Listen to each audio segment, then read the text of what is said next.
Hello, hello, hello, everybody. We are so close before this beautiful event's gonna start. I'm hyped.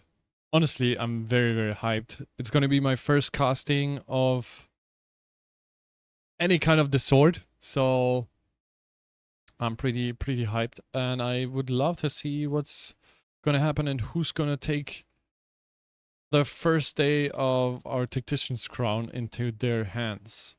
A little bit preparation is going on right now. Just have to do the last few things, so everything is fine here. And then we're gonna enjoy this beautiful event.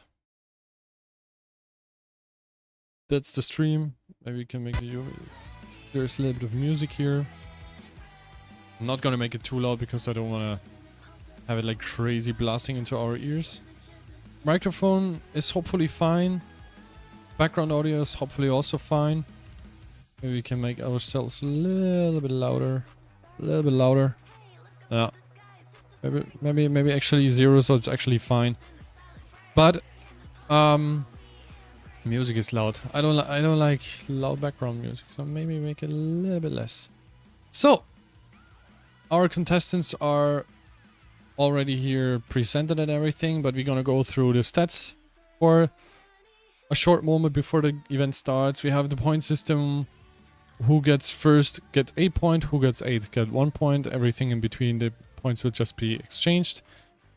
We have a total of $150,000 to win here. And we have tons of contestants. Follow the socials, blah blah blah. Regional broadcast, blah blah blah. Official co-stream, blah blah blah. Official watch parties, yeah, we could join them. That's totally fine. And here we have the lobbies.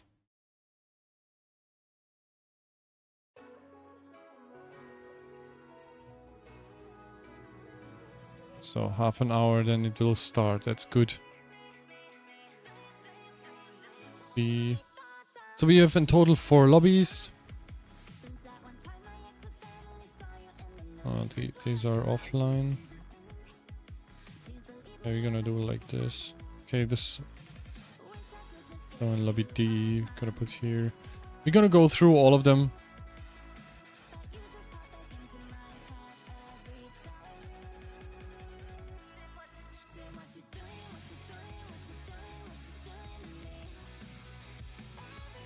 And we'll check in between because I want to make stats.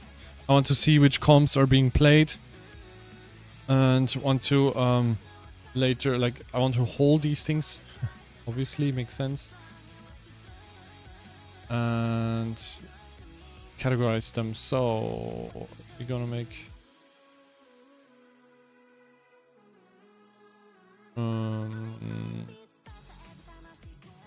we have to meta 50. No. Patch.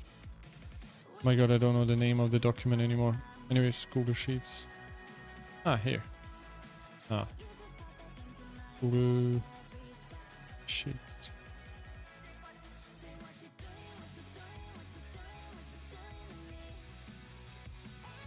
Tactician'S. Hey, what is this?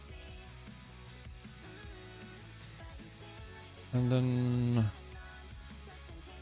we have 8 players.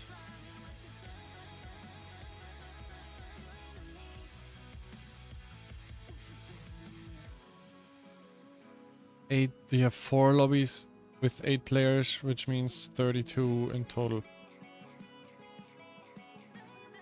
So 31, 32, and then round 1, round 2, and 3, 4, round 5. I think it's 6 rounds, round 6.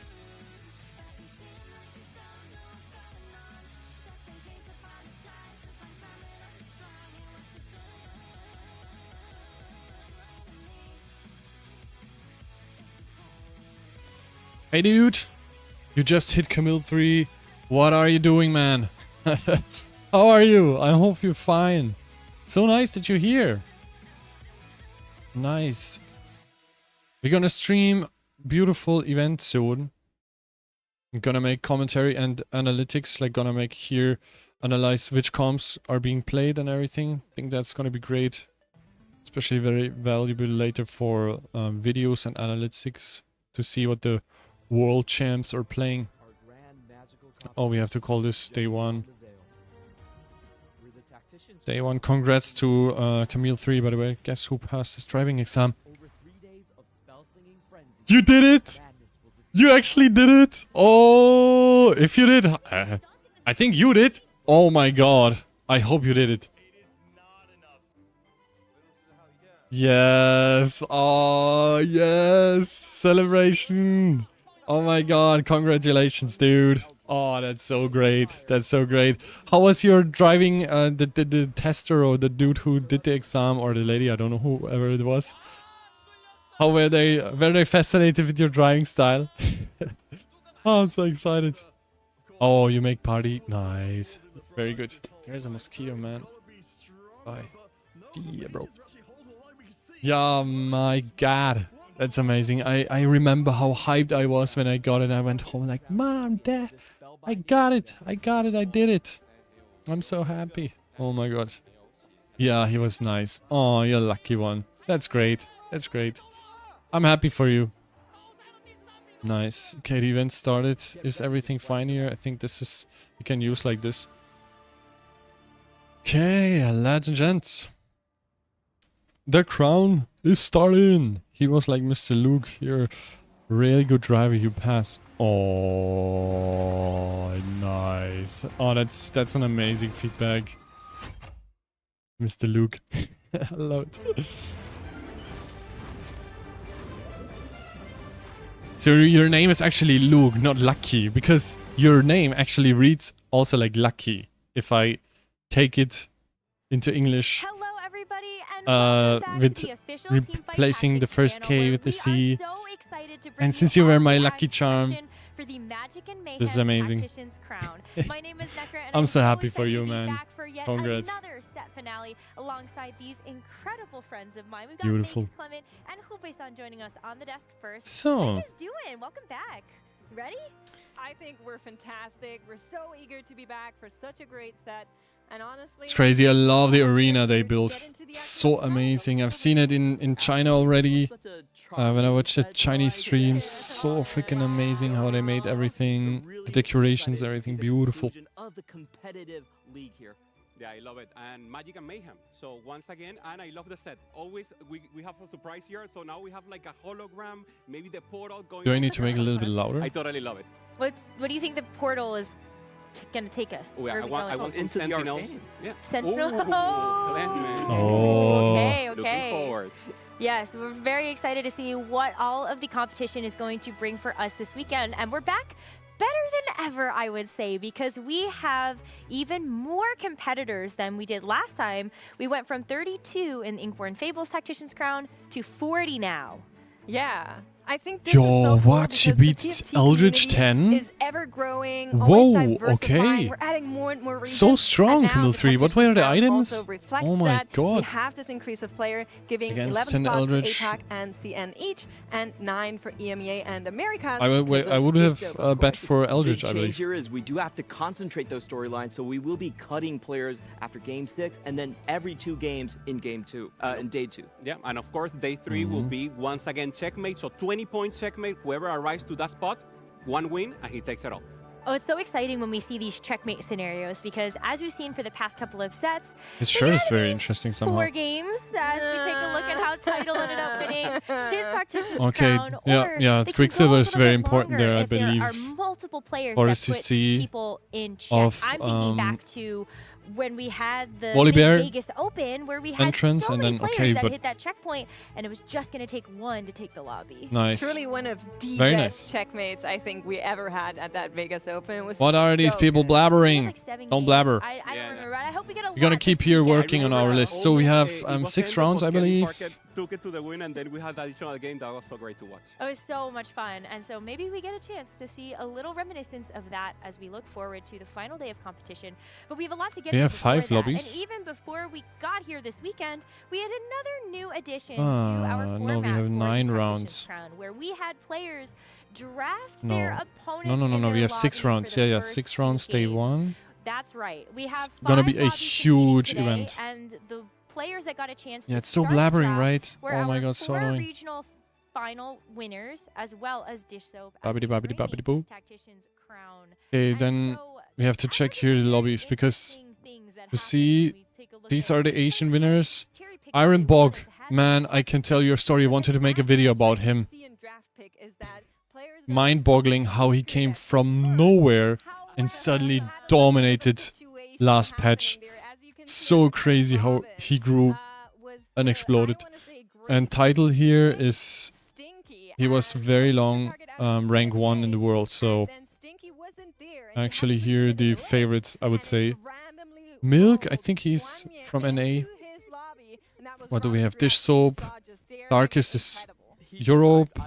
Dish Soap is like the rank 1 in NA. Yeah, you were surprised that I streamed so early. Yeah, I wanted to stream this event. I really wanted to feel or know how it is if I cast one of those events, and maybe I'll do it in the future too, because I have this media background, I have the casting background, so thought maybe it's gonna be great if I cast these events, and I would really enjoy it. And also, like, I think I can learn a lot about the game itself and entire community and everything. So yeah, I'm pretty excited to do that. So Darkest is NA, MS Panda. Panda is, I think, also Asia.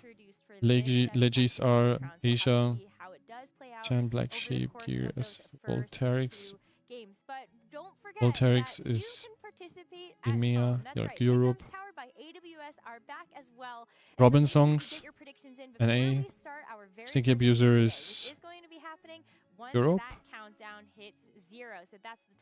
And this I can't read because there's the chat in the way. Gobuster, Maul, Sayatan, Liquid Ego, T1, SC, Dank Memes, Bammy, and I don't know, I can't read that, but we'll find out later. Ah, here, Bamyong and Ryu. Bro, Milk. Yeah, I don't know. People are very hyping this dude. I don't know. I haven't seen videos or anything of him, so I don't really know what's going on. Ah, okay, so we have Lobby A's, Lobby 1, Lobby B's, Lobby 2, Lobby C's, Lobby 3, Lobby 4 is gonna be the mainstream, and Lobby D is gonna be... Okay, so we have to actually check all of them. We have to watch here, and then we have to watch the other ones. So, how is it gonna go, or what are we gonna do in this first day of Tactician'S Crown? The first thing is, you're gonna go through every lobby and check consistently what kind of comps they play. According to the comps they play, we are going to build their stats. I have here open. I have here. Here. I have here a sheet with the current strongest comps and like the evolution, no, development from patch 14.22 into 14.20, from 14.21 to 14.22, and I'm gonna check if these comms that are rated via stats of Meta TFT and other tools, if these stats are going or are aligned with what the world champs actually play in their comps. They're only gonna play Sugarcraft. Yeah, it's the strongest comp, man. I mean, 90% win rate is second highest at the moment, and 55% top 4 rate is definitely crazy. We have buff on Fiora, we have buff on Gwen, we have buff on Jinx, we have Hull Crusher buff, we have Silvermare buff, we have Light Shield buff, so there's a lot of stuff that's going very into direction of Sugarcraft, which makes it very strong. But it depends also if they hit the emblems. So let's see if they perform For even stable better. comms, like what I have seen, I have watched Golden Spatula, like all 3 regions. I was watching the entire freaking day. Like it started in the morning in Asia, then it went to Europe, and then in the night it went to America. America, I didn't watch fully all 3 days, but I watched a lot to actually understand everything and how it works. And so almost nobody played depending comms. Like most of the people played unconditional, tanky comms, like Bastions, like Vanguards, like these things, like Frosts, like tanky stuff. I couldn't really see Eldritch. I saw a lot of Shapeshifters, but that was last patch. Multi-Striker I've seen a lot.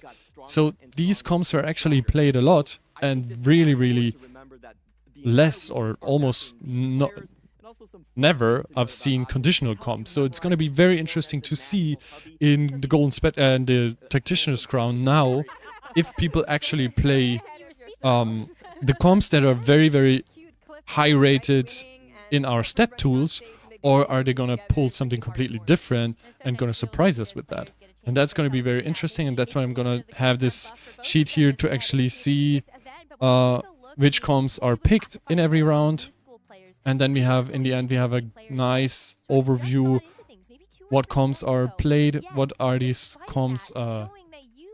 Maybe we can also make a stat like which placement they get and everything. It's going to be great. That's going to be sexy. Okay, wait. How do we do that? We want... Since I'm a crazy like this, right? Okay, and then we're gonna do this. No, this. Whoop. And then we're gonna do this. Yeah, it's not only consistent for everybody else, but it's also kind of like a ray of hope, right? If you only just started getting into TFT, you can look up to these players and say, here we have to add... that you also make we have to always add one. And Gobo is one of the players I wanted to shout out here. I never watched anything like this. Oh, okay. Yeah, like I also started this time, so I have not really any idea how it's gonna be, and if I... That's why I also was extremely triggered that there was like zero information when these events gonna be, where these events gonna be, how these events gonna be. It was absolutely badly communicated by Riot Games. It was so badly made. So placement. And then we copy these two. Put them here. Put them here. Put them here. Absolutely. Put them here and put them here. So and then we just see like what comp is gonna be played and what is the placement.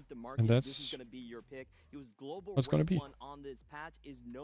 How do I feel after ranking up? I feel amazing. Like my wife and me were celebrating yesterday. A little bit after I hit Emerald, like because this was really my goal. I named the entire series like Unranked to Diamond.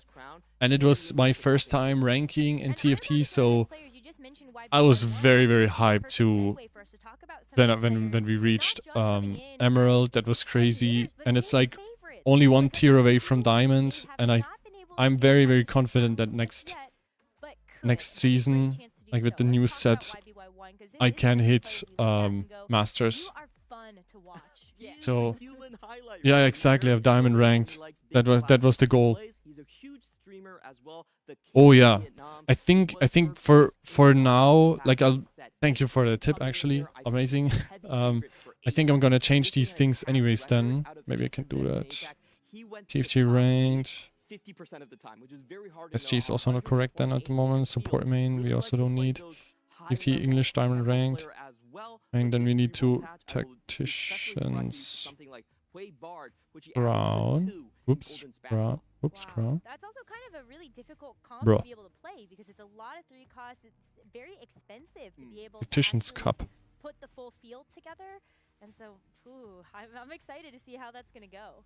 That'll be really fun. I turned my Tactician attention, Trials, though, to Tactician Cup 60 1. second as well. Maybe we When can do say that it's really Tactician's fun to be able to Cup. watch YBY, And then I also think that it's Worlds, great to watch 60 second. This is a 2024, player that has been at Magic, Tactician's crowns before, and may Mayhem. not necessarily Ah, reach the there's same Magic and highs as Mayhem. some of the other players we're going to highlight as favorites coming into this Yeah, something like competition, this, right? but I think that still should be fine. has yet to get that big tournament Thanks for win. that. But when you Actually, watch that's him, the huge. two things that you really notice is that he's got high So APM exactly, and great technical skill then to actually this is, I position think, his good. well. And then we can Not do fast APM, he also this, has a fast boom, mouth. I saw his and stream, this, and he's very funny to watch. He's always boom, high energy. He's a grinder. and So he then streams this, a lot. He boom, plays every tournament he and can, then even this, in small boom, tournaments, and then big this, tournaments, he's always there.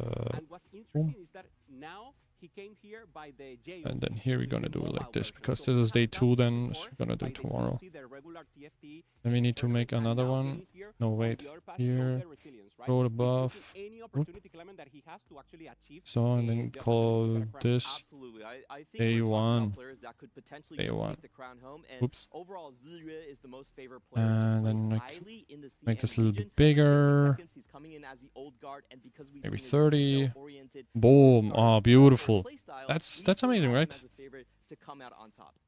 Well, Yep. you're talking about That looks good. players that have a high APM. I want to bring a player in that has been absolutely Yeah, and then here we're gonna mainly because of his low APM. gonna and put that is the Volta the from comms and the EMEA region. placements. Also Yeah, known we as don't really need to Core, know he's who's very playing what. stubborn I don't in really his care. lines. He's very I just want to know open, which comms quite a are being different played. line, and he always plays to his outs, and his stats support that. So, This guy has still the highest blabbering. win rate out of all of our players, sitting at Blabber, the blabber, amazing blabber. 28.4% of a top 1 rate.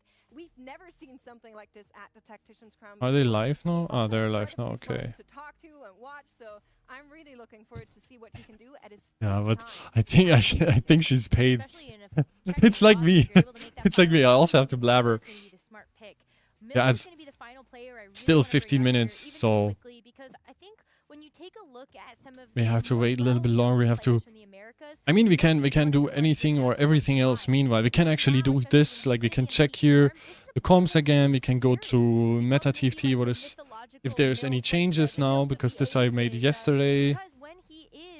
It would be amazing if we could time skip here actually, but not possible. So what do we have here? Build different. There's nothing changed. Rich, Deja Vu. Everything is the same. Bastion, Hunter, Shapeshifter. Shapeshifter went up.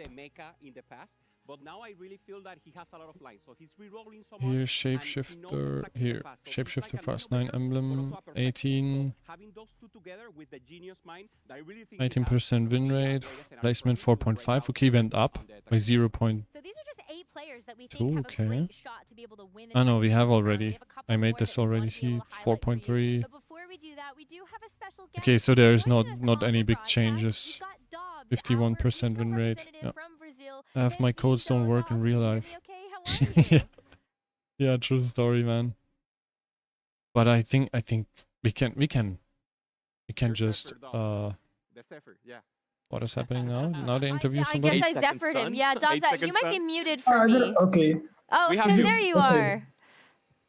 How are you? Dobbs Okay. is not long time no see from the America's Golden Spatula. Yes, I'm pretty excited to be here. Thanks for inviting. I guess I'm really excited to watch the America players. Actually, are as Americans now, but I think we do great for sure.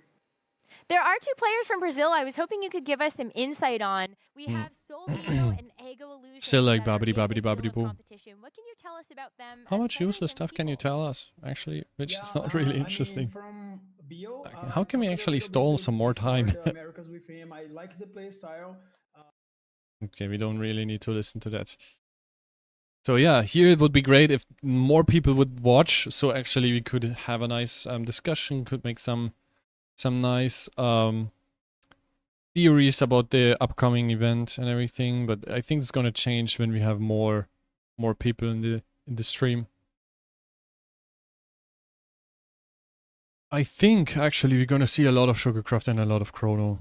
If people hit the emblems, or if we have a trainer golems or something, that would be very, very interesting. Or we hit the spatula or what are they called? Spatula and frying pan augment portals, and make him cook augment. No, portal. All of these things I await great. So there's also some commands, right? They posted some command. No, we cannot go there. Oh. Okay. The last couple of years, wanted to ask you about one community member in particular. So you can see the studio, very nice. They had made it very nice. This is all digital here. Maybe not doing so great, but he's been a long time TFT player. We were wondering That's if you all could like give us some insight and information on him. I think like backgrounds. What is it called? These LED panels. Played EWC alongside Miguel. We were in the same team. We traveled together, and he was. And then here, I don't know. Here's I think just gameplay. I don't think that we see anything about the stuffs around, but.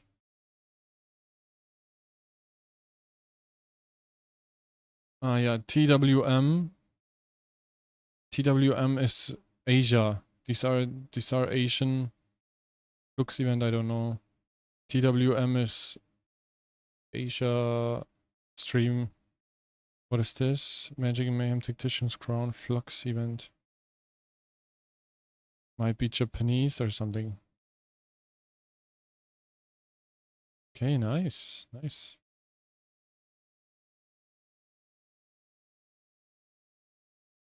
And this? Oh, that's Còn những tuyển thủ tiếp theo chúng ta có or something, or Taiwan?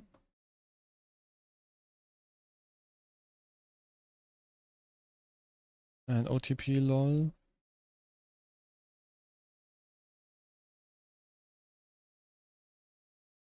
Taiwan top 40. French. Oh.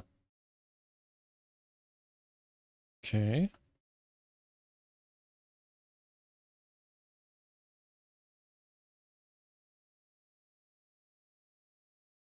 Another Asian one, or En Vivo Dia. Espanol, okay, Spanish. Ooh, also very interesting. And then we have Riot Games Korea, Riot Games Brazil. So we have Brazil and Korea. They actually get Riot Games streams. Interesting, very interesting. Thank you so much, Dobbs, for your time. Muito obrigada, and hope to talk to you soon. Muito obrigado. Ciao, ciao. Ciao. Ciao. Okay, God. Makes, what do you think of that? Double Nice. 61 might be the player. We'll talk about him at Because I heard that he didn't even really need to play this Not cup to come really. here. Yeah, he didn't. I mean, he already had locked in a spot to be able to compete at this Tactician's Crown by being the previous winner. But despite that, still showed up to the America's Golden Spatula, was still able to make the final lobby, and in fact accomplished something even greater than that. He's one of the first, if not only, America's players to make 3 final lobbies in a regional back to back to back, as well as 3 appearances at a Tactician's Crown. This is his best year, 2024 as a whole. He's the to faker date. of TFT. And if he could win the Tactician's Crown here, I think he solidifies himself as the best player of all time. No problem. Yeah, for him it will be like closing the ideal year, something similar to what Milala did in previous set. I want to turn the page now to go to Double. Dobbs already mentioned him, and this is a guy that has an acolyte of so many achievements that it is too much to mention, so we have like a little slide that we can put here. But EMEA 2-time champion, this guy MSI champion, Galaxy's champion, So second in the previous crown in the Inverse Fable. More importantly, he's the first TFT player, the only TFT player to appear in the Las Vegas Sphere. So he was there posing himself, and for me, he also has style points because he's the only one that I've seen that even when he was only 16 years old, he can pull off a mustache. So look at that. He looks so good. And 16 years old, pull off a mustache. That's not easy to do. I've met him. He's amazing. He has good energy. He can win it all once again. Well, to round that out a little bit, because I think you gave us a good idea of his accolades, I want to talk a little bit more about Double he's gonna as be the very, person. very Like you said, interesting. at 16, winning that Definitely a first championship, favorite. coming Where is so he? close Which the lobby? last time, getting that runner-up spot. And what you're seeing in his footage here right now is him actually sitting there, not talking at all for basically GC an double, hour lobby after 3. the event was over, just reflecting on what he could have done differently, thinking about what else he needed to do to maybe clutch this one out. And who you're seeing with him there is actually his cousin Canvas. And they're like brothers, really. They're inseparable. They're so close. And it's so great to see them together in the EMEA scene. Last time they both qualified. She's pretty. This time around, Canvas unfortunately did not make it here. But that also means Double has one less player in this race that he might need to care about, because of course, if family is playing, you know, it's always a little bit harder to beat.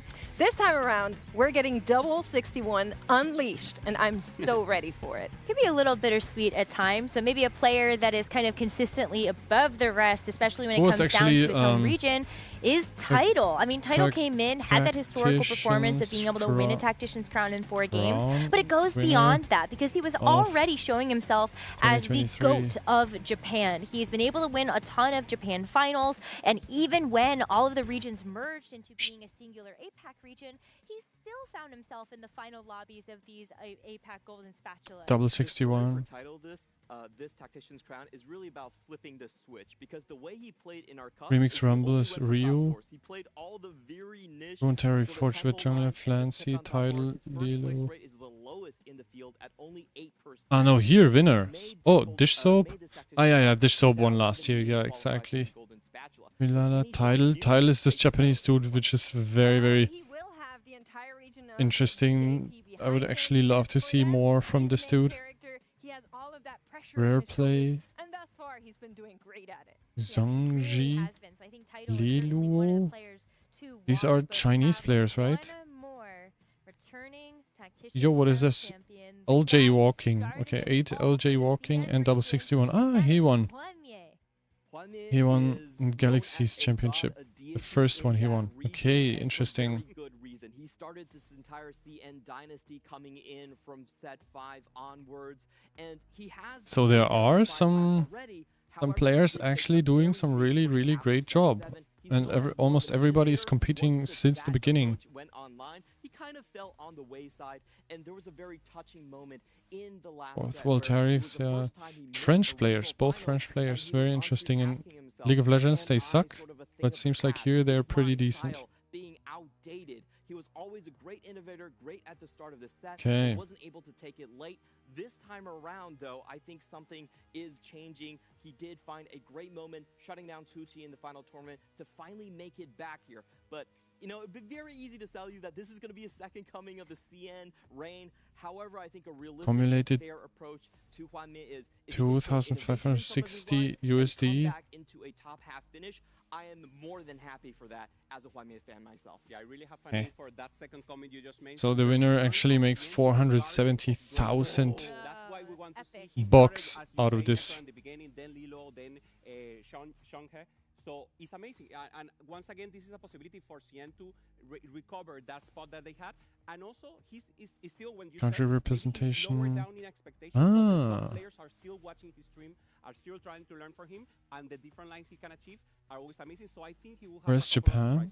Here, I mean, 11 player from Japan. Transcended China and went to the rest of the world. So maybe for better or for worse, I do remember that last set.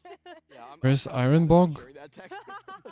Hey, I loved it. I worked out great in my ranked games, that's for sure. Well, this is going to be your primer for what is to come for the Magic and Mayhem Tactician's crown. China, Japan, France, Brazil, and China. Only one of the lobbies here on the main stage. Don't you worry, because we have 4 other lobbies that are going to be covered. Oh, what's going on here? Casters to make sure that Where you is get he? all of the action for this year's Tactician's crown. So check out all of the channels and make sure that you stay in touch. And also Oh, he's not. But you've been excited to watch. Not featured here. That's interesting. I think that about covers it, though, everyone. I think we're about ready to go ahead and get this party started. Okay, we're ready. We're ready to get this party started. Yeah, stop the blabbering. Show me the game. In terms of the AVP, I just want to see an elite from APAC to finally cement our, position as the best. Dub said it. Dub said America who have the most participants in the final. I'm with Dubs, so day 3 is for America this time. I don't know about that. See, the draft told me a couple things about how the regions rate each other, and notably, America's players were picked first by a bunch of regions. So I'm just putting that out there. Oh, I hate that you have evidence for this. Oh yeah. Araya, he heard that Spencer like played 200 league games, insta pick.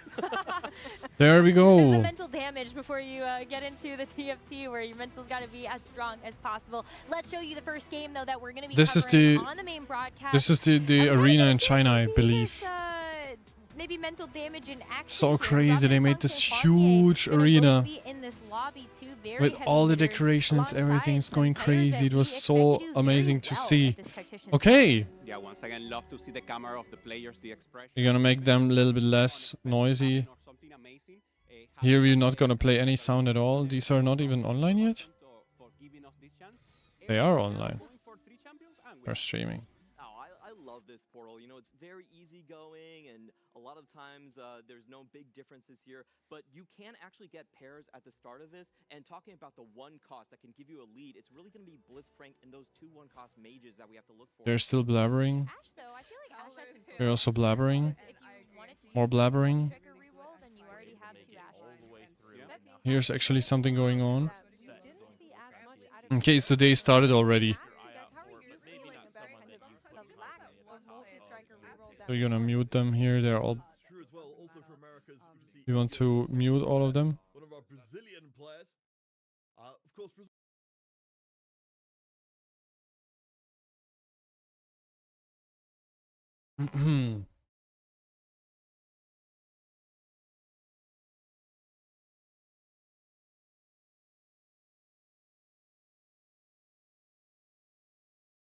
in these lobbies. So we talk about a reroll meta, but this would be a perfect setup for some of those Reroll offenses to meta? hit that Fairy Callista line that we see so much for an early boost in the points.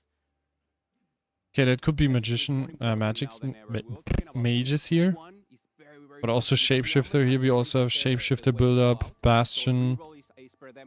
Oh, okay, here's already a Soraka 2.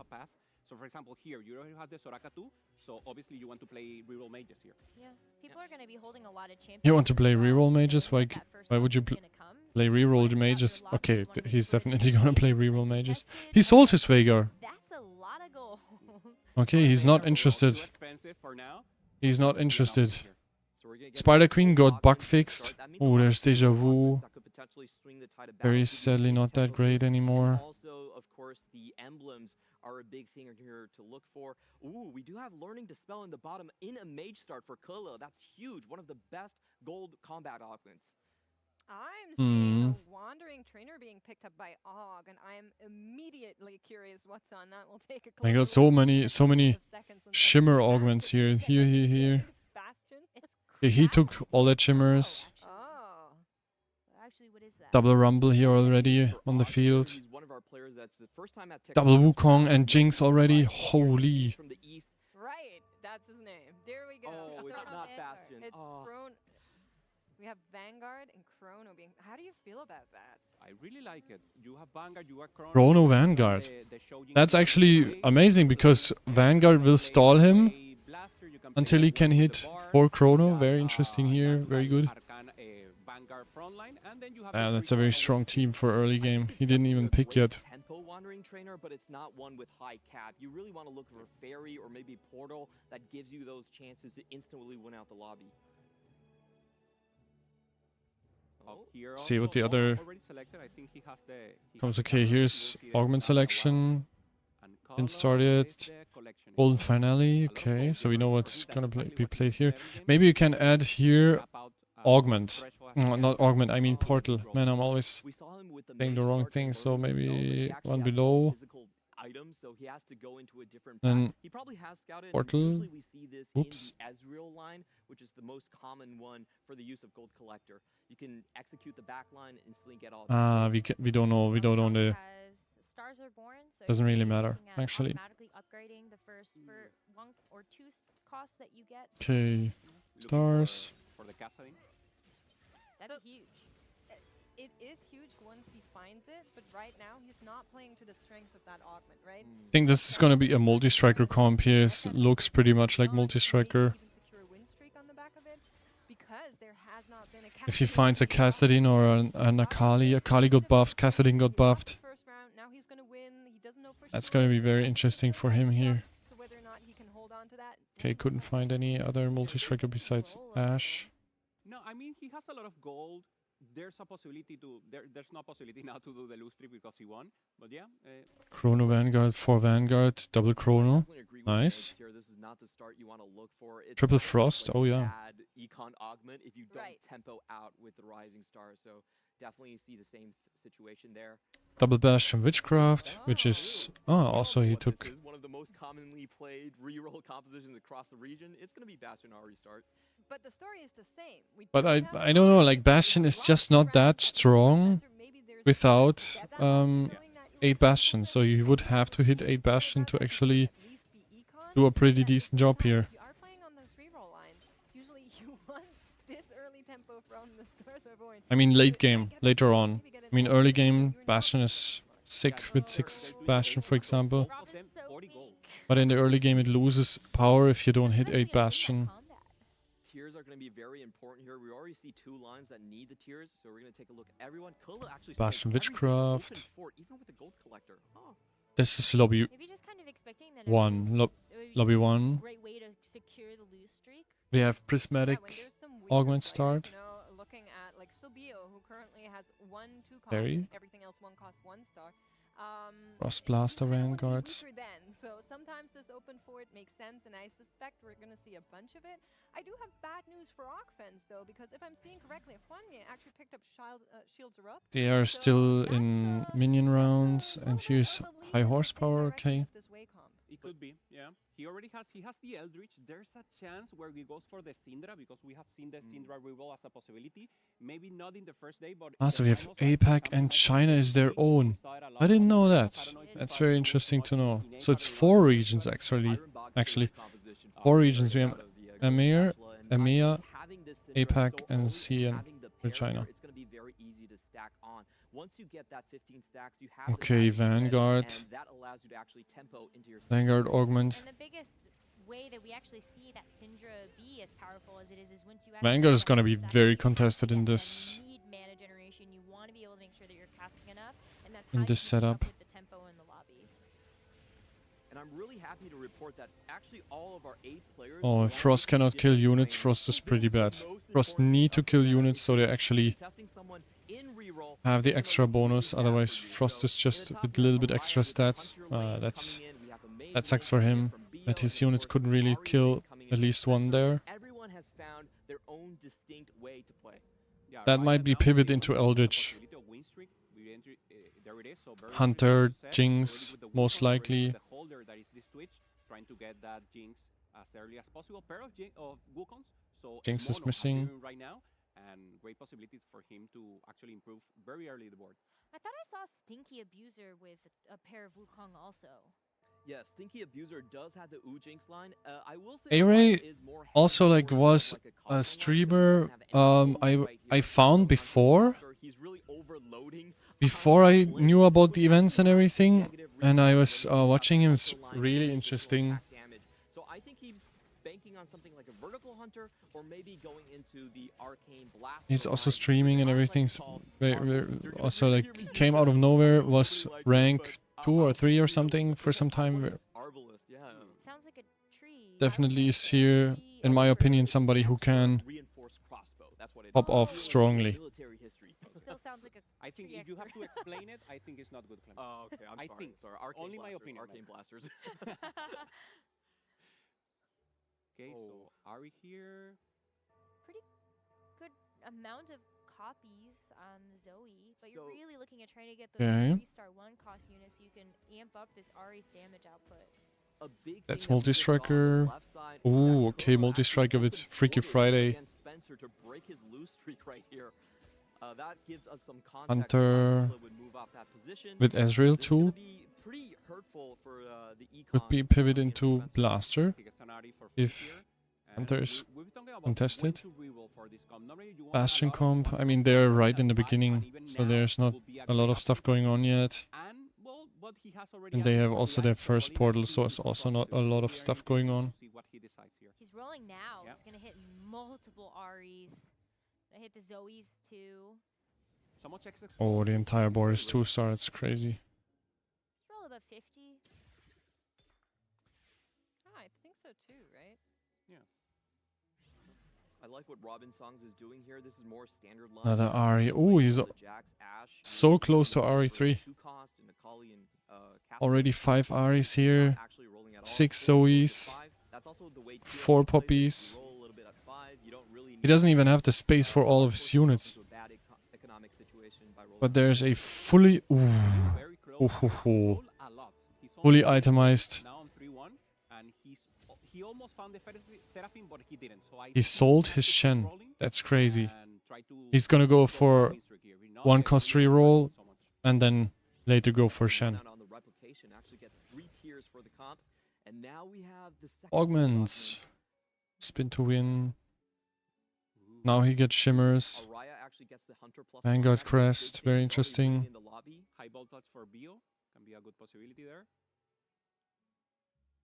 Do you take econ or damage here? Or do you feel like, well, it's very comp dependent, but... Yeah.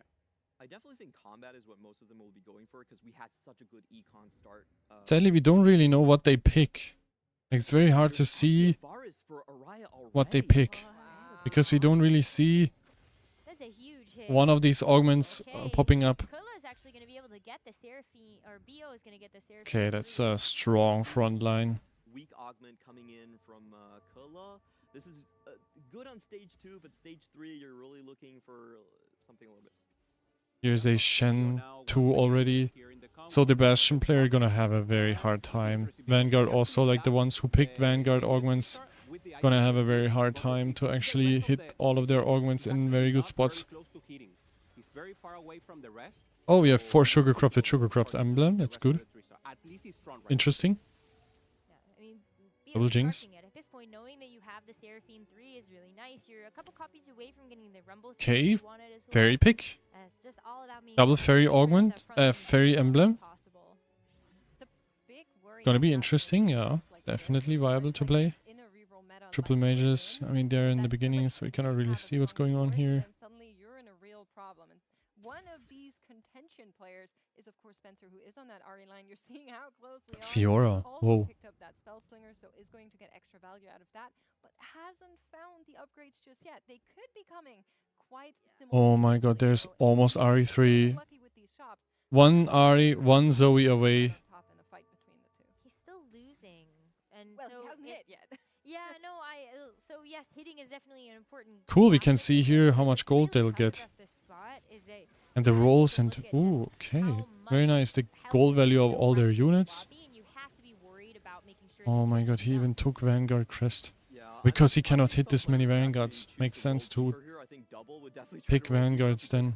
Vanguard Crest. That's not generating interest. That's a big thing here. He's already spent 54 gold, the highest in the lobby, trying to get to this position. However, he's going to take a couple more losses, and what we've seen from this line is usually players do like to go 6. Here we see the gold of every player in comparison. Here we see win and loss streaks. Here we see HP. Okay, what is the comps? We have 1 Hunter, Mage so far, Blaster, Warrior. Looking at Chrono. coming online soon as well with a lot of these multi-strikers. Vanguard. Ari Bastion. And multi-striker. So multi-striker, you can log in. Do you click the coin flip? Always, right? Absolutely. Yeah. There's actually another player in this multi-striker. You got it. Oh, the Ari and the Hunter Zoe. Jinx. It's hard to say who's gonna win. I kind of wonder if you It's very hard to say. find The balancing now is pretty decent, and we don't know what most of the players pick. Vanguard is contested, like we have 3 Vanguard player. See, like here, this Vanguard, extra Vanguard augment, but we also have one with Vanguard Crest. So it's very hard to say who's gonna win. And Blaster also won Vanguard, so Multi-Striker, Hunter Jinx. What was the other one we had? Chrono. And Blasters. Damn, they're gonna fight for this Vanguard. Exactly, that's what I mean. That's why it's very hard to say. Like, I think the Bastion player here will most likely hit a very good placement if he hits a, what is it called, crest. If he hits his emblem, then he's gonna have a good time. Here's also Eldritch player. I think he's gonna pivot into Eldritch, even though he has... That's what I mean. See, he now has to go. He's playing still 4 Vanguards, but this is 1-cost Vanguards. And he definitely want to go for Mordekaiser 3 here, so hard to say. And he has 1 Augment is just lost because Vanguard is so contested. So we can log in Eldritch. Is there any world where you actually see Hwamye change? This is Blaster here. That would have been easy GG. Oh my god, he even transformed. Yeah, if I was playing there, I would definitely win. I mean, I'm such a pro. No, I think... I always, or I was thinking actually, it would be so amazing to make a stream where you actually find some high-ranked players, like maybe even some of the top-ranked players, and then you play in a lobby against them as, like, I don't know, Plat or Emerald or Diamond or something, and then to see if you actually can do something. 2 and 3, and I would round 2, stage 2, 3, and I would have 3-star Morgana. I mean, it's not impossible, right? Oh my god. Okay, see, he's also got Vanguard here on his Chrono, so it's so hardcore contested. He's gonna play Vanguard Hui. Vanguard Hui. Your internet died? Holy macaroni. I also don't know if actually my internet will keep up. Okay, that's definitely here Multi-Striker reroll, and he's gonna have a very good time because it's not contested. He's alone basically playing Multi-Striker. Only Shen he won't hit 3-star, but he doesn't need Shen 3-star, and everything else he can hit 3-star. Maybe Hecarim he cannot hit 3-star because of the Bastion player. That might be a little bit contested, but otherwise that looks very, very great for him so far. But he has also Half-Life. Robin songs. Huh. And no money. Yeah, but he as soon as he hit Kassadin 3, it's gonna go crazy. Who had Morgana? I didn't see Morgana, man. Blaster Crest, Pre-Server, Aggression, Hunter Crest, Vanguard Crest. People need to pick Vanguard Crest so they can actually stall through the game. Okay, what do we have here? Second augment pick. There's a 3-star Cassiopeia. Ah, okay, because he took worth the wait.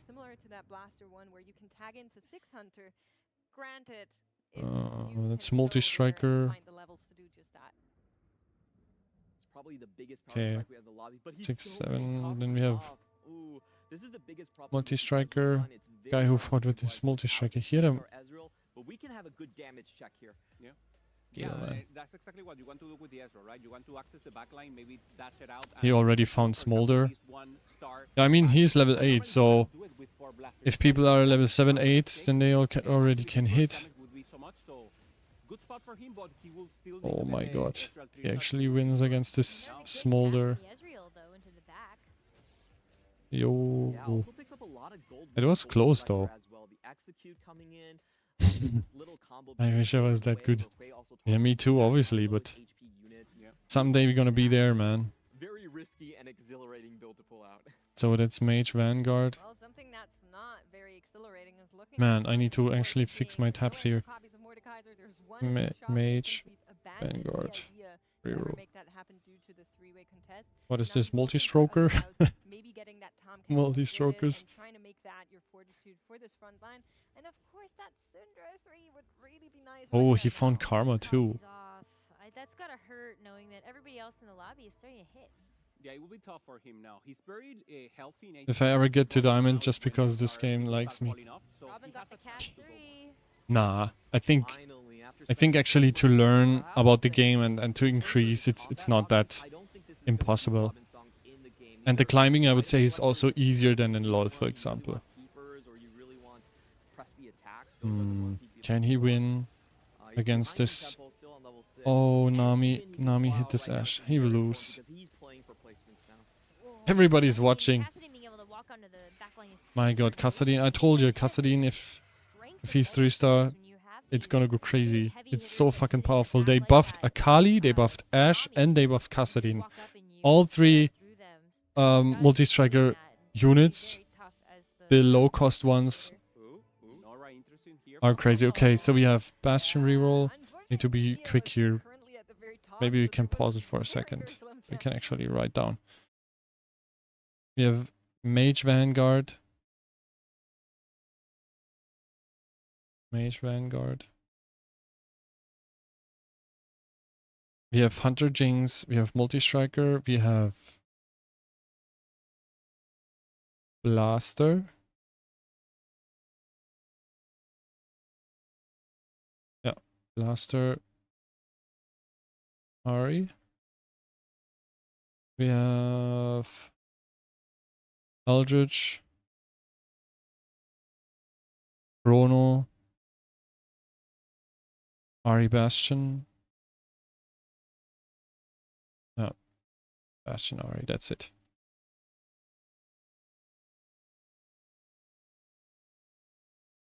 That's it for that lobby.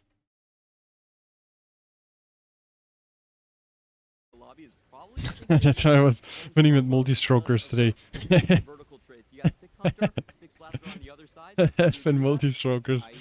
I mean, multi-strokers got crazy buffed. Okay, here's also almost RE3, so we have here in lobby 2, we have Ari Bastion, Bio. I'm gonna say Bio.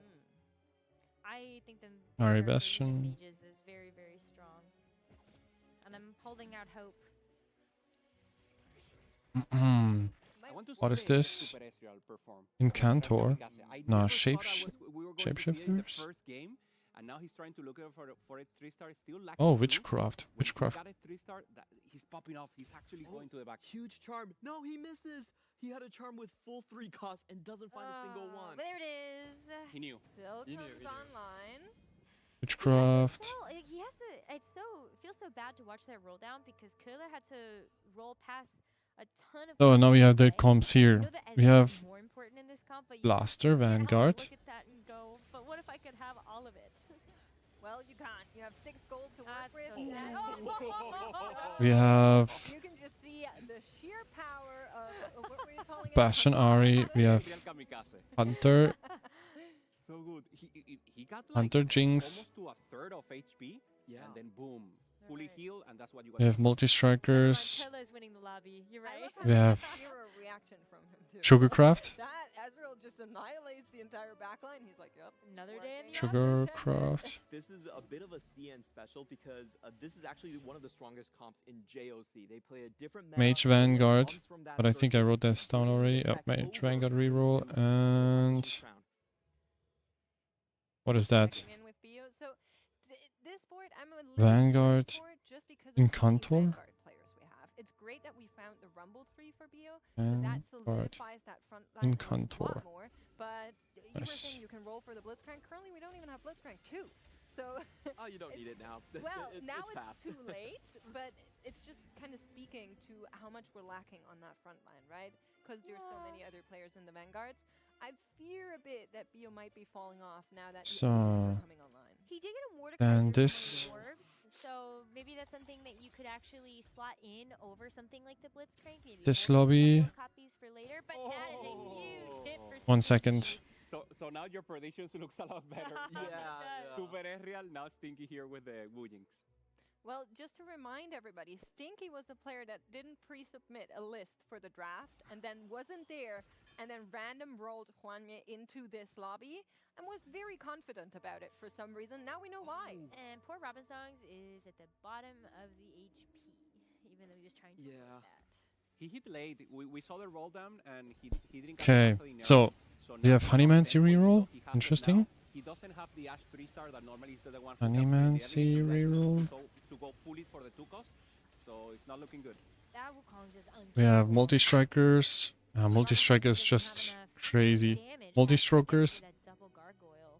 So let's talk a little bit about what it means to kind of go 8 in that first game of the day. They right? need Because to there is more shut up here. It's annoying. Then we have a fairy. Fairy.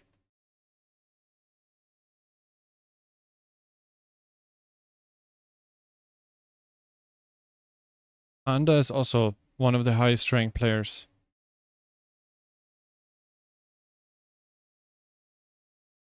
Show us other players, dude.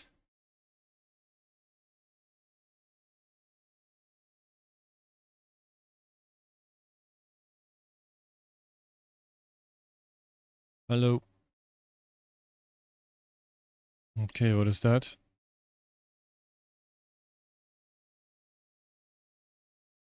Bastion. Yeah, he dropped actually everything. He found everything, but what is going on here? Like, he's just playing every 4-cost unit. Oh, he died. Panda died. Oh my god, first player out. Crazy.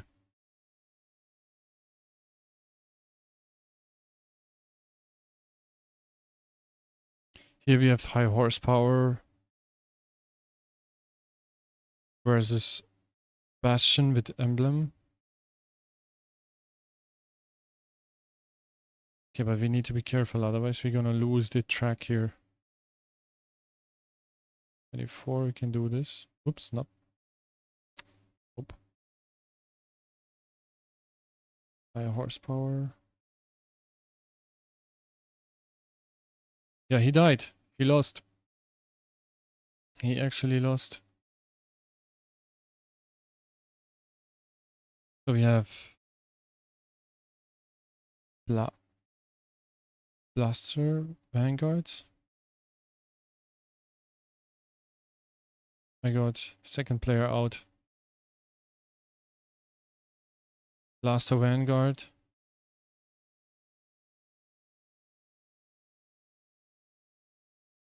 The other one had multi-striker, right? And those are endangered. So what do we have here? Honeymancy, and he was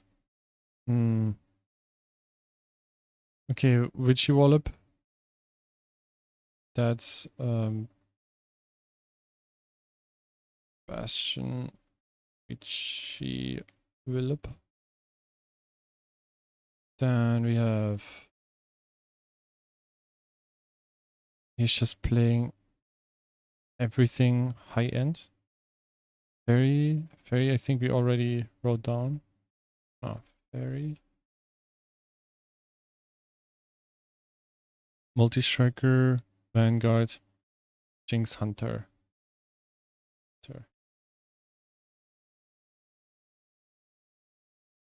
Oh, I put it in the wrong, right?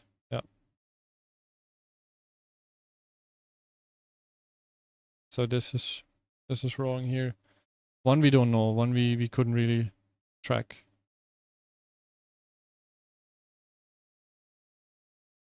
So high horsepower. Oh, here's also the first players already out. It's also Blaster Vanguard. Blaster Vanguard. I think Blaster Vanguard is just a very preferred unconditional comp. What is this? Vanguard, Mage, reroll. Mage reroll.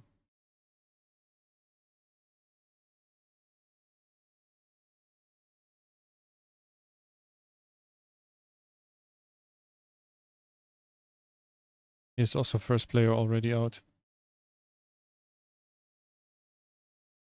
Seems like it's pretty difficult to keep track of everything.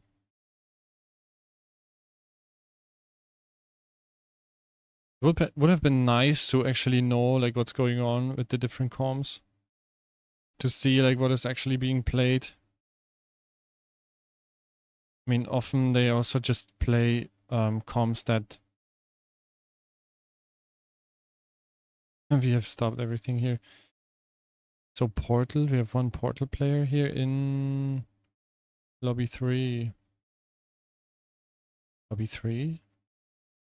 Lobby 5? Lobby 3? Lobby 2? Oh yeah, because this is Lobby 4 in this case, and this is Lobby 5. Lobby 3 is playing Portal. 1, 2, 3, 4, 5.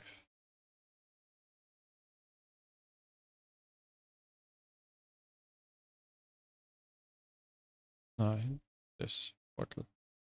I mean, whatever we get, right? That also meant spending all of his gold, so now he's trying to get... Here's already top 4. We're actually seeing some interesting moves here as items have been popped.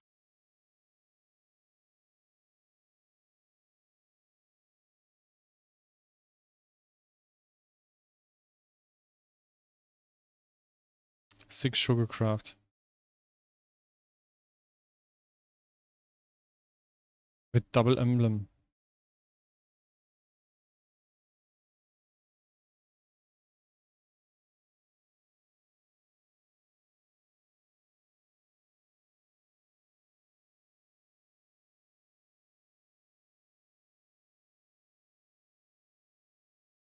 Nobody's keeping track of the comps that are being played. That's a little bit sad.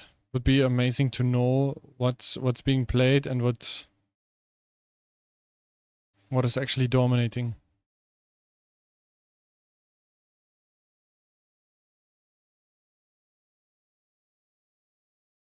Of players. A1. I think so. We just enjoy the game here. This is exactly the way you win it. This is exactly the way you cap out the game. Oh, it is going to take the armor charm here, so most likely...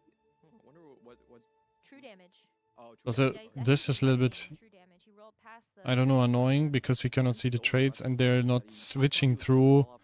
I think maybe for next time we can actually try to apply for one of the co-streamers. To be a co-streamer, then we can actually switch through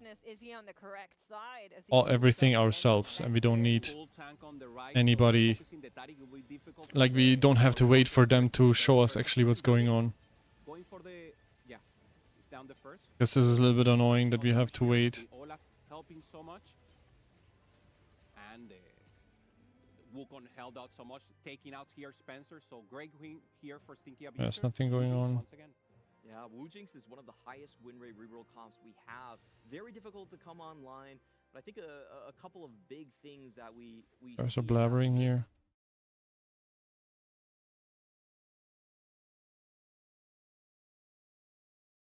Oh, okay, here's also top 4 now.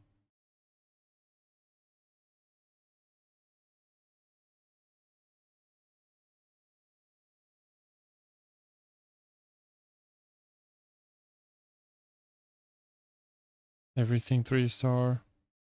With Camille, that means 7 multi-striker. With anger issues and Freaky Friday. Holy macaroni, that's dangerous.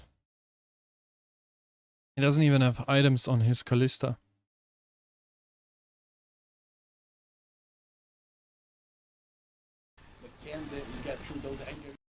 Okay, here we won't listen. It's crazy, crazy fucked up sound. Oh, he's even winning. Nice.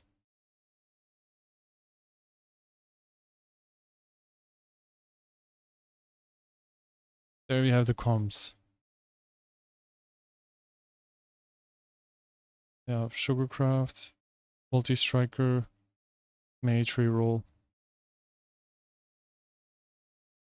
So we always need to wait for the carousel. If we hit carousel, we can pause. In carousel, if we pause, we can see the comms. That's good to know.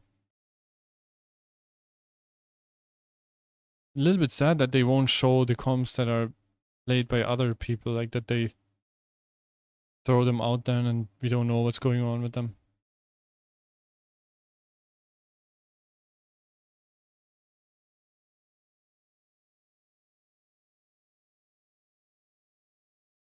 Eight Bastion. Okay.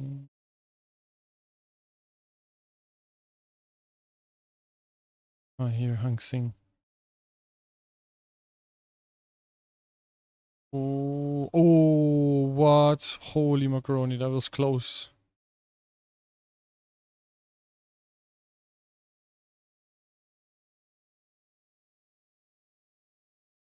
Okay, we have our winner here. Hey. Navigate that mage line is that you have the opportunity to run 3, 5 vertical mages if you really want to try to hit that high cap of 7. And Okay, Theo mage 1 here. I can reroll for the Seraphine Soraka. I'm uncontested. I have the Vanguard, and as you called it, Makes, you get to tech. Here it's 6 Sugarcraft versus... I don't know yet. Oh, here it's over. My god, we missed it.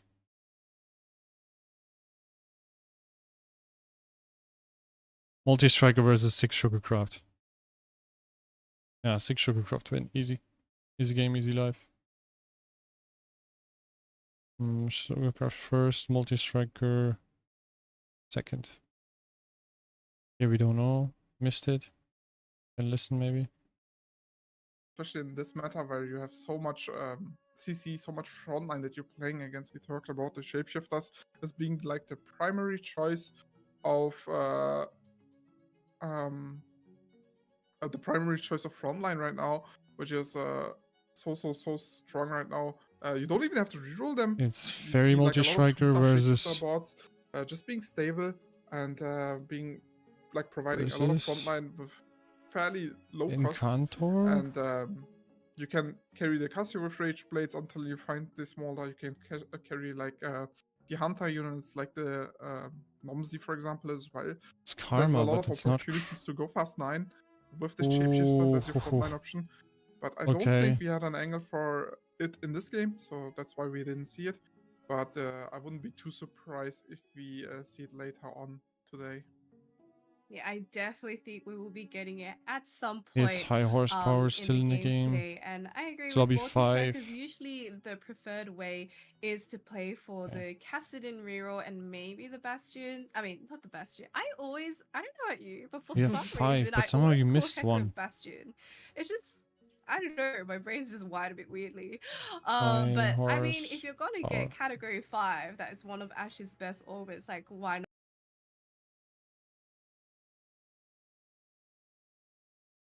Versus Fairy. And this is Bastion.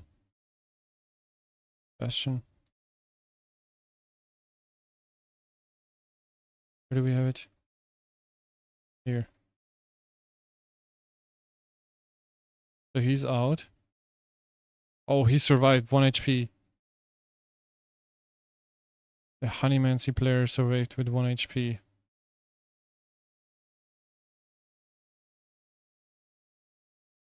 think we have to add here another column and... Oh, that was not on the left. And name the lobbies so we don't get confused here.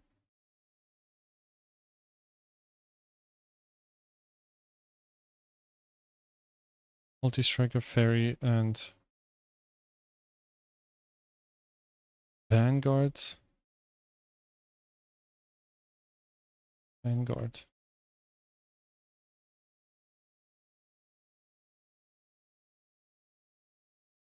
A portal. Lobby 5 is Vanguard. Fairy.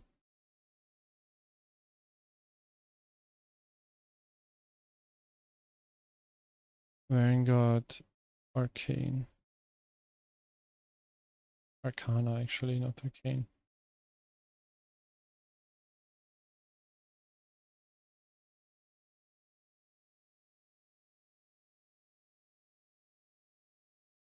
Okay, is this 1v1 portal against Mage something? No, Bastion.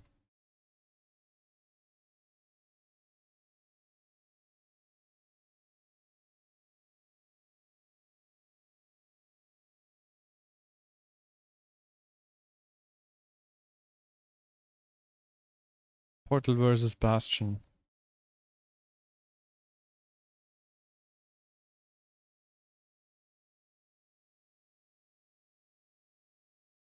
Yeah, these lobbies are still going.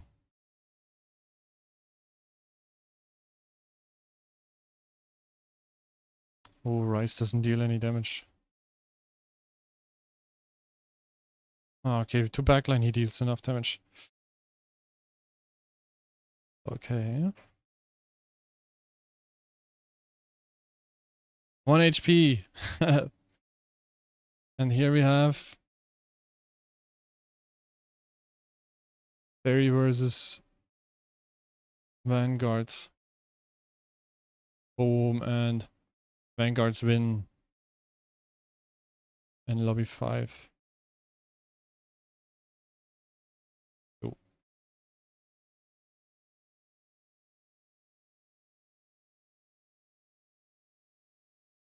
So this is our last fight here. We can see the final. Alpha board does only have access to a couple of extra dummies with the charm there, so it's not going to be doing a great deal. As you do see the Ari and the Lilia pair on the same side to try and navigate through. The Diana does roll a JG. Is it going Let's see how much Rice can do here. Like it will get its third cast there Not a lot. I think he's down. The Rise there off the side Oh! is kind of just feeding the backline mana. Okay. It looks like it is going to be able Oh, to Nami CC. cast out here from the Rise The Krug spawn. for Lilia, despite the fact that Oh! has been keeping her alive. Whoa, okay. Portal 1 here. Game 1 of Nice. incredible showing from him there. First and Just second. beautifully navigated game there, coming out of a very awkward spot. Crazy. You know, had access to the Zoe.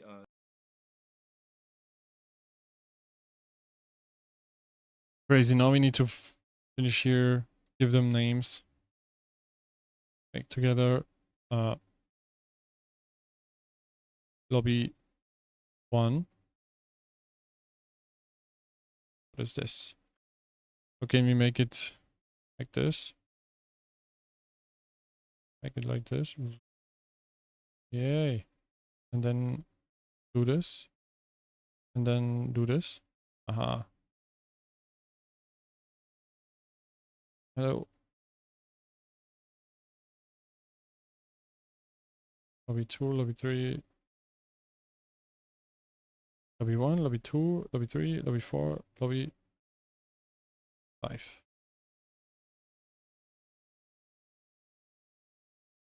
And here 39. Hello.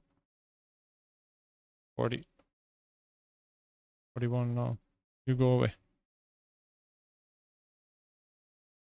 There we go.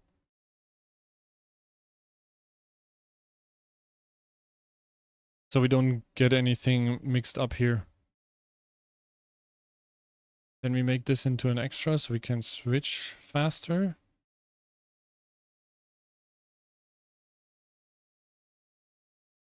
So we didn't get all the comms.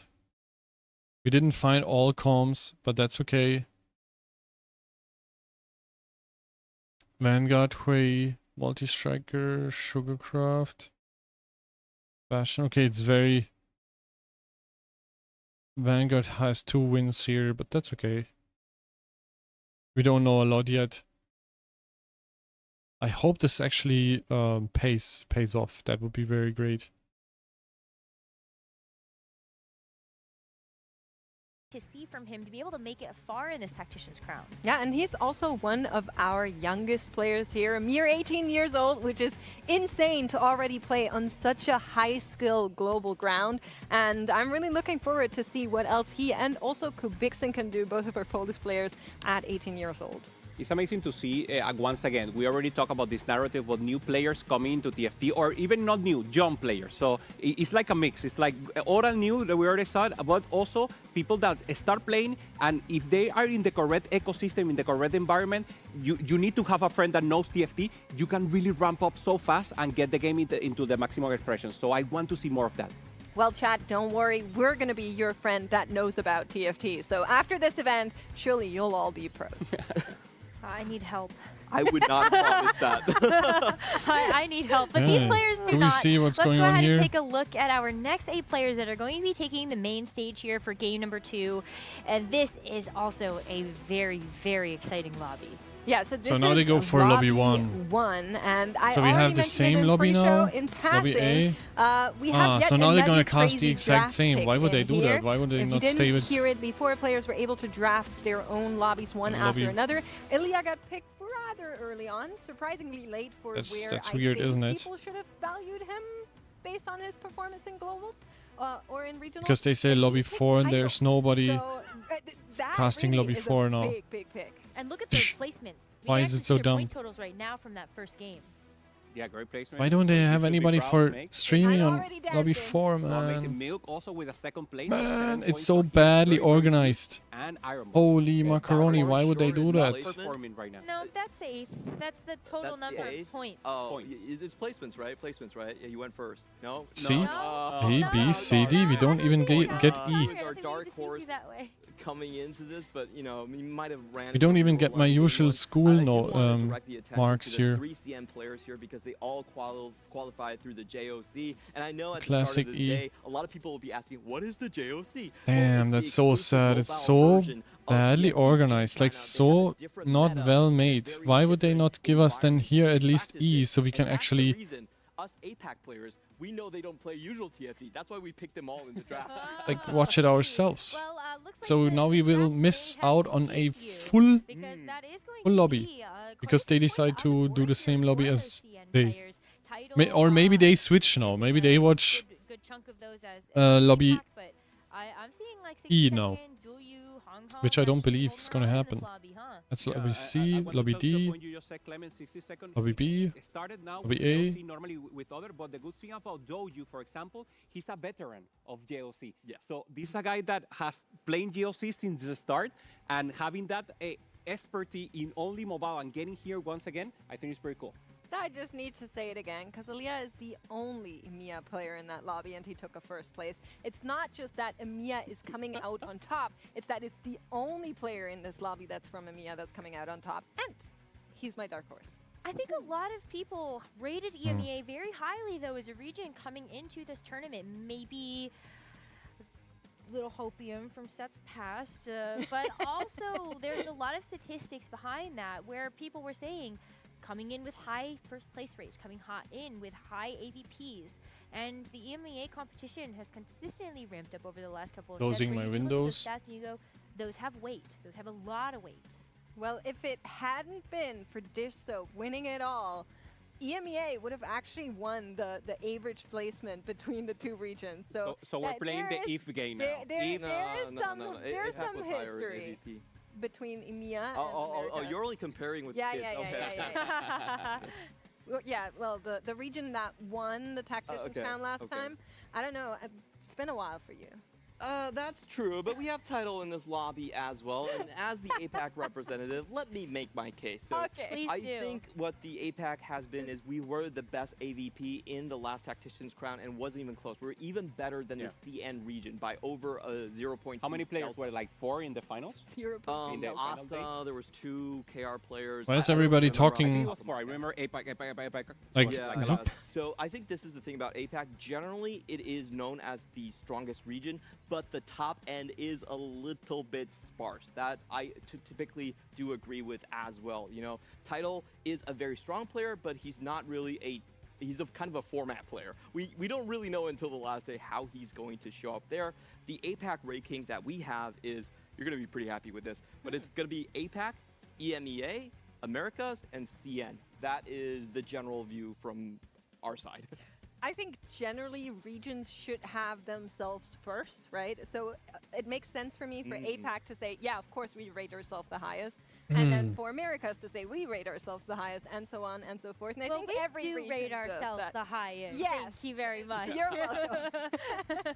So I think that makes sense. So maybe I'll take a short break and get something fresh to drink, and I'll just let you watch here. Regions have been doing for a long time now. But I actually do agree with Clement here. I think there is a very big case to be made for the top end of APAC because they have consistently shown up to all of these Tactician's Crowns and placed very well. Outside of Title, maybe yes, we are lacking in some of the total AVP for the region, looking at just the top end, but they're coming in as massive threats. Poor Ironbug, we're gonna chalk this one up to variance, right? Variance. No. Just variance. What do you mean? That's a great result. It will determine the rest of the tournament day. Go on like this. Also, I like the lobby in terms of veterancy. We have Milk from America's high veteran, and we have Buster. He's like the new breed of TFT now for Americas. He only started playing in Monster Attack, and he's having fun. He's always smiling also. He's like an Elia from America, if you will. Elia retired in set 8. We don't even know what this guy's doing and then Buster appeared, so it's perfect. It's the same. Oh, well, we got Golden Prelude as we get into the second game. So very exciting. Maybe get another whole golden game. Yeah, generally this is the augment type that gives you the most raw combat power type of augments, and also hero augments are going to show up here. And we have a pause already. We can talk more about Milk because I think he's the most dangerous person in this lobby that we haven't touched on. A long-term player known as an optimizer like we talked about at the top of the show. And this split, his stats are absolutely terrifying. The most terrifying stat for me is the only 3% rate for going 8th. That's 1 in 30 games. Yeah, it's kind of amazing. Like, we were watching Milk's performance, and he was one of those players that also had the highest points accumulation for days 1 and 2 of the America's Golden Spatula. But outside of that, we've always seen Milk as a big threat. Maybe been a little bit quiet over the past couple of Milk sets. has never been quiet. Well, he's a yapper. That's He's true. a yapper. Okay, quiet in his placements. Maybe not necessarily quiet in terms of what comes out of his mouth. But regardless, I think Milk, you have to look at him and realize he is trying so hard this set. And when Milk tries, that's when he's scary, and that's when he can put up numbers like that. Absolutely. I always feel like Milk is kind of a nothing specter is lurking in everyone's mind, and he's about to show Oh, it they up, already started, or is for, that replay? America's right here. A thing he yaps the most about is EMEA, so I know Makes knows hopefully about will give it you a an lot. idea, including of course That's our true, lobby. yeah. What? I That should mean, give you an I would idea really of how love to see strong him the back Chinese it up. region is coming into this one to get set up for round 2. So again, same players again. Some of our players They here already will started, whoa. desperately need the reset, but it will be our lobby winner who gets to choose where we're going. Absolutely, and we get to see the wonderful work of the TFT Cosmetics team with a great showing of that turtle in this entrance to the arena. Did he so arena last time, or did he change between games? Something is not working here. I can't even remember, but if they did, it would only be because of having a fantastic showing in the previous game. I also like Ariue with the little legend as well. Of course, very on brand for us here in Magic and Mayhem, but we do see an interesting start here. Sometimes, Sealy, the game tells you where you go. For Riue, apparently that path leads to mages. Yeah, the mages here early, quite strong. We do see a lot of other early pickups coming through. Interestingly, though, I think this lobby is going to be very dependent on this first augment choice and the items dropped immediately. So for Gobo here, maybe we're going right back to mages. Maybe we're going to those Bastion Scholar reroll with those AP items. That is quite telling. Oh, for sure. Here, here you have a waiting time, and here you already see what's going on. Lobby, I suspect our players will now be a little bit more willing to adjust to different, takes. I mean, Ryue himself was able to show that, part of that board with the Dareth was the Karma. So even while she's dropped off in popularity a lot, there are still alternate routes you can take with your AP if you don't want to contest. Absolutely. And it looks like if you could choose, what would you be a god of? What would you choose? What do you mean, like god of? You mean also dropped here as well. What is quite interesting. One of those hero augments. Sphere do you mean? Like, do you mean game wise or like just TFT wise? Maybe you can specify that a little bit. Okay, this route. It looks like what is our loot subscription? Being our portal of choice. Got an extra item component here. That is very interesting. And it's going to make it even more compelling to try and go down the Sugarcraft route because you're getting extra stuff. We have... And as we can see here for Ryue, you've managed to get that in immediately. Though leveling up is world-wise, like God of Moon, of War, of Take a little bit of gold away from the potential of re-rolling these. Okay, good question. Let me think. This opening board from our player who got first place in the last lobby is really strong. Really strong. Absolutely, we do see a Gambler's Blade being the choice for what would I be a god of? Wanting to get that early attack speed that is actually an AP item. Dank Memes playing one of the strongest augments of the set. This is one that many people have complained about. Double down. So wanting to already set that loss streak and already getting that extra interest here early. It is a lot of extra income.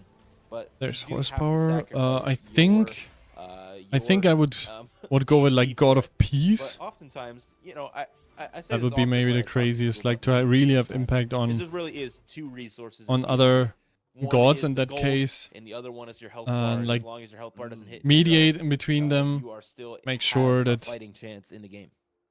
Well, I mean, that nobody goes in the previous game, as we goes crazy too easily. Coming in, so I think we are going to be seeing our players showing that they are very like being a mediator, horsepower. Ego's definitely got a very interesting question. I really like that. It's a nice thing to think about. And looking, it seems towards the Ari Bastion board. There's an Ari Bastion reroll. Slamming in the Rabadons and the Hextech Gunblade means that hopefully he'll be able to put in some smooth loss streaks rather than the bigger loss streaks he was taking in game 1. Yeah, and I think we're playing maybe even around this Bastion Ari, which has been quite popular. I know there's a blue buff dominating in NA. and a Gambler's Blade is quite good. And so curious to see if they will continue to stick with that or not. I'm sure they are open to whatever. That'd be cool if we see Eldritch being played here. That would be so nice. Yeah, well, the items there I think would work for it, so I'm absolutely up for it. But I do want to point out Balmyong, of course, bringing out the high horsepower board, came in 3rd place for Dank Memes last time round, so is very much encouraged. Silly, I can sort of get behind this idea from our players, particularly our ones like Balmyong who came in last time. Of rather than trying to shoot the moon and go for mages. to completely reset your tournament day, instead play for a solid top 4, top 3 kind of. Okay, that's Hunter. Slowly pull yourself back out of the doldrums. Yeah, the worst thing that could happen. You can see it because Category 5 Twitch with Category 5 and Last Whisper. Really want to get some and here, I mean, Protector's Vow later for Wukong. Because once you get behind, your mental starts to go. Or just Vanguard is also fine. It is away, and it just makes it more Seraphine is battling against this Soraka here. The Ice Soldier Soraka. Ah, very interesting. Glorious. Wanting to be able to get that top 5. Top 4 is obviously what we're searching for. Okay, so we can see here first portal. Here, the portal is next. Okay, so we can see we have mages. We have. I'm not really sure what that is. Maybe Sugarcraft. Okay, maybe we need to have more time. Maybe we can say next. There was a Blaster, so maybe Blaster. maybe even if you're at level Let's 5, see, you don't what is need to this? completely give up on having Soraka active for the It's rest of the game. Sugarcraft, right? I mean, he would go An important fight. Actually, I don't think it is the fight we saw. What I thought it was. Sugarcraft, Somebody was in my scouting the board. opinion. But it is But not sure yet. good This one. might be Eldritch, Nonetheless, we have a lot of our high HP because players this is already definitely deciding their next round going strategy for her based here. on the win or loss. Gamblers played God of winning Peace, against interesting. Warprox here, Yeah, not I quite mean, doing so, but I think having that would be my played choice. alongside it early means this can be a really good goal generator. Oh, for So sure. we have the mage player again. Can you please show somebody else? But always the same players? I think that would be very interesting and very, very good, actually, very useful for me as somebody who actually want to talk about the different comps and want to know what's going on. I don't want to see like how he's doing nothing. He's sitting there. Can you please? You just showed us this dude for the last 5 minutes. Can we please move on to the next player? Thank you. Ah, waste of time. And then he's fighting the same dude again. GG.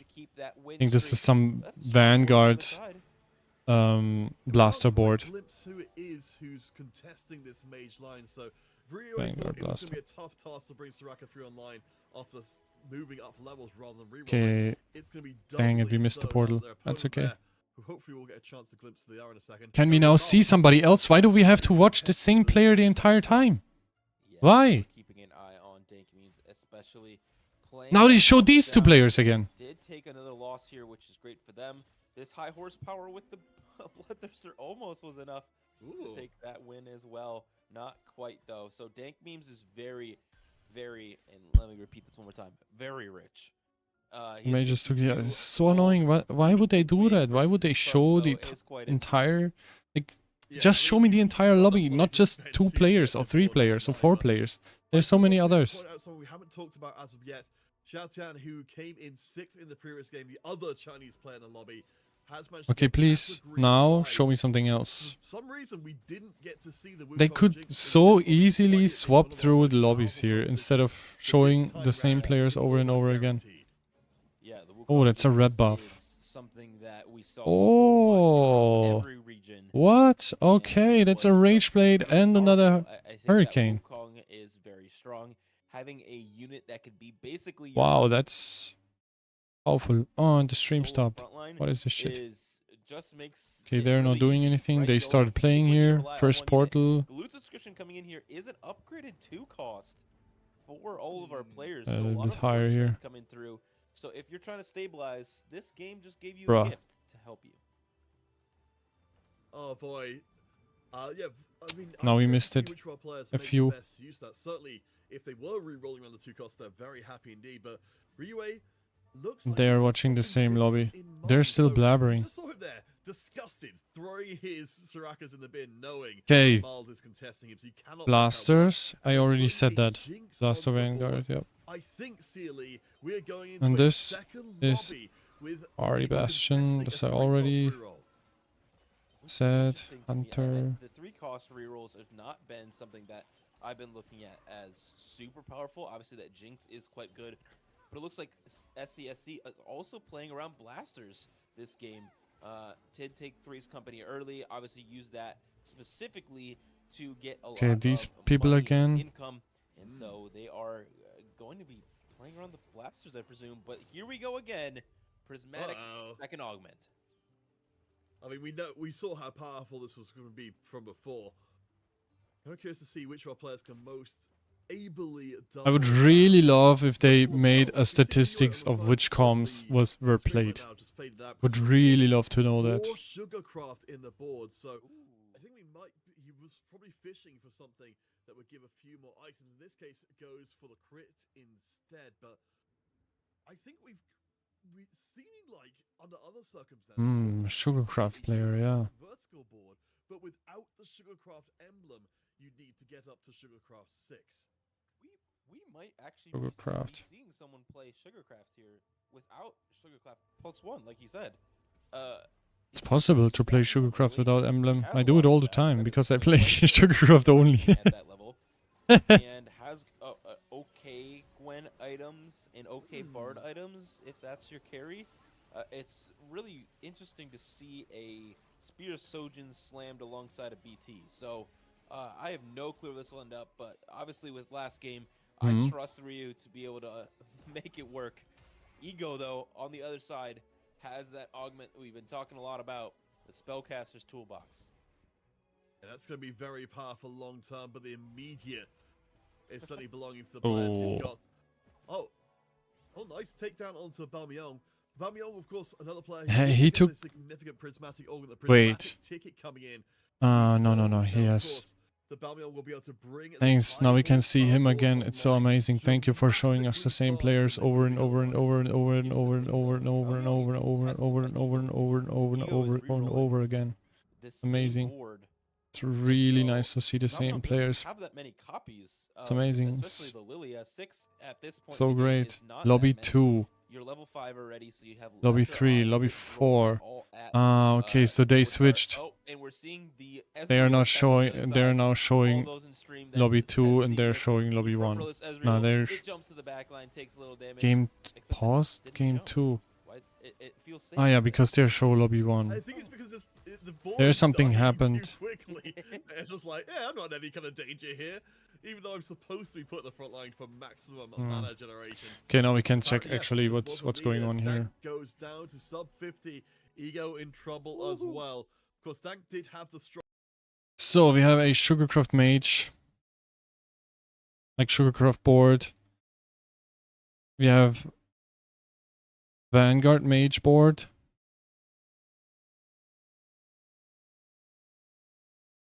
Mage, Vanguard. We have Bastion. And Shapeshifters. Okay, nice. So very, very rich. This is still paused. Has this okay. now found in shop. Then we go to lobby 2. A little bit of board power, trying to save a lot more. We're shortly before. That's multi-striker versus mage. Okay. Even more gold, but it's not to be multi mage. Just goes down rather quickly, and we don't kill anything, so that's not going to be a good win, a good loss. Sorry, but we're still level 7, 40 gold. HP is low, economy is high, everything can be. Okay, now give us the stats. What is this? Why is this here? Go away. Okay, thank you. So we have Hunter, Jinx, Mage, Vanguard. We have Bastion. Oops. Bastion.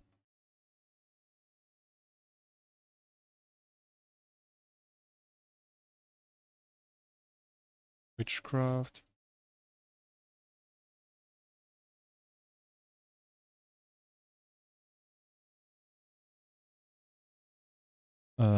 Vanguards. Ah, Kog'Maw reroll. Hunter, Bastion, and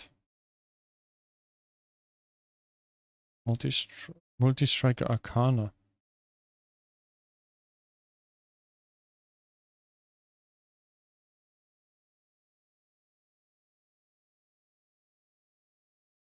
I don't know what he's scholars. Okay.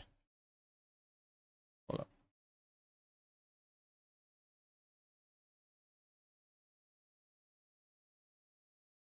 So once again we see YBY's board and the size on these units. So look at how powerful he is. He's closing in to that 3-star Rumble, which is gonna be so incredible, especially with all this extra shielding that it's gonna be getting. Found so Shapeshifters. That's lobby 3. Shapeshifter. It's a 1-cost unit, only a 2-star.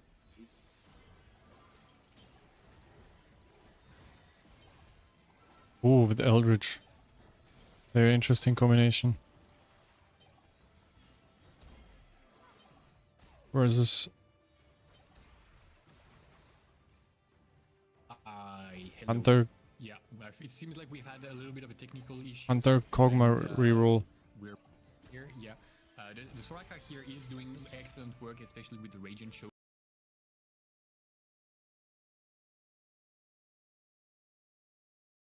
Hmm. Question to you: What would you be like? What kind of god would you? What god would you choose? Okay, multi-striker.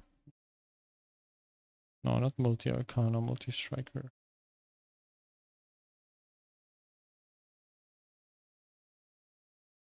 Okay, wait. Hunter, Jinx. Shapeshifter I already put. Mage.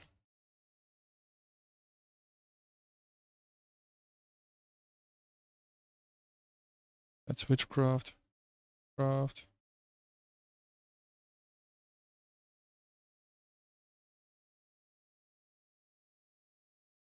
Ape. Eldritch. And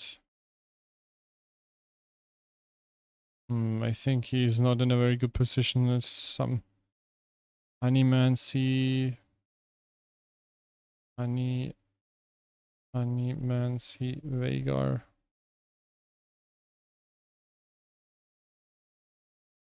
Lobby 4. Okay.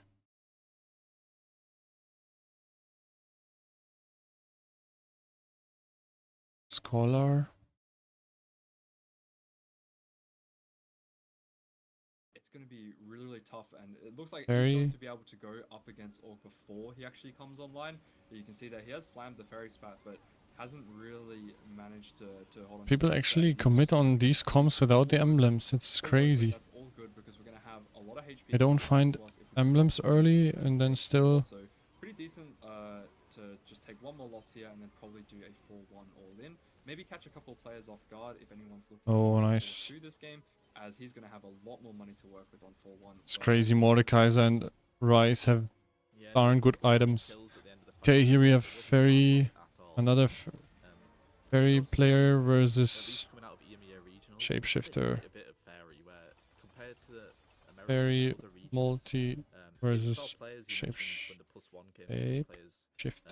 Were leaning towards it, but we did favour it quite a bit in EMEA, so not surprised Orgs ended up on this line. The +1, already the Milio as well, sitting in a really, really good position. Wow. The Khans came through as well, and the problem we saw, the only problem that could have been the case is if there's not many 4 costs taken out the pool, it could have taken him a little bit of time to find what he's wanted, but already things are looking really, really good, and as long as you can just pick up one Callista, Org should be able to stabilize pretty drastically.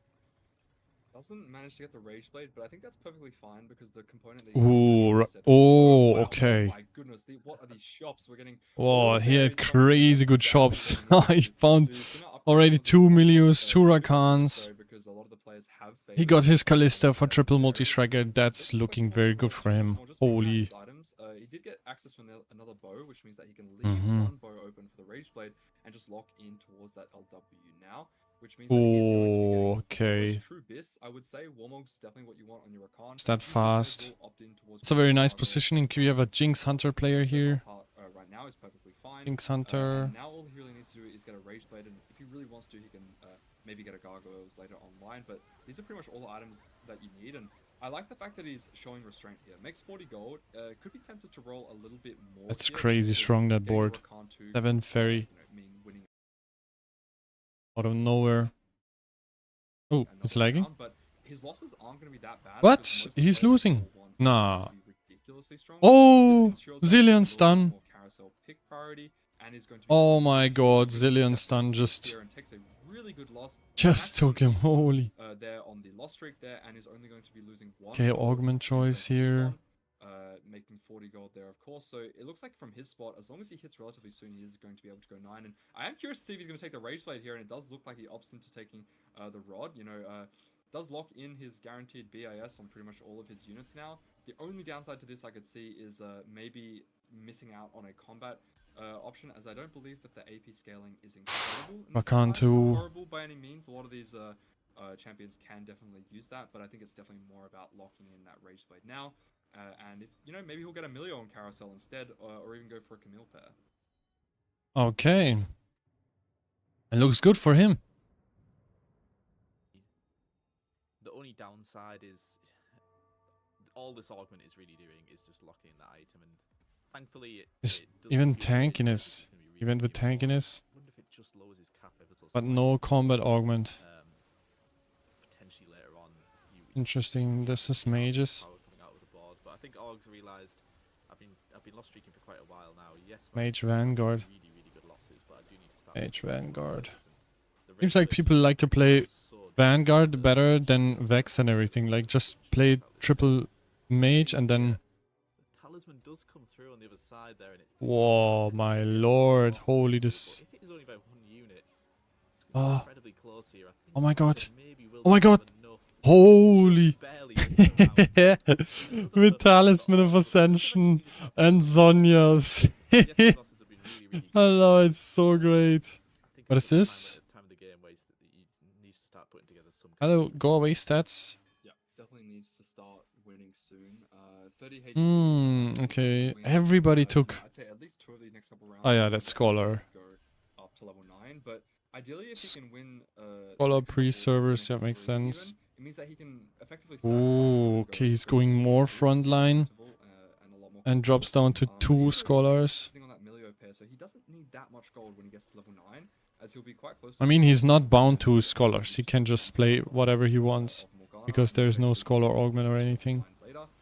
But the good thing about picking up that Rage Blade is now he can go for Camille items if he wants to. He doesn't really need to change the Rakan Ooh, items that much. but I think he's the not really Rakan breaking is this mage. totally fine. And if you can get a Camille to Oh. maybe even like a Shiv and Ashes, just This Seraphine is so interesting. I've never seen as well. As we do a Seraphine like this. Never ever. That's so good. Seven Fairy. He played against Encanto Crest. Okay, now we can see. We do see across the board. Mage. Scholars for now. Fairy. Shapeshifters. Hunter Jinx over here. Okay, multi-strikers.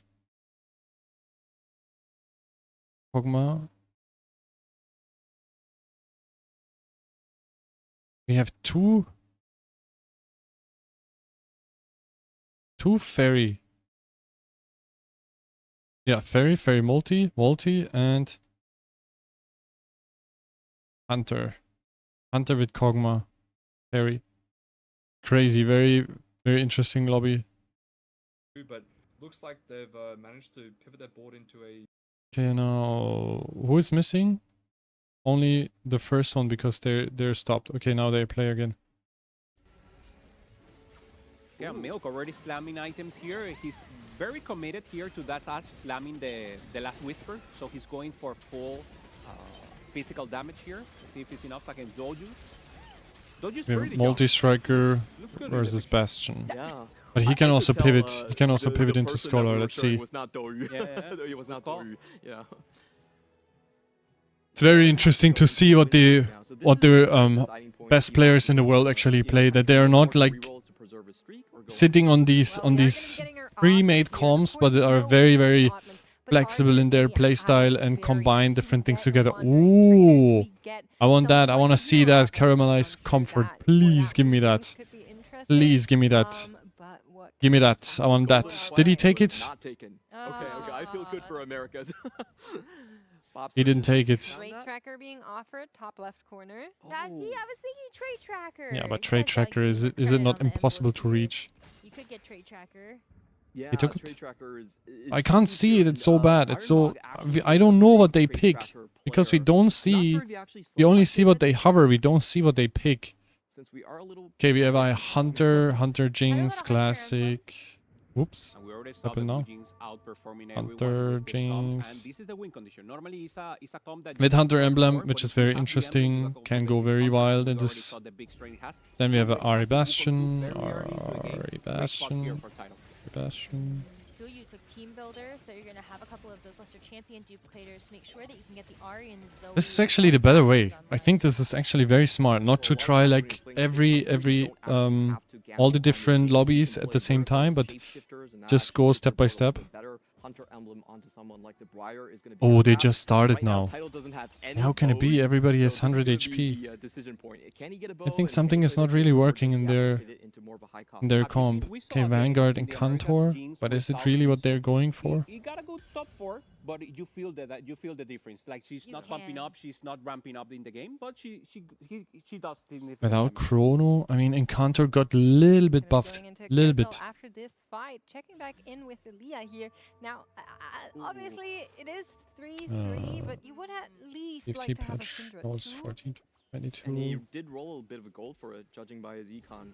I feel like that's why maybe Capricious Forage ends up being... That's gonna be Blaster. Oof. Instant value from your augment helps to stop some of the bleeding if that's been happening. But yeah, you gotta get those Syndras. It's so important. Where are we looking at? Hang also with the Ezreal Kamikaze, maybe? He has the double crit item there, lacking the healing, maybe something else? I'm just saying that's the JL. Vanguard Encounter. What's that gonna be? We're gonna have a good sample size. We have a after trade this buff after here this. for Encounter, but that was not that huge. Trades, Encounter stacks. Okay, it's actually almost 50% buff.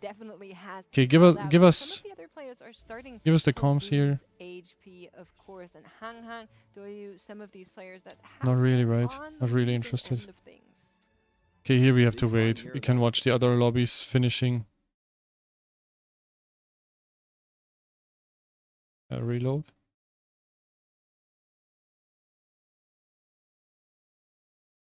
Yeah, first player is already eliminated. Oh, okay, into very much money and reroll augment. Crazy.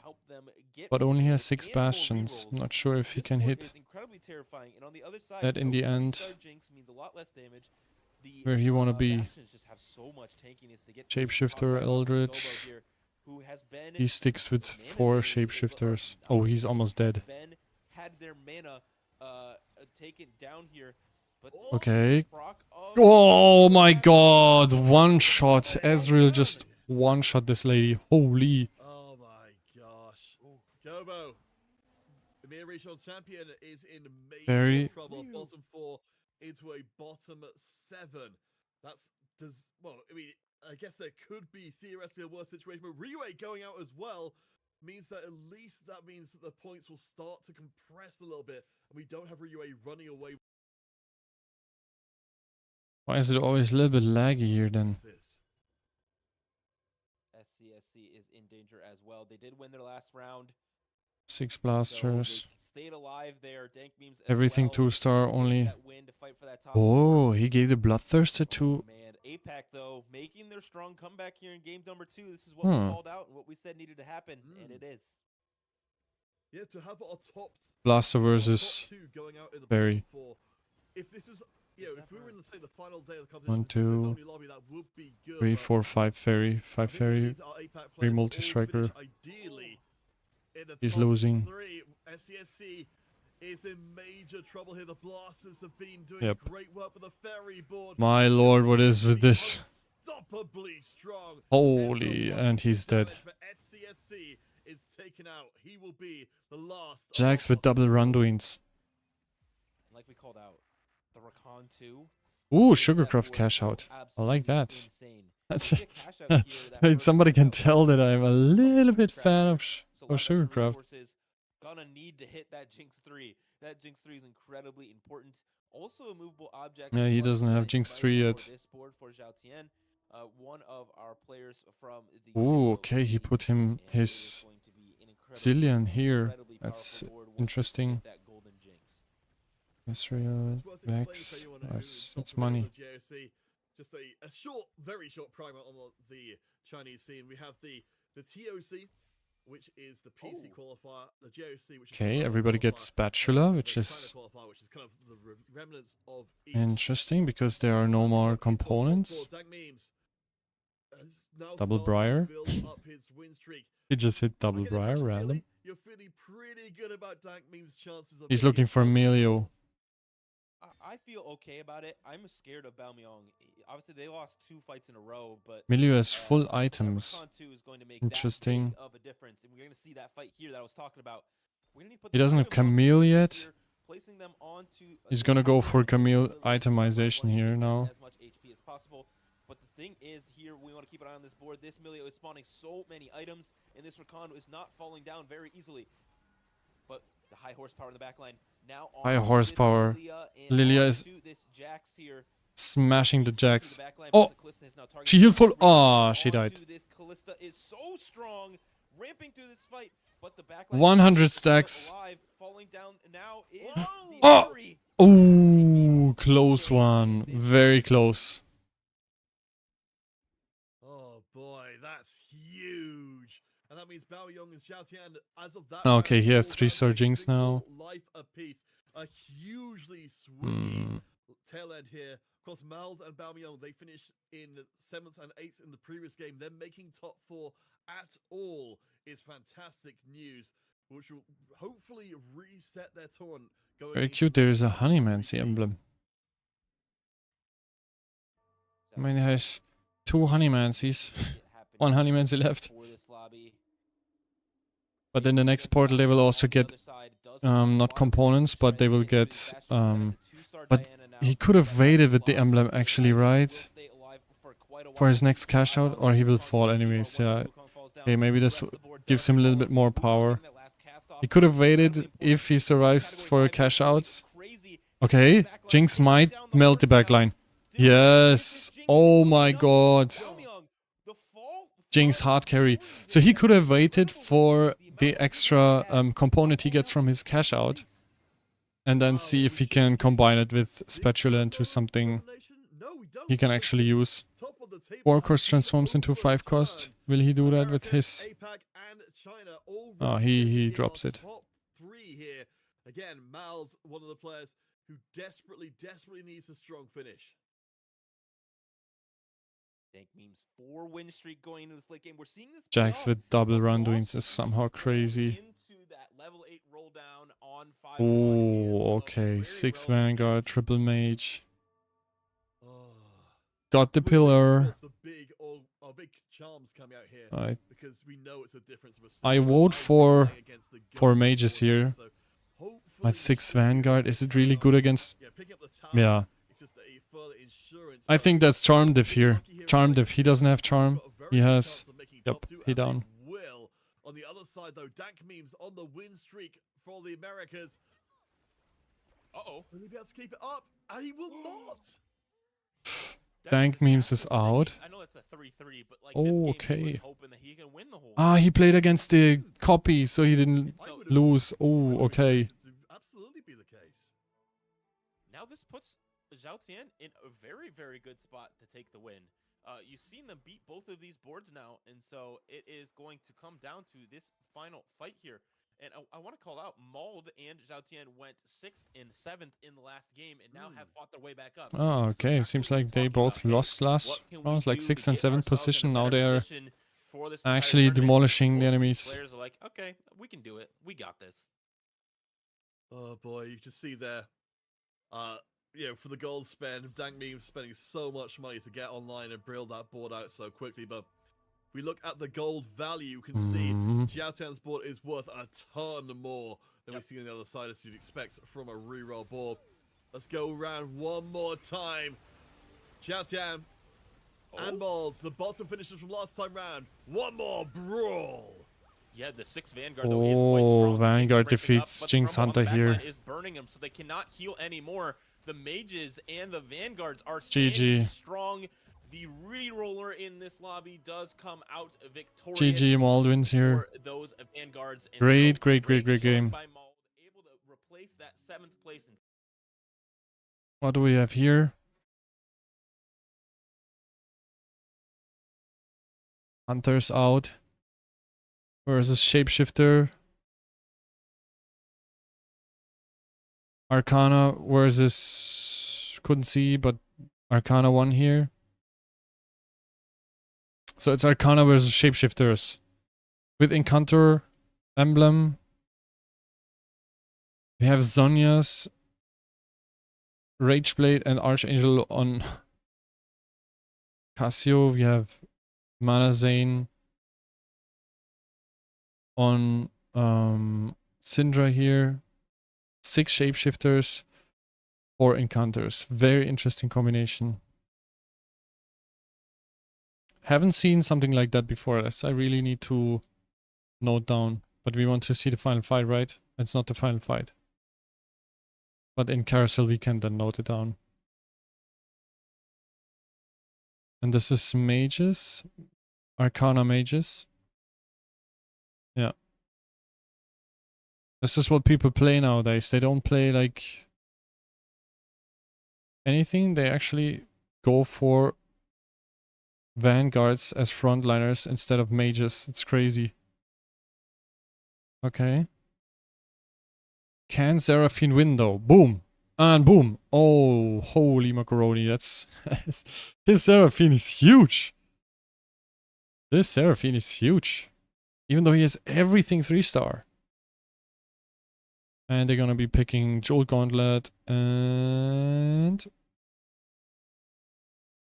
Sterks. Okay, so this is lobby 4. We have Arcana mages. Very nice. Very interesting to watch. What's going on here? Is it already over? No, it's top 3. This is over. I mean, this is barely over. So we have a nice stuff to watch here. Gonna watch final here between them. He found Arcana emblem. I didn't know that. How did he get that? Reforger or what? I didn't see that before. Maybe I'm blind or something.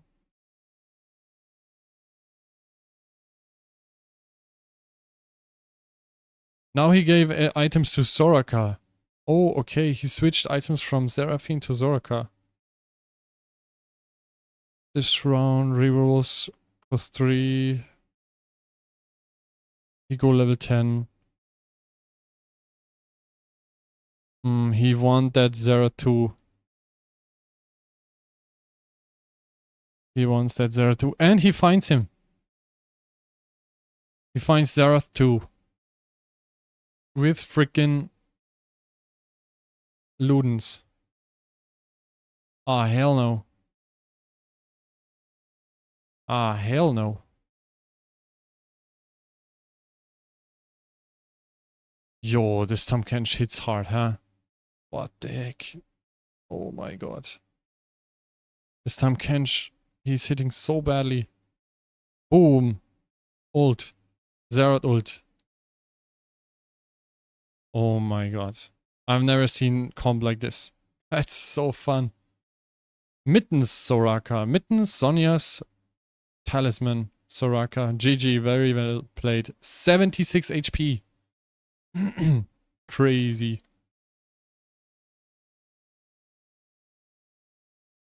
Then we have Vanguard Arcana. He plays the same comp. Very interesting. Versus Shapeshifter Incantor. Not sure who's losing here. If Seraphine ults, yep, he wins. Boom. Oh my god, that's close. That's so close. And they get another items. Ooh, another itemizing round. Create some of our gold here. We can get another. Archen does have the option of removing the. He can find Zerath too. I think there's a little bit of Harrow too, because we did have a really nice AP items on the second Zerath, but that's Here's 2 Zeraths. What do we put in then if he finds the Zerath? I don't know.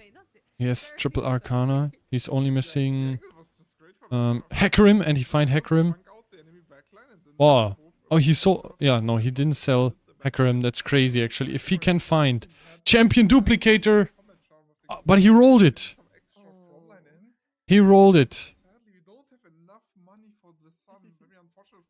He wants something better. He's wants something better.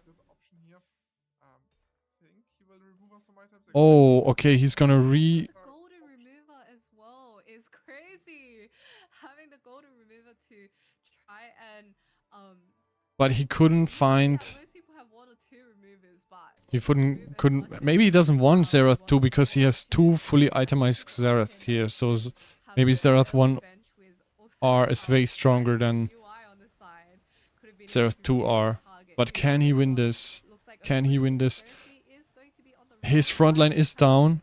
Backline is mana rated. No, mana drained. Xerath hits. Both Xerath ults go out, but he loses. Oh. Not sure if this is an Arcana diff, actually. He could have gone with Champion Duplicator. He could have gone with Champion Duplicator and then go for Hecarim frontline. Might have been a little bit better move, but who am I? I don't know. Crazy. And then we have them. On the board, all those melee. Can we already say here what are the comms? We missed that. I'm really astonished how many of these boards rely on vanguards and then somehow it's the mage vanguards that make it out on top. Like, what's going on there? Multi-strikers. Secret tech. They just like the mages the most. Seraphine. 2 players are already dead. Oops. Such good backline access. I feel like when you're looking at blasters, you're looking at the other mages, you're looking at Ari and the Syndra reroll. Seraphine's just like, hello, bye-bye. Need some milk. Multi-striker versus Vanguard. This is Vanguard in Contours. Why would he play these two? Because they're not contested, so these are his carries? Vanguard in Contours.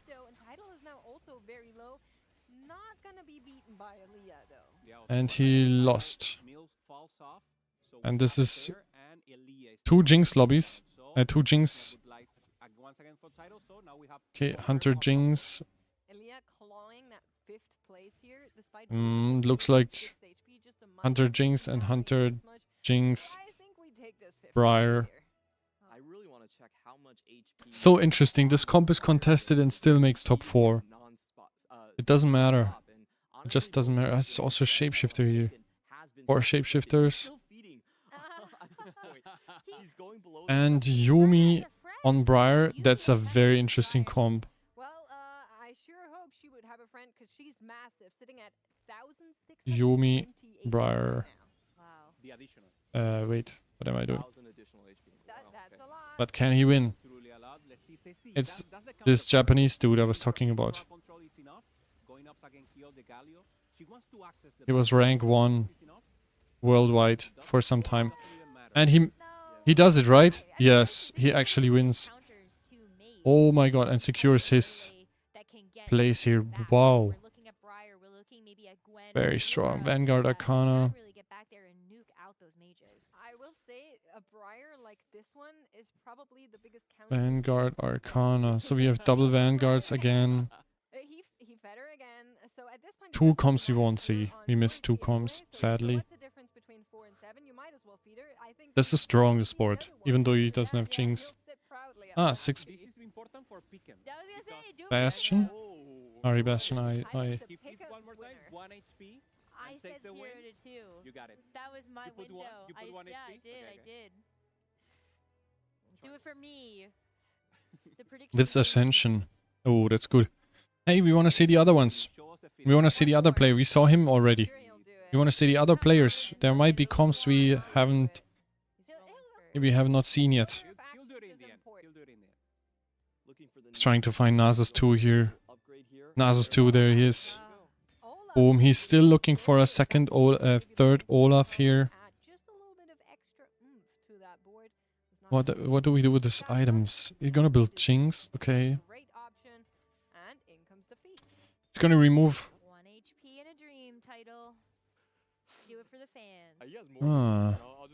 He's got the victory already, we're just the inevitability of it. He reforged his Thieves gloves, right? Am I right? Oh, he got stunned. He got a Jace, another one, another Jace. Briar's going sick. Oh, Briar died. Ooh, no. Oh, that's looking bad. Oh my god. Yeah, they just said a tremor diff. Every 8 seconds stun. Tremor diff. Oh, cash out here. That's Mage Vanguard. We have seen it before. We love it. So we have Vanguard Arcana, Vanguard Ah, that is Vanguard Arcana. That's not Vanguard Mage. It's Vanguard Mage Arcana. Well, you were saying that the threshold that they I think that's the classic board. If you go Mages in combination with Vanguard, you go Vanguard Mages Arcana. Like your highest peak is not Nora then, your highest peak is then Xerath. Because Xerath got this crazy buff. Like they buffed literally everything about Xerath. So definitely the way to go here. But Bastion, can they hold? Bastion got... it looks like they fall. Yep. Is it also Tremor diff? Not sure if this was Tremor, but I believe it was. Okay, again a champion duplicator. Does he need that? Not really. Radiant for 1 round, and he's gonna go next combat. Xerath, I couldn't read it.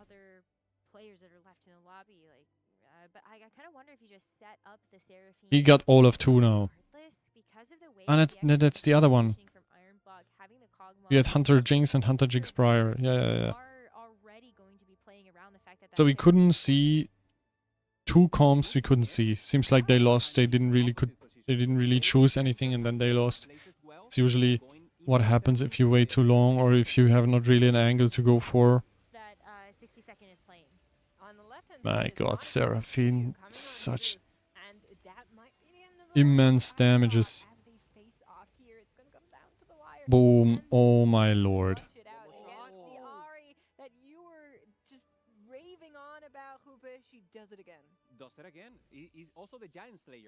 So now we get the comps here.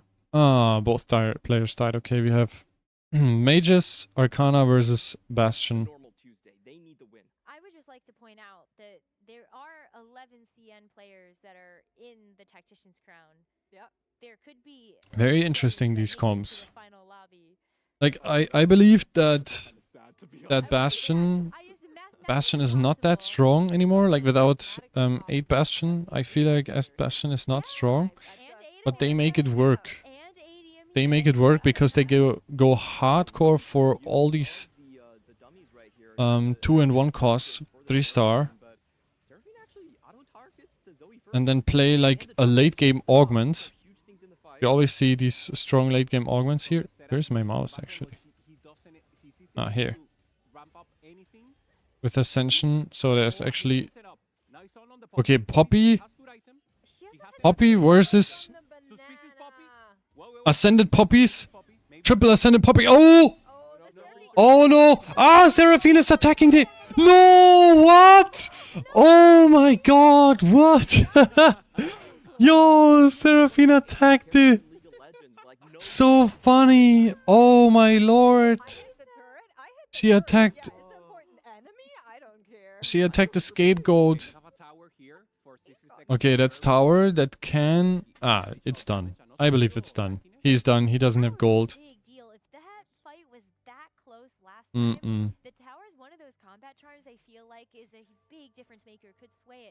Yeah, it's done so. It's done so. He will definitely be victorious here. Extra AP. I don't think that...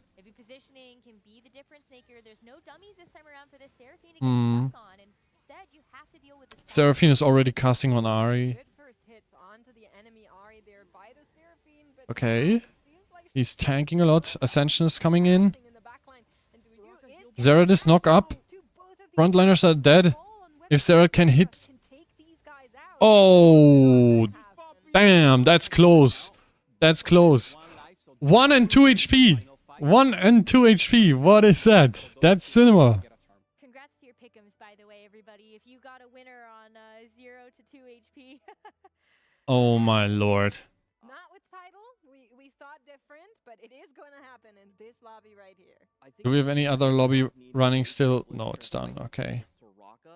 He was trying to be cute about sniping it out, but what happened was very exciting. Over the weak side of his front line, and Ahri went directly onto the back line. Yes. So he does need to align those.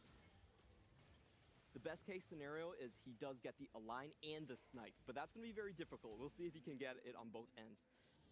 Okay, that's not really best items. He went for another Archangel. And if you are so lucky, maybe you're able to No Diana 2 here so far. You've been able to find something that you really like, you can roll.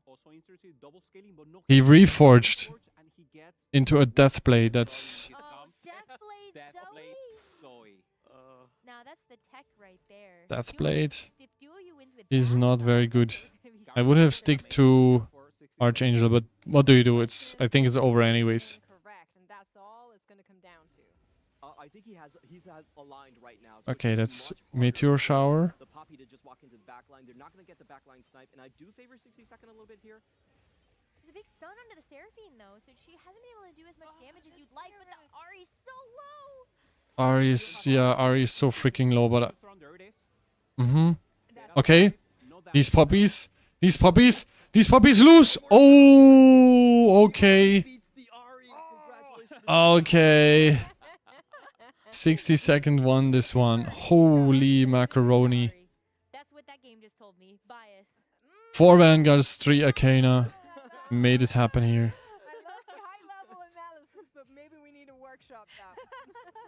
No, that was a great game though. We got a chance to end up seeing again with the power of the Ahri and the Seraphine. Wow. Just wow. In these lobbies. It's 2 times in a row now that we have. Let's have to see what's going on here. Okay, they're waiting for the next. All comms. I didn't think he needed to feed that hard into it. He also didn't find the Olaf 2, which Yeah, this doesn't show me all comps that have been played, bro. I think that the HP threshold was a little wrong for him. He was feeding few, but then he lost. TFT overlay Mayor. The official overlay for TFT Esports. All real-time information to make watching more fun and interactive. Okay, I have it on, but here are the comps. Here are the comps. Here are the comps. Here are the comps. We have a Blaster comp and another Blaster comp. Okay, Vanguard, Blaster, and Blaster. Blaster, Arcana.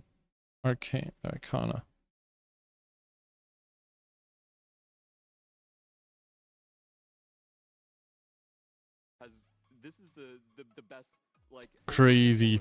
Considering the items he hit, he didn't have a Guinsoo's on his Jinx, he didn't have a Gargoyle Stoneplay on his Wukong, and he was contested on the Hunter line. Still got a third. Very impressive. I mean, did end up hitting the Jinx 3 and the Wukong 3, but it took a little bit of good fortune. So let's go back to our comp sheet here. We have seen another Hunter Jinx 2 times, 3 times, 4, 5 times, 6 times, 7 times, 8 times. I think Hunter Jinx is very consistent. Vanguard is very consistent. So these are the comps that are being played. Arcana, definitely.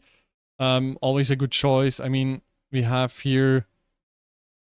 Where is it? Units tier 3, units tier 5. Here is Zerat. He just deals 49 damage more on level 1. And then 100, almost 100 damage more, right? Or am I blind? Yeah, almost 100 damage more, so 75 damage more, something like that. 70 damage more. And then 888 to 999. But at 3-star Zerad, we don't really have to talk about that. And then he has Transcendence charm odds, like you have 4% more chance to hit his charms. And his max transcendent odds also increase, so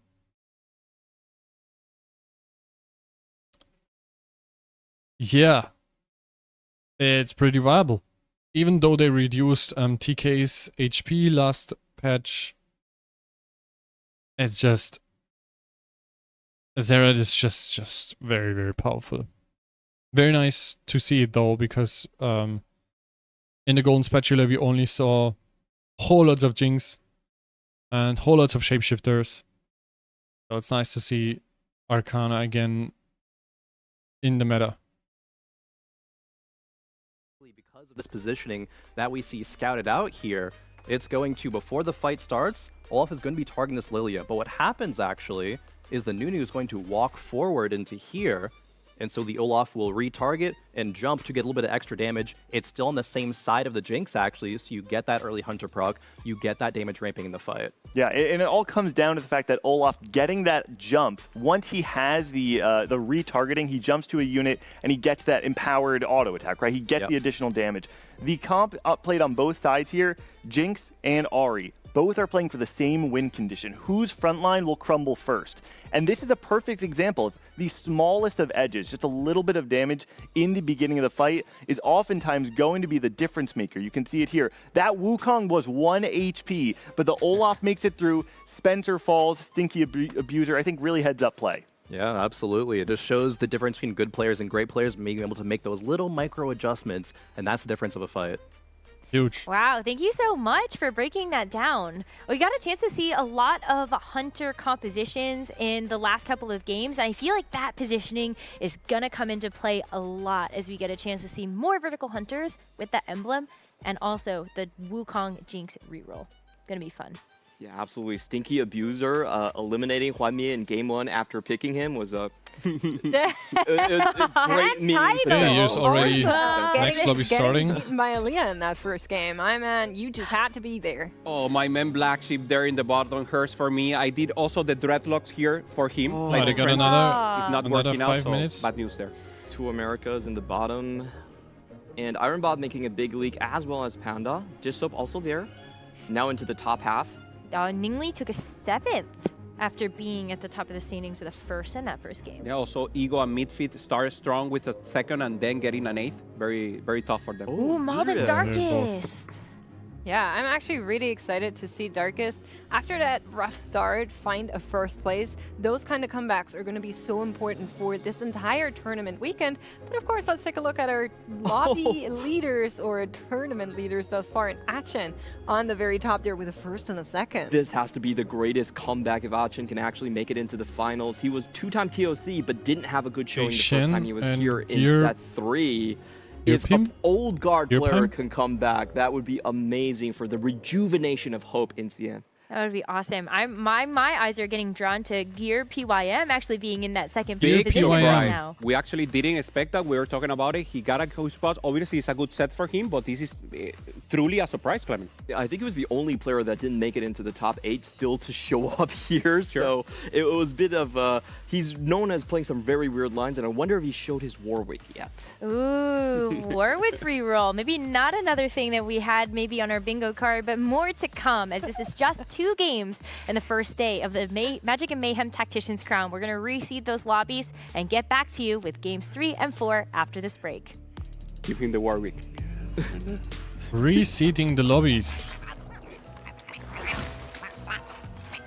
I have to check here actually what's going on because they already have very low timer.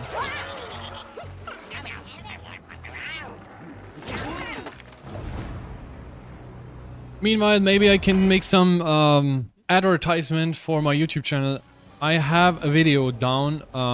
It's because this comes up here where I analyze this trailer and talk a little bit about the ideas behind it and what actually could come because of this trailer. So definitely make sure to check it out. GodfeatherRakan TFT on YouTube. And if you're on it anyways, give it a subscription and a like if you like the video. Would be great, and crazy support to the channel, so thanks a lot. And for everybody who's watching on YouTube, we're also streaming on Twitch, so you can actually get this whole thingy and landscape if you join over on Twitch. Just type in twitch.tv/GodfeatherRakan and you'll find my channel. Thanks for the support and love you all.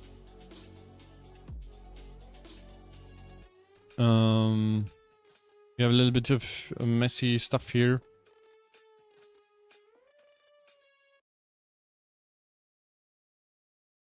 So I try to... Okay, we get advertisement here.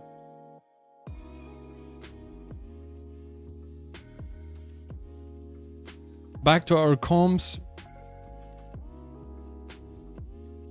We couldn't really get the placement this time, but that's okay. That's no problem. But we got all the played comms here, which is definitely increase or like improvement to last time. There we dropped 2 lobbies. And I think this is a good way to actually... Can you please shut up? That's a good time to analyze like what is good, what is being played by the pros, and what can we actually take for us for our ranked games. So we have Hunter, Jinx, Ahri, Bastion, Arcana. So we have... Oops. I really want to like mark all these Arcanas here.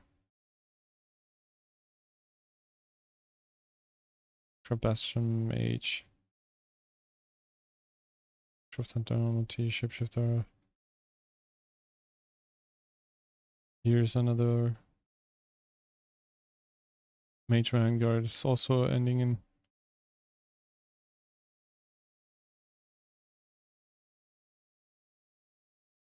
So we have like 1, 2, 3, 4, 5 times Vanguard. We have Hunter, Jinx 8 times, or like Hunter comms.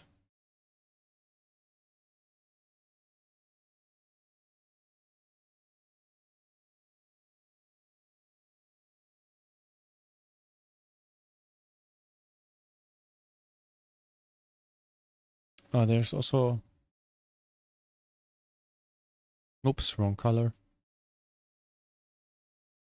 Vanguard is being played a lot.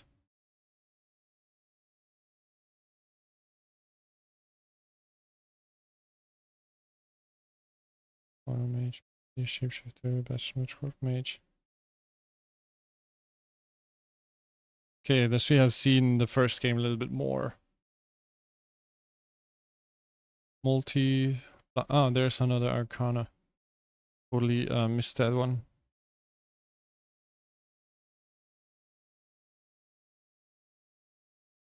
Multi-striker. Very multi.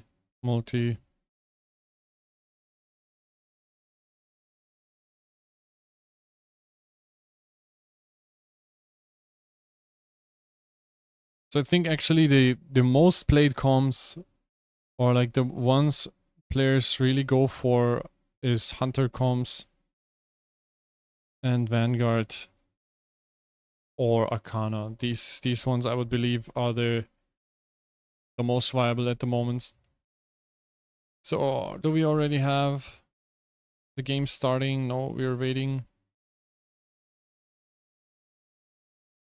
What do you think so far?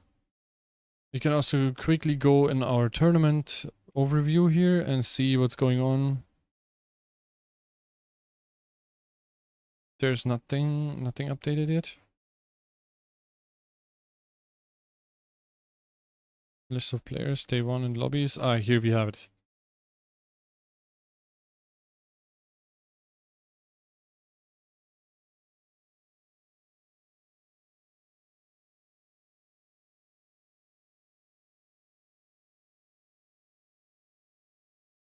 Points.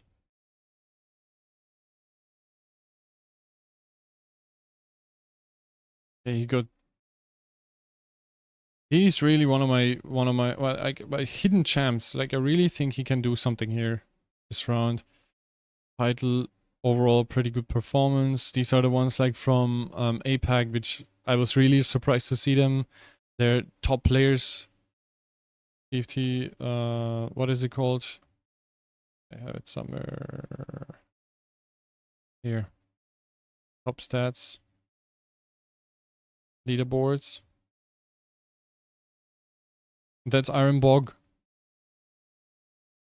And then... Oh, Ray came back. Okay, that's interesting. Where's Tidal? Oh, Tidal lost. Battle? We have to go... Data... Vital. Right. Yeah. Ooh, okay, he dropped a lot. Oh, he completely fell out of? Or did everybody else just play a lot? No, he actually dropped and now is Grandmaster again. Okay, that's interesting. Because he was topping what is it called? Like rank 1 for some time. This is rank 1 world, right? It's not any region, no, it's in the world. And he's holding that position pretty darn good. He made a huge jump.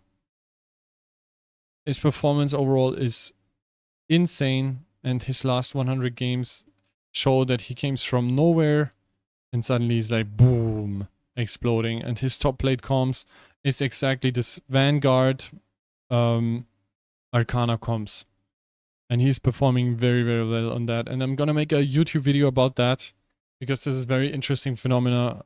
I haven't seen something like this before, and definitely want to feature that, how he made his way into the Hall of Fame or Legends.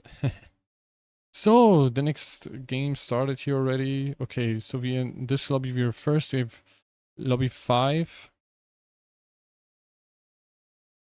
So lobby 4. Yeah, this was D. So this is now 5 and this is now 1, or game 3, lobby 1. No, they are lobby 1 again. They were lobby B. So they're in lobby 5, lobby 4, lobby 1, and here we have to wait. Gonna see that very soon. Multi-striker not really working out for Robin there. It's a comp that, especially in the Americas, has not really been working. Okay, here we have some bug. It's not really updated yet. And what do you think was So this is the updated one. This is the current best working one. One big difference I noticed in the regional finals for both of our regions comparing is that there was a lot more Jax Ashe reroll compared to just the Kassadin reroll in the Americas. In the EMEA, Stink Abuser was the kind of one-trick pony or one-trick Kassadin in this case. Nice. And it was all about Kassadin, the very high tempo, stage 3 especially, where you're able to save so much HP. Sometimes we saw, quite regularly really, the 8 to 10 win streak throughout stage 2 and 3. And with that HP lead coming to stage 4 with 90 HP, you have so far we don't really have any consistent top 4 results. Anything. Okay, there's 4 hunters. I mean, honestly, nothing. No, 3 hunters. It's like a lot of options. It's the silver augment with an open bench. You got a million different options to choose from. Like nothing too crazy exciting here. Well, branching out could make things crazy exciting. We'll see if it's an option, of course. A lot of randomness, but right now there are so many great hits that it kind of ceases to be random as long as you have a good understanding of a wide selection of lines. Branching out would be very interesting, but I can't see it anymore. Anywhere. One, especially depending on what players we have in the lobby. Some players definitely like that variant a little bit more than others. Yeah, I think generally speaking, Pandora's Bench and branching out are the 2 most common that I would personally expect to be taken this weekend. I didn't quite see anything. The others that are quite strong though are things like this, where you get the what's this called? This is not helpful on the way. Stationary support. Yeah, thank you. Yeah. Support me, please. Right. The augments where after that's hunter comp. Pretty sure. In combat, and actually it follows the shape of this patch quite well. Multi-strikers. You kind of sacrifice some of stage 2, and then in stage 3, you try and slingshot. And you start to try and get that streak going. Yeah, that's interesting here because there's a big tempo start. Wow, that's a crazy damage. Damage build. That's gonna be. And with the units, right, the hunters would think, okay, yeah, maybe we're 3 damage. Jinx Wukong kind of line, but slamming that really Iron true. Spark in the early game is just huge tempo, and we can pivot to a plethora of AP lines from there. And right away, no, it's 6 damage. Yeah, makes sense because for the start of this 3 upgraded units. Hunters now Ionic Spark Slam, not so much leaning into that Jinx anymore. Someone like Stink in a different lobby also played 2 games of Hunters. So EMEA in general seem to have started off with a very strong penchant for this Jinx reroll. We'll see how that evolves across this day 1. On me, we have Eldritch. Players play the Syndra line already. Find Vintage this time around is actually one of those lines where it can be valuable. Ooh, okay, yeah. Like the multi-strikers, but you can see it already. I mean, this guy's angling in a line that we saw him play. He's gonna go for support items. That's. So a big trend I've been seeing with stuff like that's interesting. Is that the Vanguard units are so highly contested that it's very hard to get it off the ground in terms of front line, and I think that's going to be a big problem for most of these players that are. Come on, Elise. Oh, Elise could ult here. Whether it is more on the still window or the encounter side of things. I do think this will be multi though. I think it's the clearest line with Fine Vintage. You know, we've seen it before. Duelist. You know, they changed the name, but Bastion Witchcraft versus Eldritch.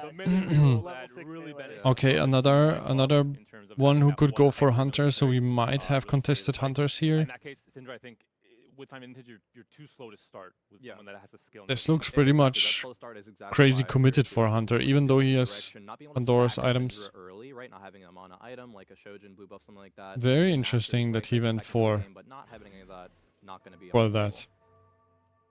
Even though it's contested already. Okay, he got this. Bought the level 5, put in his Blitzcrank for some little bit more power. 3 Vanguard, 3 Portal, 2 Vanguard versus Druid Hunter Vanguard. Interesting, but there's already Kassadin 2 with Hodge. Ezreal missed here. The bombs hitting their target. If Ezreal can ult another time, he can one-shot everything. Okay, Twitch. Oh, that was close. That was close. Ezreal missed 2 ults. Incredible. No, we're here to watch that, but you were kind of talking about Darkest. Seems like we have here Bastion. I'm really excited to watch because they Portal. always find creative avenues to lines even when they are a little bit contested. So if there's any player in this lobby I wouldn't Shapeshifter. contested line, it has to be Darkest. Shapeshifters. Not really easy to see here right now what's going on. See if that's just temporary. Hasn't really, committed to rerolling just yet.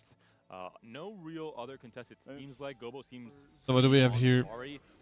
Lobby 1. Big artifact for that RA to really benefit from. Maul does have the Kassadin with Hand of Justice. Hand of Fairy Justice Emblem. doesn't really lend itself to playing any sort Fairy of Bastion stuff, Emblem, though, right? actually. You're not actually looking into playing something like the Vanguard. Very Blast interesting. Attack. Do you actually think it's a 3-way contest? No, I'm laughing because of the Nyla puzzle. It's not working. It's been 3 days of prepping, and we've heard about Nyla from Gangly quite often. I cannot hear Mila anymore.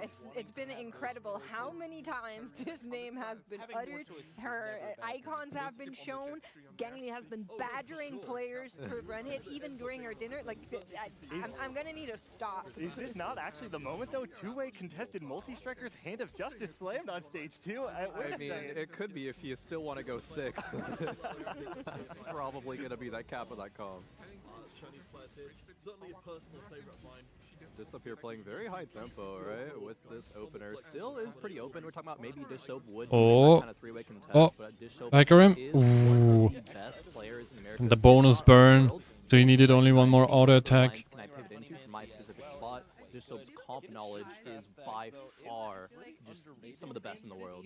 We heard it from Clement, the man with a plan. That's right. Dish Soap, ever-increasing number of nicknames. This is Portal so far. So we could see 6 Portal here. That I think it's worth highlighting for a moment, right? Maul got into the Golden Spatula by, as a surprise for many people, and then was not able to prep going into that final event. Oh wait. Here this and then this. Into the Tactician's crown. Now standing here, game 3, bouncing back. So we have lobby 5, lobby 3, 2, 4, I think 1. Mirror is not quite selling it for a very much underdog Dark Horse player in APAC. So we see here across their regional finals. Portal already committed. I'm very curious to see what he knows. Oh wait. This is lobby 5. I've been really excited about Bio. So as they are going head-to-head, Bio in that very first game taking a first place on the back of that Mage's Vanguard comp that we've been seeing a bunch about. I really love that, and I'm so eager to see what else he can cook up. Okay, this is notably for me, kind of, I said this one unit recreating everything. Of like Brazil TFT, and it's so good to see. It's just, you look at the camera, you look at like the play style, and you cannot help but feel joyous. I have one note for Bio. That's Mages. Prep doc, and it says the most electric man in the world's field. I'm a little bit worried for Bio though in this game. Bio, I think, really excels from playing from ahead, playing from high tempo. So seeing in a spot where not a full loss streak here actually is maybe even the worst of both cases, right? It's pretty Hunter, that's definitely Hunter comp here. Testament to how Bio perform on the global stage, being able to play from more unfamiliar positions. Hitting pretty hard here to the mages. Only played one game of mages in regional finals. So Hunter I Jinx. imagine he has the reps. I think reroll and mages have been a big part of the set. In the Veigar edition, now obviously one cost. Bastion. With it. I think that's fair enough. Okay, he already guaranteed that he It's a knows, Bastion comp here. He knows the roll downs. Big roll down coming in here now. A lot of gold to work with. Over 60. We'll see if he can manage to maybe get a little bit fortunate and hit one of those 3 stars on 30 gold or so. Yeah, already 5 Seraphians. Also interesting to pay attention, you know, we saw, at least in the Americas, many people flexing between the vertical mage versus the 4 Vanguard. We actually saw Mages. the Vanguard version struggle to perform, and now leading into this event, it actually feels like maybe it's a bit more favored by a lot of the participants. So we did notice in other regions, the Vanguard variant of the mages did kind of thrive. So how is it in EMEA, actually, for the Vanguard mages? I think it was pretty split. I do think overall it's about not playing something that's contested in terms of if Vanguard as a front line is not contested by any other rerolls and all these Vanguard units are free, why go into Then we have Fairy. just try and find an alternate path to still have that stability in the front line. It's all about stalling. Similar to for Syndra, all you need is time for your backline mages to do their thing. The problem we actually saw with it was that towards that stage 5, you fall off. You just don't have the Oh, you have to listen to this too, because here, have the additional AP, you have now it should be a little bit clearer. With this, unless you find that Nora too, it really feels like you have a hard time killing things like a Briar in the late game. And the real difference is, are you playing mages to top 4? Are you playing mages to spike early, have a stable stage 3 and 4, and then fall off? Do we finally have some like learning to spell angle? Certain augments, some certain special conditions will augments? really Okay, elevate here's that a spin comp to into a win. second or first plate status. Spin to Some win hero being offered augments. there, top left corner. And is going to be picked up as well, despite Oh, the spot okay. not really being on that line before. Mald has, it looks like, committed to this Kassadin. You can see those itemization from Mald being 3 very, very strong items for Kassadin. And at this point, the 2 other players that were leaning that way are going to be significantly behind. Nashers, though, not an item that's typically on that castle. It is good, though. Trust I'm a me. believer. It is so good. You gotta watch this cast in this fight. Seriously, watch. I'm watching. I'm looking. So Especially stage 3, it's very good. This is what's gonna happen. Streaking on 100 Oh, HP. this It is has like, to be this it. is so juicy too. With the 1-star front line, casting a boom, boom, boom, boom, boom, right off the bat. The second that shield comes up, you get the additional attack speed. You get the multi-striker procs. Oh. So much damage. It really is powerful. It's about to die to a Jinx 1, though. Nah, look at it. Still We're going. killing, surely. It's Oh, Mamma down. But he also got instantly attacked. I think the boom, boom, boom was a little bit too high tempo. They're still going to win the win fight. is but gonna come fine. through. yeah. That's Exactly good. as you drew out. Shapeshifter, we have Shapeshifter, 4 Shapeshifter Hunter Example here. of what Multis is trying to achieve anytime it's played. It is not a comp where you're trying to find the BIS for your reroll unit and spike somewhere in stage 4 Spin once to you're a win. 3-star. It's all about bullying every single comp, especially 1-star backline and frontline end of stage 3. That's That is the multi-striker bullying spin to period win. ideally, And very Eldritch. often you see a 9 to 10 win It's not streak. really clear yet Stage what 4 he's you gonna try and play. respike with the 7 multis with Callista, etc. But it's all about preserving HP early, and Mald is doing exactly that. Mald is doing exactly that, but I already called it out when we saw it happen. Spin to win being picked up by Juanmi, and that's bad news for Robin, who was on that Wu Jinx before. Can he find an out? Maybe try and go for a different carry on the lines of Olaf. Could be an option if Ooh. he's just so fortunate, but could be trouble. Yeah, remember, this is Fine Vintage, too. So this is like creative TFT at its core. I think that's something that really Juanmi really excels in with this kind of line. But I mean, Fine Vintage, he's waiting for his items for a long time. If someone's going to bring creativity, Already to the board, it's gonna be Half-Life. Juan. Very that's interesting part of here his what he's essence. playing. Obviously, they haven't been able to prove that. He's gonna go. He's gonna go multi-striker. There's no portal.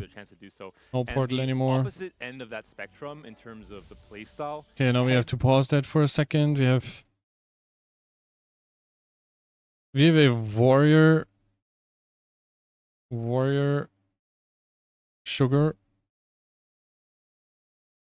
We have a bastion. Oh, that's the same. Oops. Whoopsie. Then we have mages. I think we already put that. Yep. We have bastion. Hunter Jinx. Or Hunter. We don't know what he's going for because he won't really get this 3-star. Or he's gonna be outplayed by him. Or he outplays him.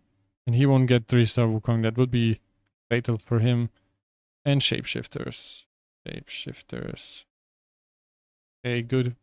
perfect for Ari, but suddenly a wit's end comes online. This is the 48, 45. On level 6. Okay, here we can see the comms for a moment. Cool. Oh my! So this is something This is that lobby I 3. love seeing from Gobo, because he just saw kind of. Vanguard.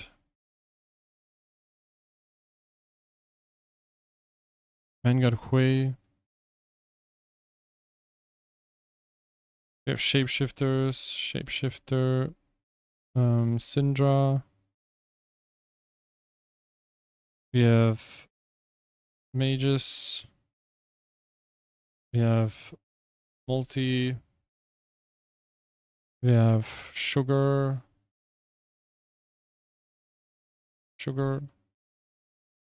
We have another mages. Mage Vanguard. We have some Arcana, Jinx, and Blaster. Nice. Oh, perfect. Then lobby 4. That was lobby 1. No, wait. That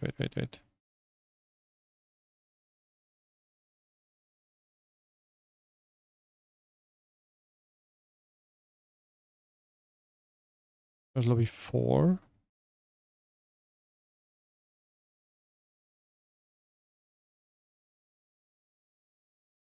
No, lobby 3. Yeah, lobby 3. Exactly, now we have here Jinx, Honeymancy, Bastion, Vanguard Blaster,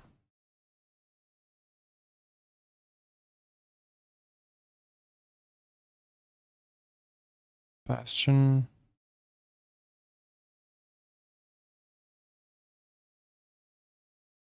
Mage,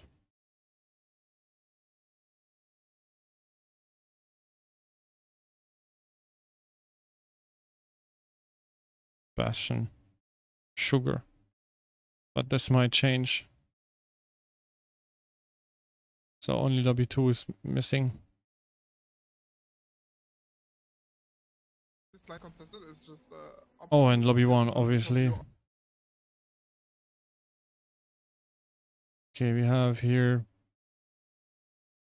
Both lobbies are at the moment playing for.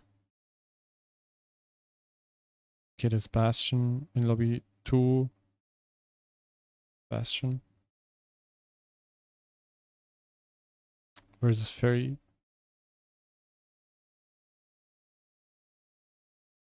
Here we have free server ferry.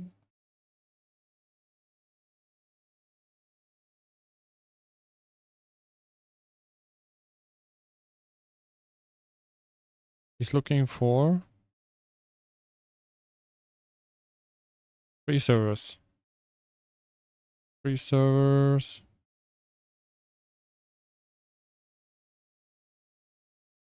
There. No, wait.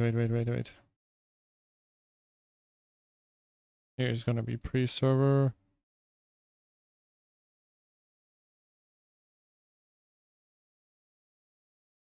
That's Sugar Warrior.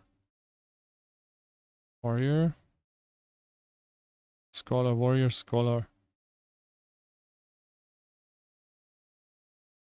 And yeah, that's one more loss here. We're gonna go down around 30 HP. We gain 2 on the next round, but since we're out of gold, it's definitely a very scary position here.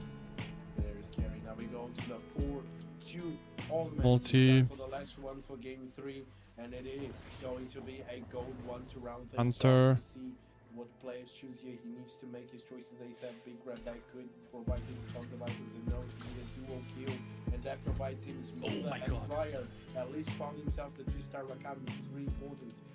He could also be playing around full Bastion here because he has the emblem. So could drop that third Preserver, which is the Zillion there in the back line, for a Bastion.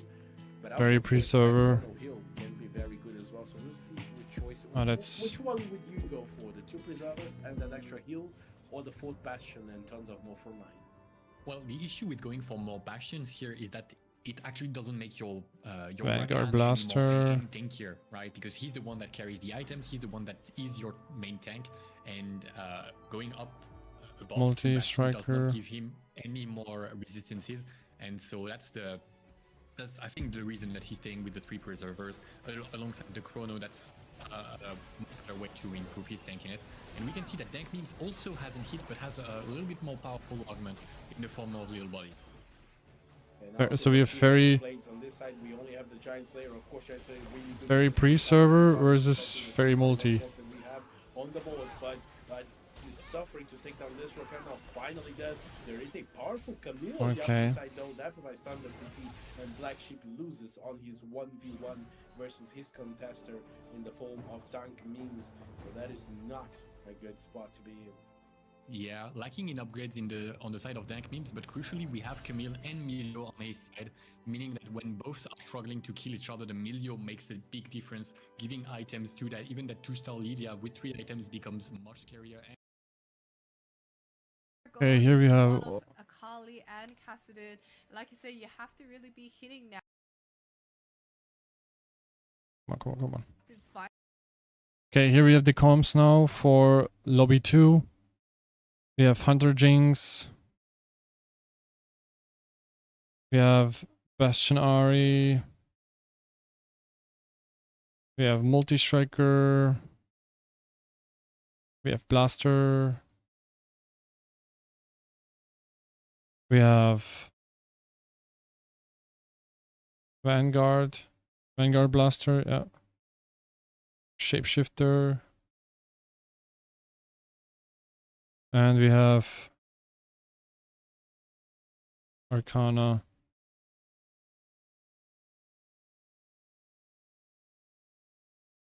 Arcana multi. Nice. And here we have the same chance to see this. Great. We have Fairy Pre-server, we have Mages. Very strong now, and Ironbox losing still a fight after finding the Akali. We have actually Mage Vanguard. Because of Vanguard augment here. I'm wondering, Ironbox, I highlighted as a player. We have Scholar Warrior, we have Multi-Striker. Okay, we have a classic Multi-Striker. We have a Bastion Ahri. We'll see if they are able to bounce back. We have quite difficult Blaster. The other player at the bottom that he has to hope loses, Stinky, like you mentioned, and Honeymancy has found a use for all the extra items that, like you said, usually in Fairy goes a little bit wasted, but we have 2 items on Milio that we luckily found at level 8 and 3 for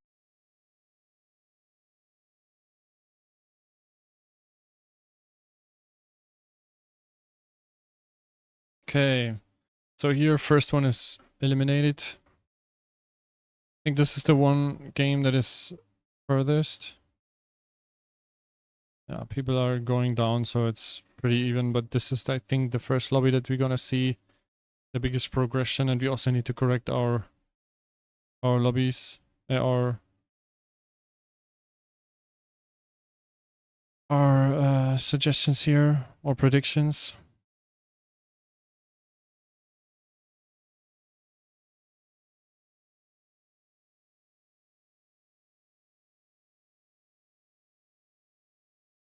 That is pre-server, Fairy, Scholar,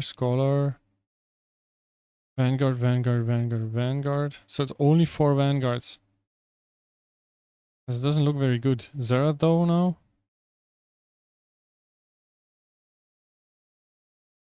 He found Aranduins.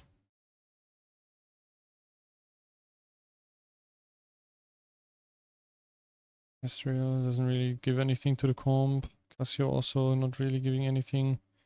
Maybe you can hit the 50 gold here. Nope. So now he went for triple Arcana and pre-server. Gonna find a rep buff. Then we have Hunter Jinx with Bulwark. Ooh, okay, that's instant itemization for him. Interesting, because the other player had spin to win, so that's gonna be interesting if we have 2 3-star Wukongs here in this game, or it looks different. A pre-server. Okay, pre-server warriors.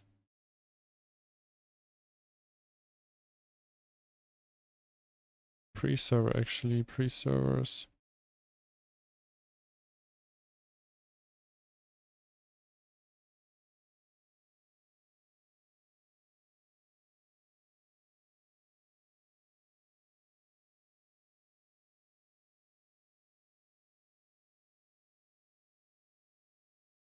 I would love to see our spin to win player.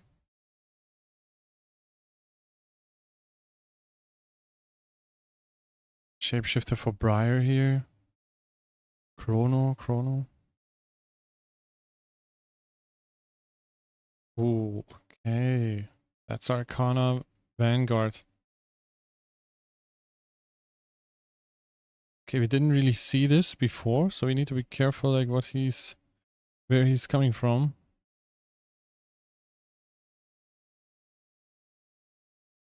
Very still in the game.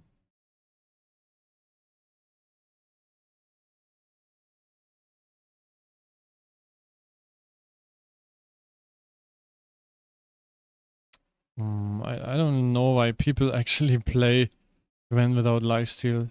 It deals so much damage. Lifesteal is so good on her. I don't understand why people would not choose that. Oh, he rolled down on 0 gold.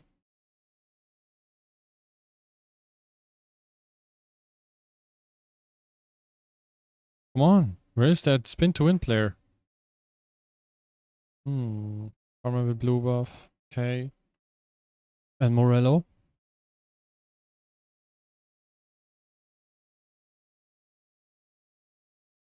Is the spin to win player dead? Because they're not really willing to show him.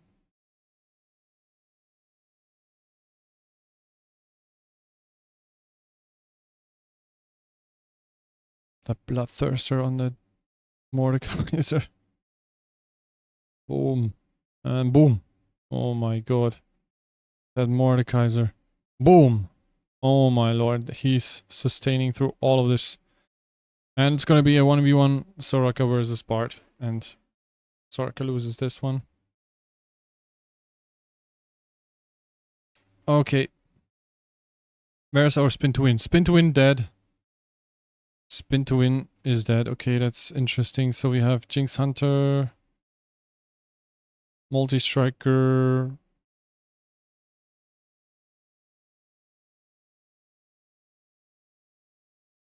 Mages, right? Yep, Mages. Barry is here. Warrior, Sugar Pre-Server is this. The shapeshifter player swapped into Vanguard Pre-Server. Yep. Vanguard Pre-Server Arcana.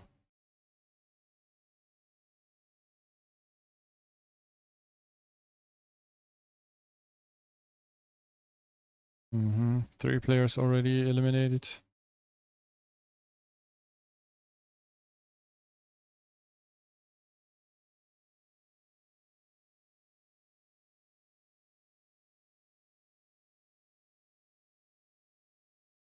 You need a huge screen actually to see what's going on these teeny tiny previews. Oh, this sub lost.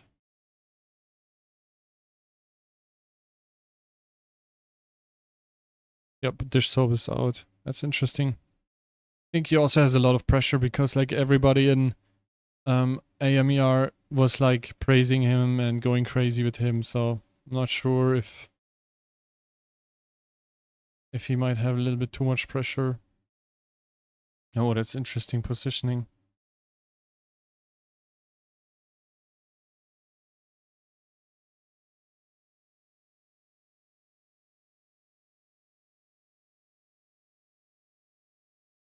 Oh my god, he's willing to sacrifice Bard and Zoe.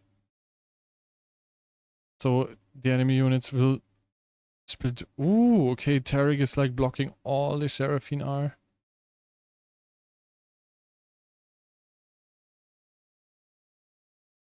Ooh, wow, that was a great win here.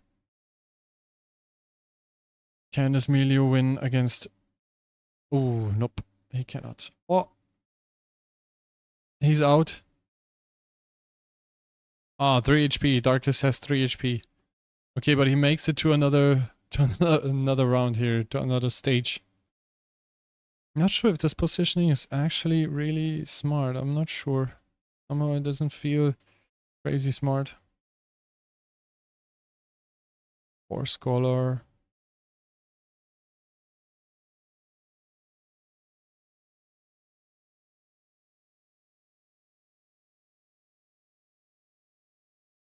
It's actually 4 Scholar here, not...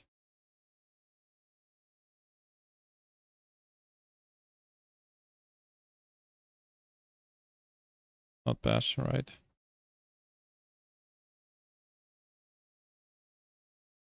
Scholar. 6 multi-striker. Even for Chrono here. This part is dangerous, man. This part is dangerous.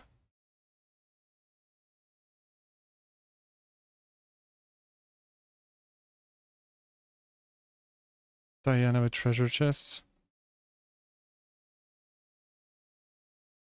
Stand like this. Bard dies and then... Okay, 3, 2, 1.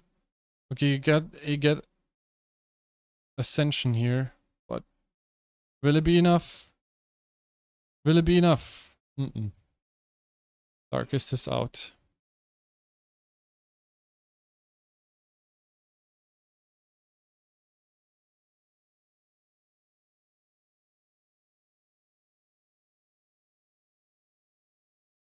He finds Hecarim too.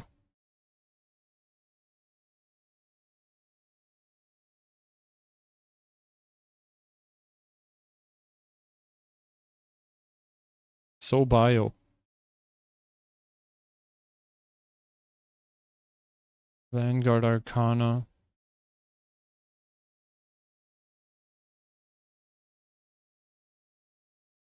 So he just played pre-server until he finds the rest of his Arcana units. Interesting, makes sense. Or more mana for HP reg. Regeneration.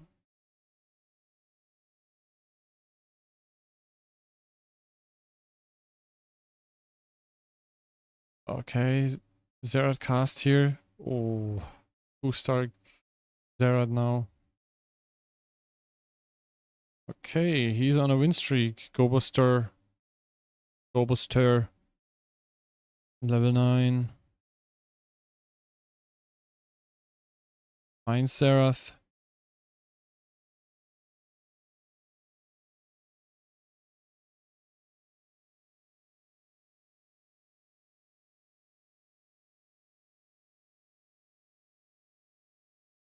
Still sits on 6 multi-striker here. What does he have? He has Arcana. He splashes Arcana. What is the missing multi-striker? 1, 2, 3. Jax. He doesn't have Jax. Oh, can Kassadin block this much damage? Okay, he killed. Oh, okay. Oh, no. Oh my god, Gobuster is going crazy. He's going crazy. He's deleting one player. after another.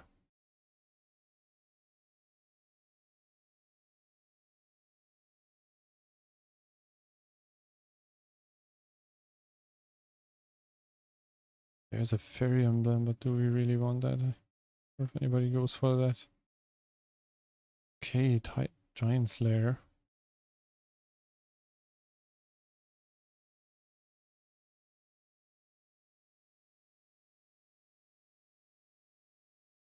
Gonna go for Charm here, sells the second time Kench for a 5000 HP shield. No, 1000 HP shield, right?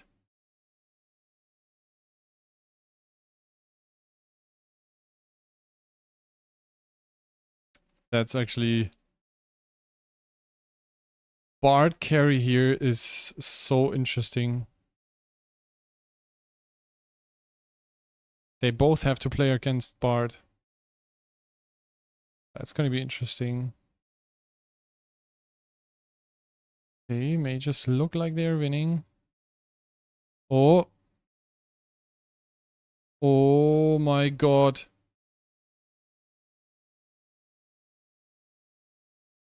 So Gobustor's out and it's Robinson's against Bio. Both players defeated Gobustor. Right? Am I right?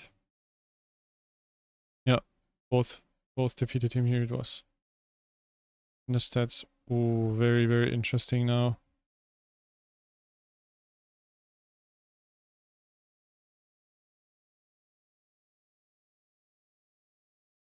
But this is crazy. Have 40 gold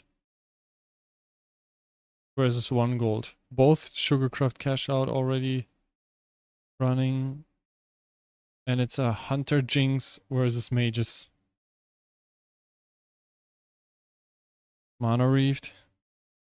Jinx is ramping and dealing some hamming damage. Zerad is down. And Jinx is dead. Yay, it's Bio versus... Okay, so Hunter second. Vanguard Arcana wins. What is this comp actually? It came out of nowhere. Oh, here's already over. It's over. It's over. Everything is already over. Crazy to see though.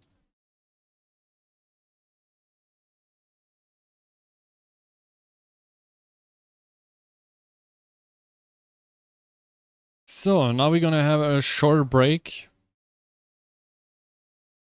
Don't go anywhere. I'm gonna go and use the bathroom for a second. And then we're gonna be back in like 5 minutes. 5 to 10 minutes. And we're gonna keep on rocking. So stay alerted. There.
So, party people, we're back. 3 more rounds to go. Let's check if we actually can see already what's going on here. Nah, it's blabbering, like always. Tons of blabbering. Okay, we might get here the next stuff already. Not sure where they go now. It's very random wherever our main stream is going. According to what they do, we have to then update our stuffs.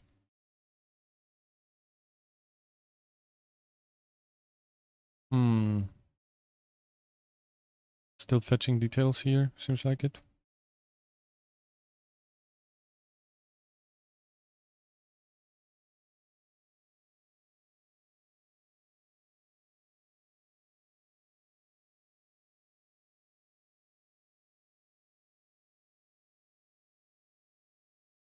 Would be nicer if they kept the names in the same row. So actually we can see what's going on, who has how many points, and not like change everything. And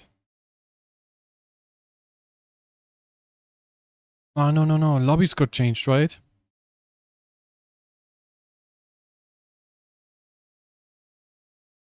Yeah. Yeah, but Killy's staying in the same.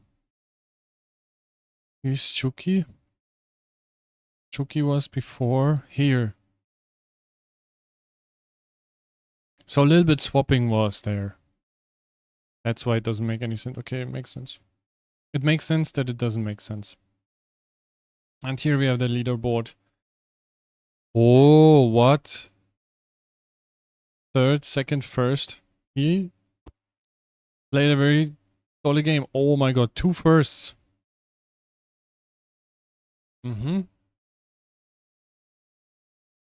Spencer TFT. I don't know Spencer. Heard a little bit about it, but not a lot. Okay, the game has started. Which lobby is it? They see in lobby 2. So lobby 2 is gonna be lobby 3. What the fuck, man? Game 4, lobby 4. Lobby 4, lobby 1. So lobby 2, lobby 3, lobby 4. We have no idea what's going on here. Okay, but we're gonna watch this here already. Oh, we have trainer golems, right? It's trainer golems. It's trainer golems. Holy macaroni. Trainer golems. Crazy shit. We already see build up for Bastion, Hunter, Honeyman C, Zap Attack. Oh, Draconic Mastery. There was Draconic Mastery, but he rolled it. He rolled Sterix. There's Spider Queen. Bastion Crest. Sweet Tooth.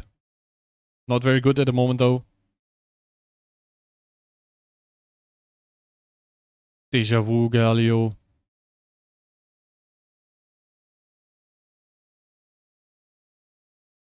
We also have already predefined team comps, so it's not very easy to go whatever you want here. Event Galio. He has mages, he has Encounter, he has Frost. But 0 mages. We have Arcana Pyro Multi-Striker. What the hell? Arcana, okay, Scholar, Vanguard. Oof. Very interesting. That's going to be very, very interesting, this game.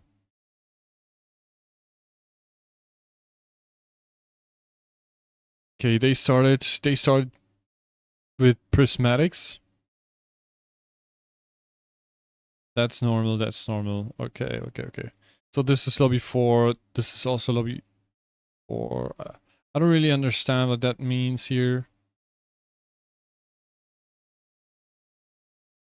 C. So that's lobby 5, most likely, but it shows lobby 4.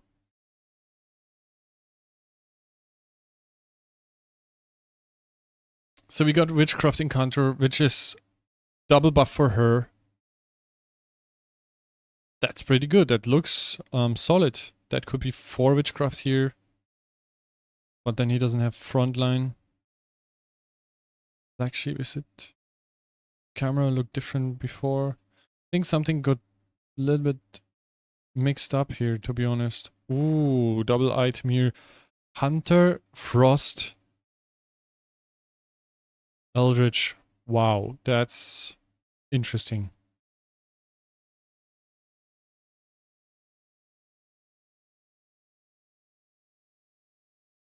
Okay, we have Hunter,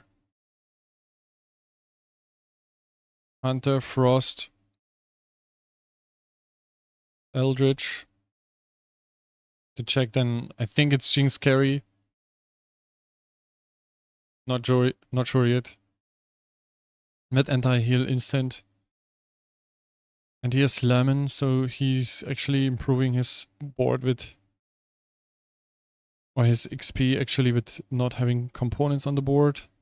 Then we have a Scholar, Vanguard, Sugarcraft player.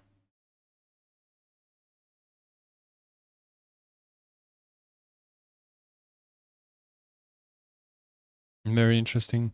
Zeref, for instance, and then if you get the because you have the Arcana emblem, you get additional damage amp because you have the additional emblems already. Yeah, and China as a region is already really practiced on playing for those very high caps, right? Just with the format, already having that experience with the check. Dank Memes doesn't seem to be very happy about that. So much better on average than the other regions.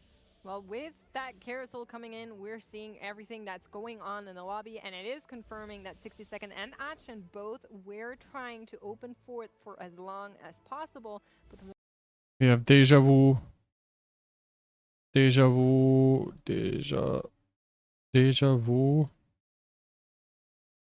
Mage. I don't want to have. We have Witchy Wallop. Usually, I'll get one eventually from one of the TV rounds. I'm Witchy losing now anyway. I might as well Wallop. just wait until Krog to try and find my components. Why would they show again him? Just show somebody else. We don't really want to see this. At least I don't want to. A little bit. Got to think pretty hard to see exactly where they're going. Dank Memes feels like Okay, he's Witchcraft. kind of on the rails already. Witchcraft, Arcana Warrior. Yeah, Maris with this vertical Witch Witchcraft looking line, right? Maybe just for the early game, Craft, to fully commit to Witchcraft, but it can be with the Arcana, especially if you can get that 8 Witchcraft online. Warrior. You can still win lobbies very effectively. And that's also crazy. Crazy high cap out potential. Mage, Encounter, Witchcraft. Very high cap boards can beat it. well, there's 2 players with that Witchcraft emblem, and they're going head-to-head right now with Black Sheep and Maris. And with that Witchy Wallops, that would be really Mage. great if you were What able was it? to maybe tag in some extra Witchcraft, since you're running that Poppy as a commitment anyway. So we'll see who can maybe get yet another emblem to make that dream get online. Achen and 60 seconds, still both on the lost streak. We'll see if they meet. Scholar, Vanguard, Arcana, Scholar, you know, committing to no longer Van, play for the open fort. I don't know if they played each other Arcana. already, and so they're, you know, both satisfied with their 4 loss will continue. I think Achen knows he'll probably lose to everybody Going else. for Bastion right You now. know, there's always the opportunity for the fast sell at the very end if Achen has an Bastion, Sugarcraft, yet. Just to take a look. The only Frost, Vanguard, entering Multi, is boosting their morale, trying to get that Frost, 5 win going into Krug. Van, Will be Maris Multi, versus just a poor, lonely golem all by itself. 60 second guaranteeing the 5 loss. So something that you saw 60 Second do there that I just really want to call out for players that are maybe interested in learning how to open fort is the extra gold he had above 50 he already used to buy some of those units out, because Krugs are coming and Krugs can beat you up. So really a heads up play here, of course, more for the beginners. Warrior, Shape, Encantor, Call out to kind of mention Warrior, that trying to get a board Shape, online for that doesn't Encantor. look most fraudulent can be a good idea. Seeing some pro players even lose to Krugs in their day, yeah. so definitely something everyone should listen to. One of the players that I think has to pray that he gets the right components here is going to be Chen. You're on a lost streak. You're playing into a scaling Syndra that needs to find the right components, like the Nashor, like the Shojin early on, to scale into that very powerful version of the unit in the late game. We'll see if that's going to be the case. A glove right now. Oh, finds the Syndra. From the orb is great, but you really do want to start finding at least 1 tier here. We'll check back with Achen in a little bit. There's a BT Poppy for Black Sheep. the master plan working to perfection. Question here is how far do you roll down? Okay, Encantor, Mage. You're close enough to Poppy here. I think you want to hit. Some Witchcraft. people like to go down to 40, down to that 32 magic number. There's some players though, Witch, that if they want to just try and snap their streak right now and start winning, would could potentially even just full send it. Depends really how close you get and how close you are to the rest of your one cost as well. I think if Black Sheep maybe hit one more Poppy during that roll down, would continue to go further, but actually it's going further. Very good. Could Very good, very good, very good. Really like the game so far. And will do just that. But We missed one, no. 30 magic number. I see most people trend towards. It's still going to be okay to win some rounds, perhaps. Frost Encounter Mage. I feel like the 30 has kind of been, I don't want to say neglected, but has been less Okay, that's the popular. other A lot one. of players Frost Encounter holding on Mage, to right? 40 or even sometimes 50 for some of these lower cost rerolls. Saying, Frost. okay, I'm just gonna need to hit it more efficiently because Encounter of how important the late game caps are. Mage. And sometimes you cannot get here. Here, of course, with the hero augments, I think the story is a little bit of a different one, saying you're really Oh, very interesting here to get. Oh my god, prismatic augments. Damn, that's good. That's really good. Your Sugarcraft Crown, I would definitely pick it if it was me. There was Scholar Crown. You see a Bastion Crown here, but also Anger Issues. I don't know what he's playing right now, so it's difficult to say. Immovable Object, and he finds a Multi-Striker Crown. Talking about Kubixen's trainer goal. That would be double multi-striker. He went for double multi-striker, so that's can be 9 multi-strikers. 9 multi-striker. We might just do that. He has multi-striker. What is it? My dream would be a multi-striker smolder. See if that'll be the case. It's just a beautiful sight. Arcana, multi-pyro. Sheesh, that's. It's a big fix because my worry was you can sometimes not find a single rage on Galio. Your game is over. There is no way to save that when you're committing to this deja vu. He had also a lot of HP to work with, would not be first pick on this next carousel, would not have priority to find that build that he needed, but now he's fixed that problem. Yeah, it doesn't really feel like a super strong board. It's already 7 multi-striker pyro. We see it here. If there are other players in the lobby who are trying to stabilize on 3-2, and especially any players that have front-loaded damage, right, who are able to do and he has this Radiant Rage Blade. Vanguard early enough, then the Galio doesn't have enough time to ramp. Multi-strikers, for that reason, are very strong into Galio because of how much front-loaded damage they have at the start of the fight. True. Here, getting Spellcaster's Toolbox, getting the Mana Zane for this. Okay, that's it for here now. Let's check the other lobbies.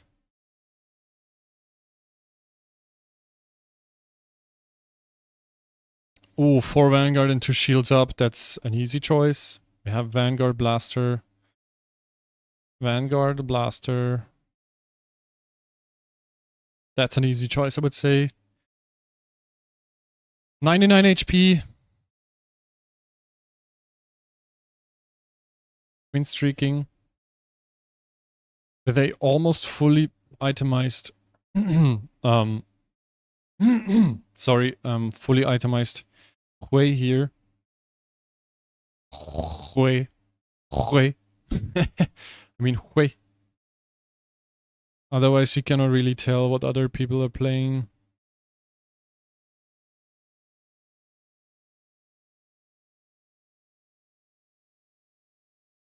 Side midfield going with a very important Dragon Claw in a lobby that Okay, that's a Witchcraft. really well with the replication. Witchcraft. Witchcraft. Oops. No. Maybe we stay with Witch here. Witch Encantor. This Reforger will turn into a so important Morello for Bobby Owen as well. And they keep winning. Now they only need to find one extra item. Okay, here's a little bit not so crazy good the quality of the casting. Maybe we shut that down for now. Okay, we're very close to Carousel in almost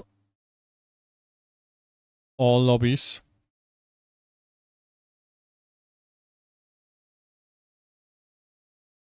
Okay, we're gonna hit carousels here.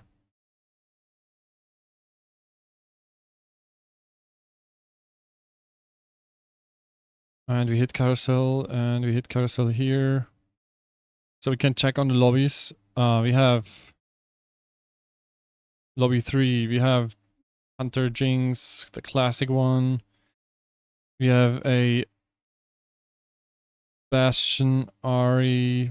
We have shapeshifters. We have Vanguard Fairy. Not really sure what he's playing. Fairy. Oops. Fairy Vanguard so far. Then we have Kog'Maw reroll Hunters. We have Blasters. Another shapeshifter. No, shapeshifter and shapeshifter. Free server Chrono. That's not really clear what he's playing. And we have some mixed stuff. Trade tracker. Yeah, okay, trade tracker. So it's not really clear what we're gonna see here. And our other lobby 4 got Mage, Shapeshifter, Multi,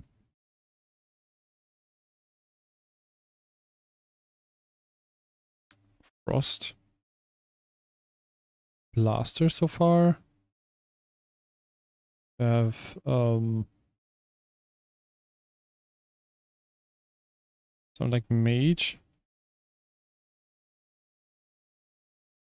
Vanguard, Multi, Bastion, and another Bastion. So it's hard to say what we're gonna see here. And here we missed the carousel now. No problem though.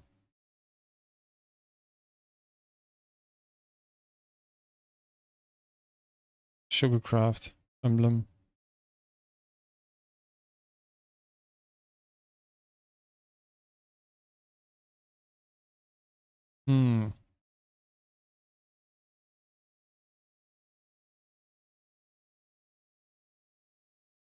He's not finding the Sugarcraft units. Okay, there's a bar. That's very good. Ooh, and a lot of gold. Second Jinx. Kench 2. Mordekaiser 2. He skipped it. Okay, going for 5 Sugarcraft here. Finding Gwen, going 6 Sugarcraft. Tarek 2.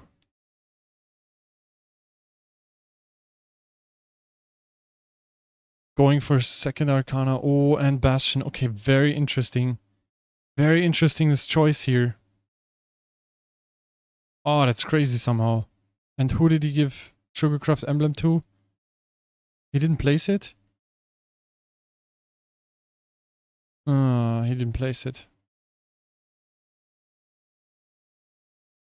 Okay, but very interesting. 6 fairy. I think that's lobby 3.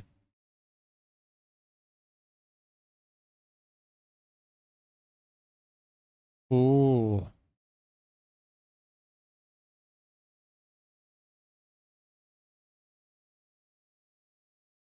So what do we have here? Lobby 2.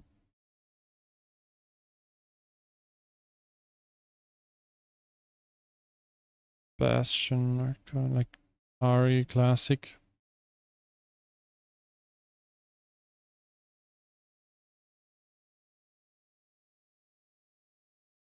Now we have to go to the last lobby, check what's going on here.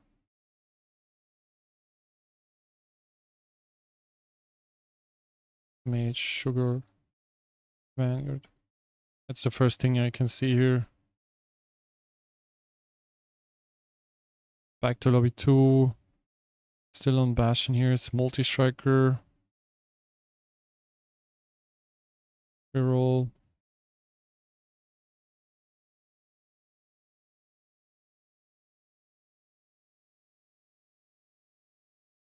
Hitting that 3 pyro.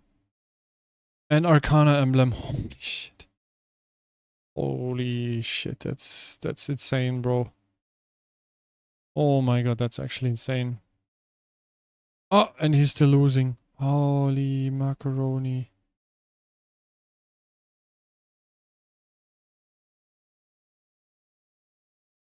Augment choice here. So we need lobby 2 and lobby 5. Lobby 5 is... Lobby 4 we have already. 5 scholars.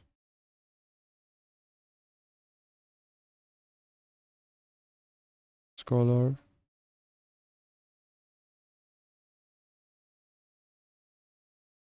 Bastion scholar. Bastion. Oops. Bastion scholar.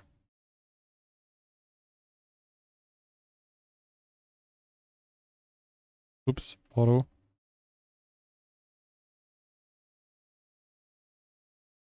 Yeah, that Rice one. Not really powerful yet. But he has Scholar Emblem, so if he, for example, finds this Diana, it's gonna be huge. And she also gives him a rod. That's huge. Crazy. Okay, maybe we can pause here for a second and check the comms, because something might change here. Shapeshifters. What is it? Lobby 4. Yeah, somebody swapped into Shapeshifters. Actually, 2 players going Shapeshifters. With Mage, Multi-Frost. Mage. Multi. Shapeshifter. Then we have Scholars.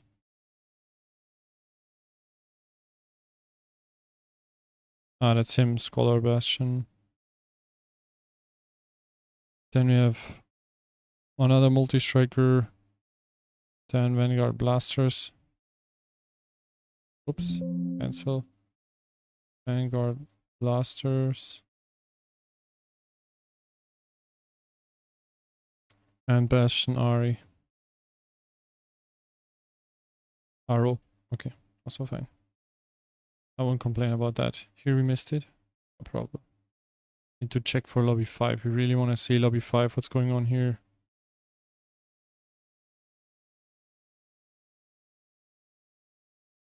And lobby 2. Okay, lobby 2 we have now the chance. Lobby 5 we also have the chance now. Good, so we go for checking here. Hunter, Kog'Maw. Mage, Vanguard. Mage. Vanguard. Shape shifters. Scholar.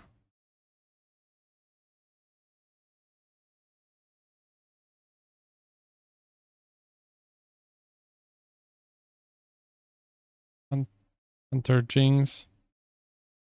And our Sugarcraft dude.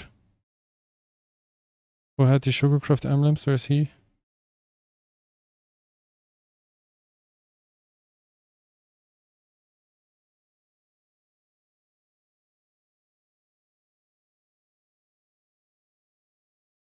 Made Sugarcraft Vanguard. Here. No emblems. This lobby. And then we have here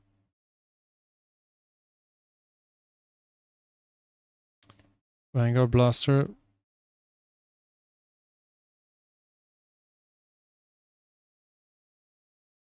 Mage. Mage Vanguard. Classic ones.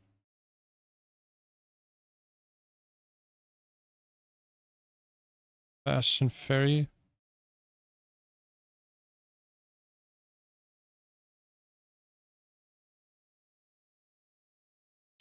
Reserver Incantor.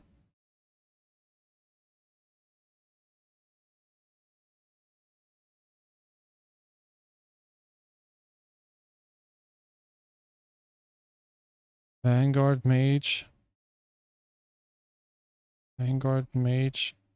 Incantor. Bastion Ari. Multi. And Hunter Jinx. Beautiful. I got it. Nice.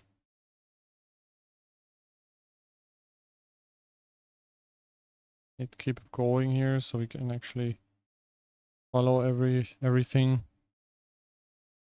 Might be always a little bit pixeled, but bro.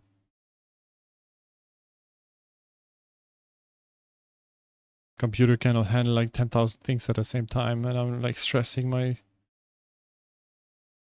poor computer anyways to the limit. He lost 0 units. Crazy.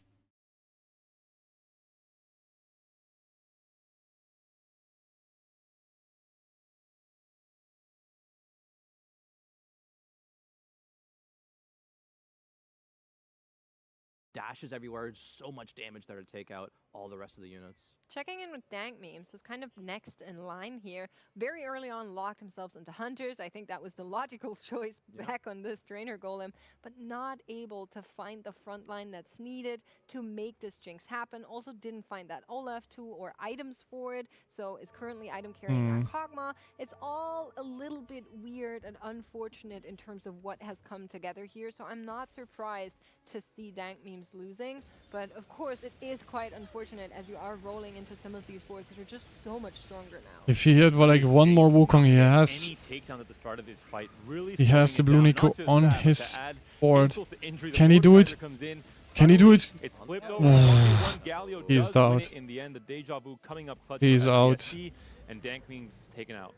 Honestly, I think I am here to entertain myself. But you too! Hello, Potato Doggy. Thanks for the follow. Hope you're fine. That Frost Emblem instead, or the trying to play a level 8 Hunter game instead, not being able to find the 3. We are currently streaming, as you maybe have noticed, the Tactician'S crown, and we're analyzing around every lobby that is there, what comps are being played, and how they perform. So stay tuned, there's a lot to come. While Kubixen is also playing this game. That's kind of strange to me, I will say. Yeah, matchmaking, very fortunate for some players, very unfortunate for others. Also important to note, Kubixen. So have you any switches here, lobby 1? Warrior Shapeshifter, he's gonna go full Shapeshifter. But also has 3 Incantors. We have Warrior, Shape Incantor is actually going... I'm pretty committed to TFT, my friend. So we have 6 Shapeshifter, 4 Incantors. That's crazy. 6 Shape, 4 Incantors. That's actually very interesting. If you hit something like this, crazy.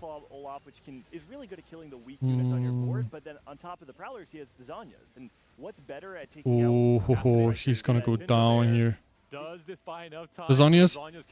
Oh, Hecarim 3 didn't go down. I'm playing on Singapore region, so actually APAC. Yeah, like these friends. 9 multi-strikers, 6 shapeshifter encounter. That's actually... Ooh, okay. He found 2 Briars here. Gonna walk away, right? When the Zhonya's actually proc, so it just buys so much. Anna Morgana. Oh, that's so delicious. What is this board here?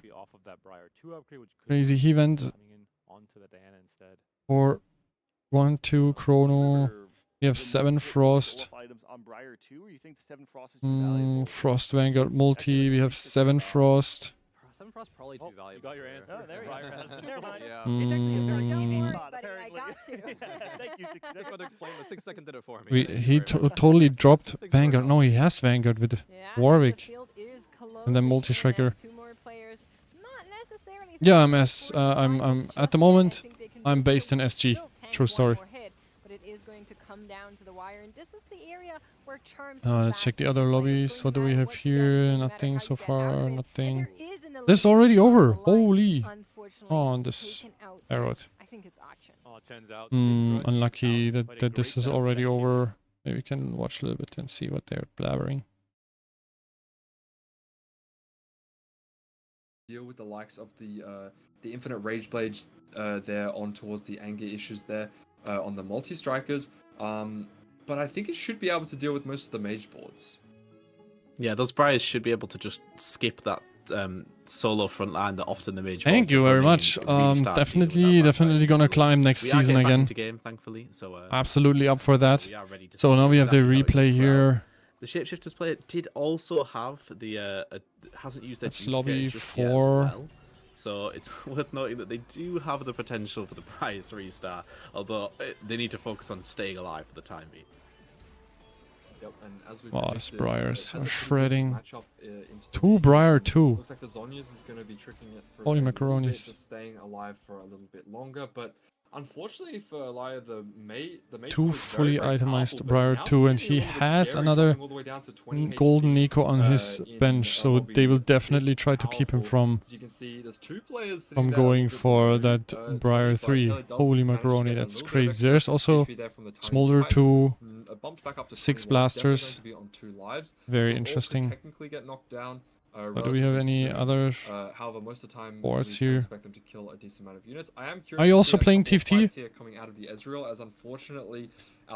Dear Potato Doggy, are you also playing TFT? Come full circle and unfortunately just hit a little bit too late. But this Ezreal has, I'd say, pretty much true Biss setup, and 6 blaster is looking very, very scary.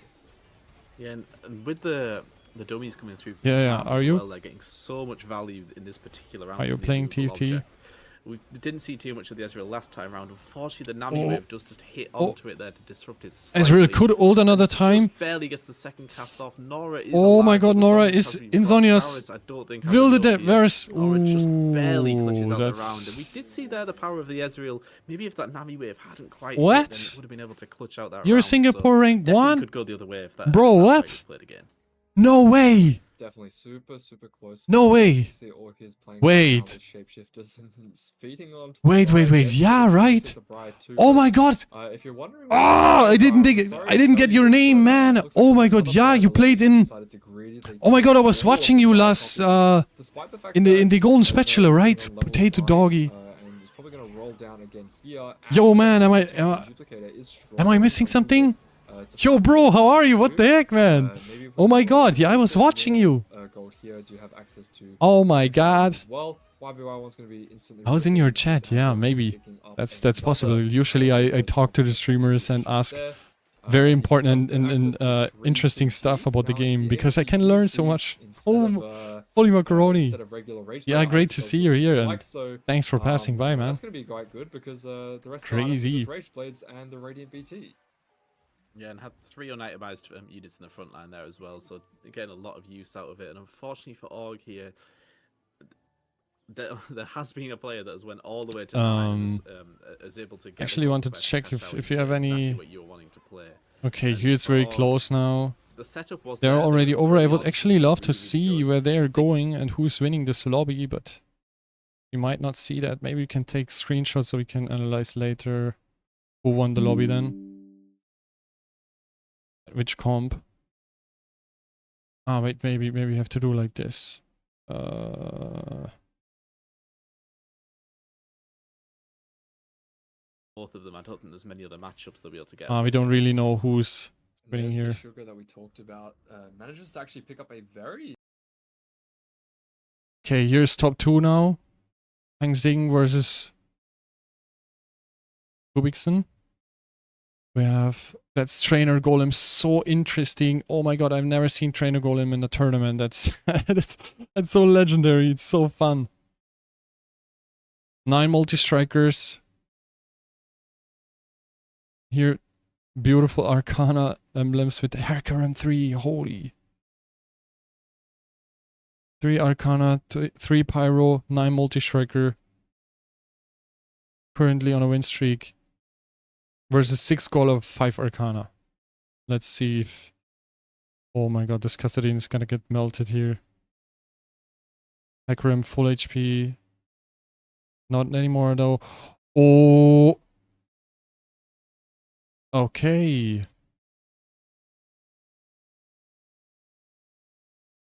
Seems like Multi-Striker got here a little bit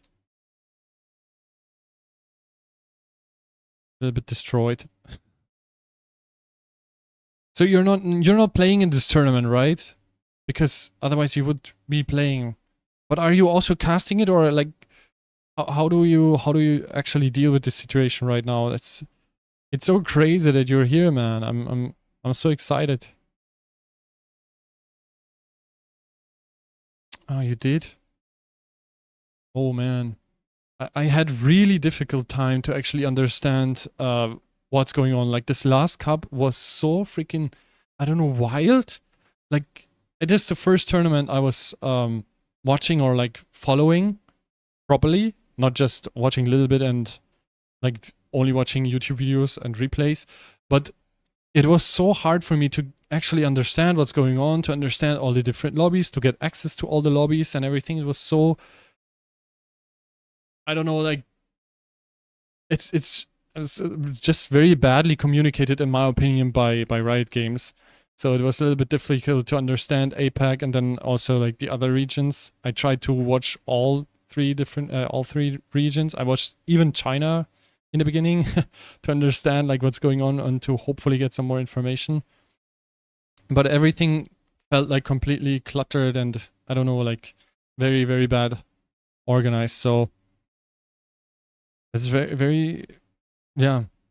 So I don't really know what when and what's going on. How you want information on how to compete? You want information on how to compete? Yeah, man, I'm not high enough rank right now. I'm Emerald right now, so. But I started playing the set, so maybe the next set I can hit Masters or something like that if I'm good enough. I don't know. So I don't think that I actually can compete in the regionals, but for me it's more interesting to actually, I wanted to cast these, like co-cast it just like this, having my stream, making what I do, like having the lobbies open and like tracking the comps that are played and everything, like to really get an understanding. But I didn't know how these competitions run or how they work, so it was a little bit difficult for me to first get the information, then understand how does everything work, because it was no communication anywhere. You couldn't really find any access to the lobbies and everything, so it was so difficult to get into these things and actually understand. So which one? Arcana one here, right? Here, that was first, and no. Multi-Striker didn't win here. They were second. And I think they won first.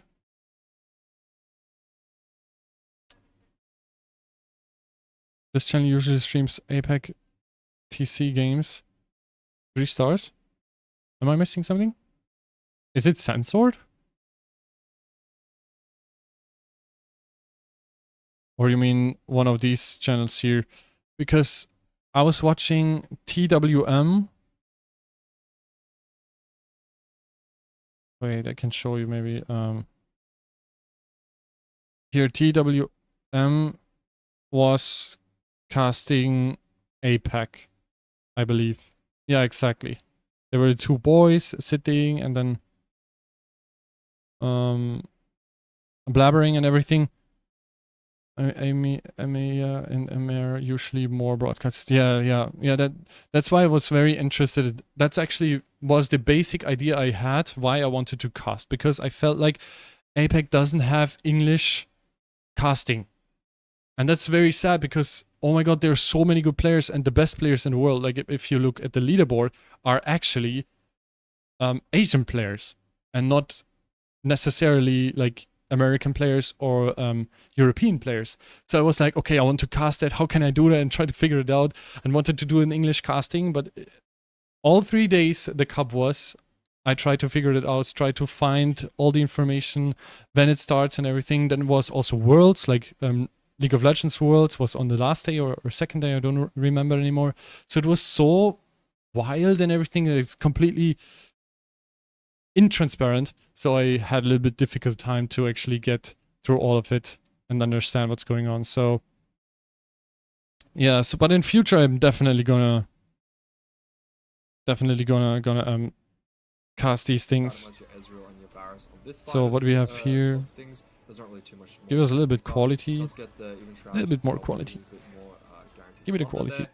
But unfortunately, the Briar is going to be dashing around. Is Ezreal able to snipe it? It is, and it looks like the Ezreal is going to be staying alive for as long as possible. Looks like doesn't matter how much this Briar is able to dash around. This Ezreal is very, very slippery. Oh my god, he's stunned. Oh, nice one.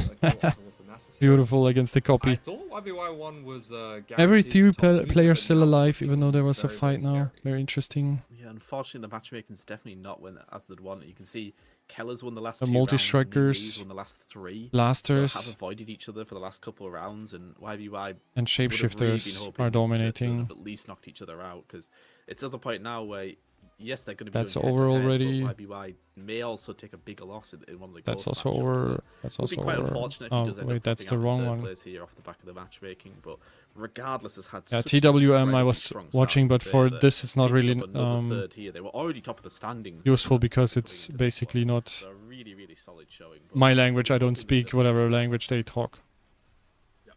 And going up against the Ghost as predicted. Hopefully So they'll this have is a over. easy matchup, but They're now going. looks like, Okay, the losses are Idol, for example, Japanese player the Kalista just barely staying alive. in Looks like the lobby, keeping her going winning here a bit with longer, as we do get to see the Ezreal stay Vanguard alive. blasters Not dead.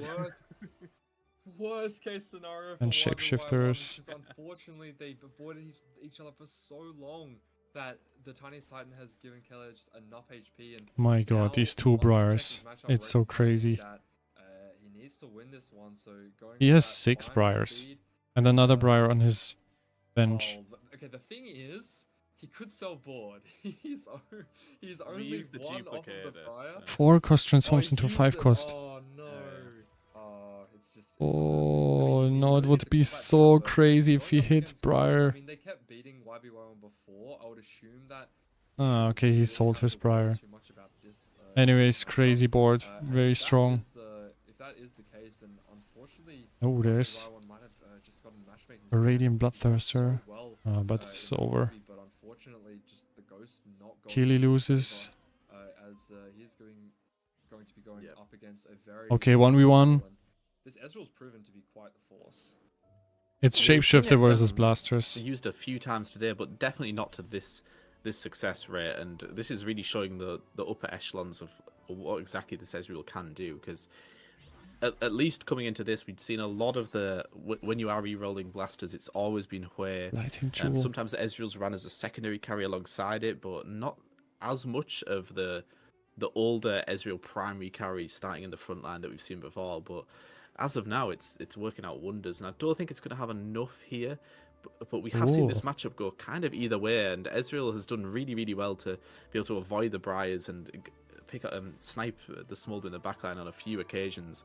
So we'll have to see if they're able to do it this time round. But it could really go either way with this Ezreal.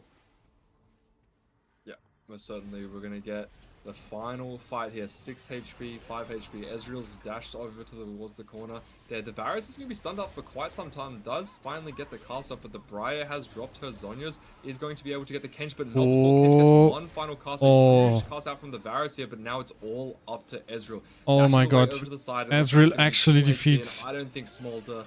Oh my god. Ezreal defeating triple Briar to double Morgana to. Out of all the top 3 players, wow.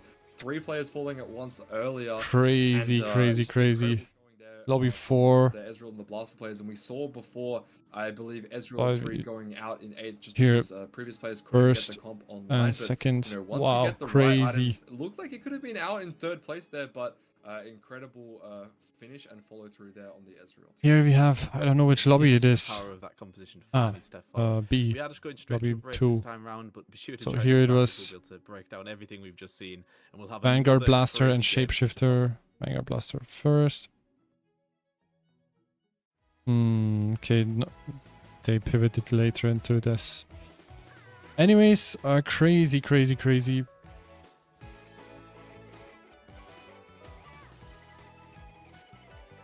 I need to switch off the music here.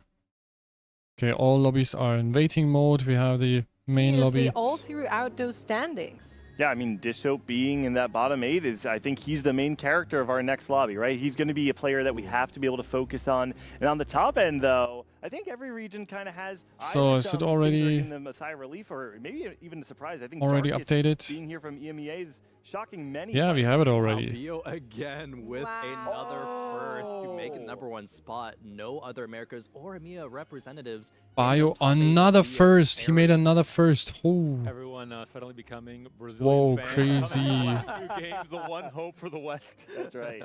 CN and APAC both performing exceptionally well, though. Actually, I know there were a lot of players who, coming into this event, felt like CN was maybe not sending the strongest representatives. There was other people that could blah blah blah blah. I think I don't want. I can't tell you. I can't say too long. I can't spend too much time on air saying negative things about CN because they've got too much pedigree. Crazy. That's actually an incredible performance here for the first day. And we have, where's the information here? Another thing which is very sad here that is not lobby E. That would be great because this is kind of weird. They switched the lobbies. It would be better if they were not like representing one lobby but would switch in between the lobbies, and still all 5 lobbies had their own casting or their own plays. Would be so much better because this is kind of confusing every time to find out which lobby they're going next. Okay, now we can go through our stats here. Maybe we switch that off.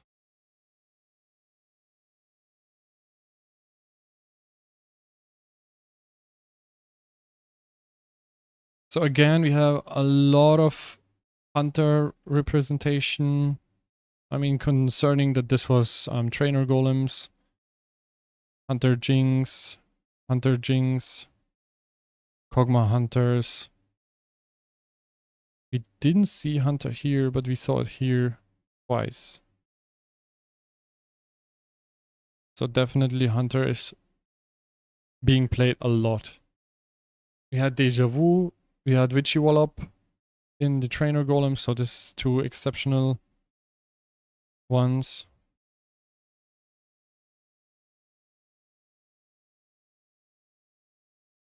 But we had Vanguards again. I mean, Scholar Vanguard Arcana is a crazy comp.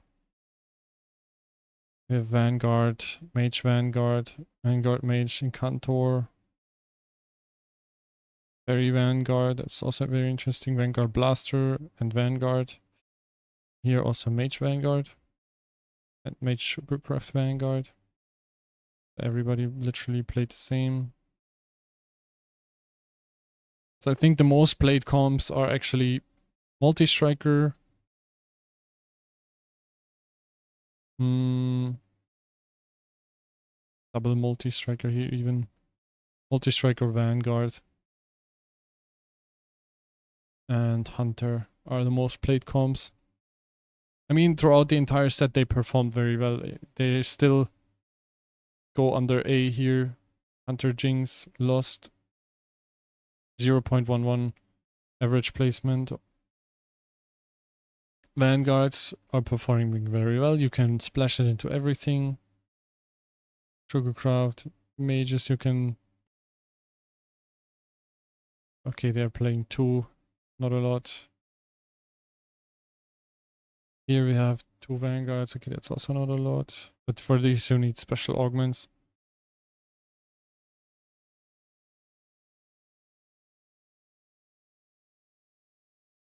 I think it's just a throughout very stable comp. Vanguard Hui. Last year you also have 4 Vanguards. And then we have seen a lot of like Mage Vanguard, which is here not even played, right? Mage. Okay, yeah, Deja Vu. Basically. Vanguard Syndra.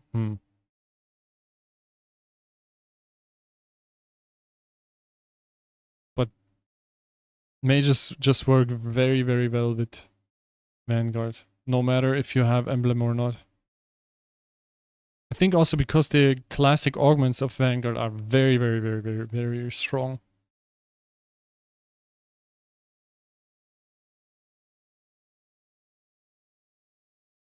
And then Multi-Striker. Multi-Striker came back after it was down for so long. But with these buffs of 3 units, Multi-Striker actually came back into a very good spot. Let's find it here. Multi-Striker.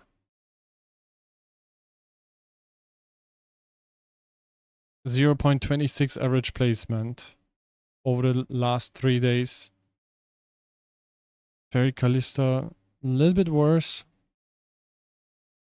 But Multi-Striker, if you can hit the emblems, for example, it's crazy. If you can hit Hecarim 3, Kassadin 3, it's just very, very, very solid, very good to play. And hits a lot of wins here. Especially in this tournament, we have seen Multi-Striker a lot. Preparing for round number 5.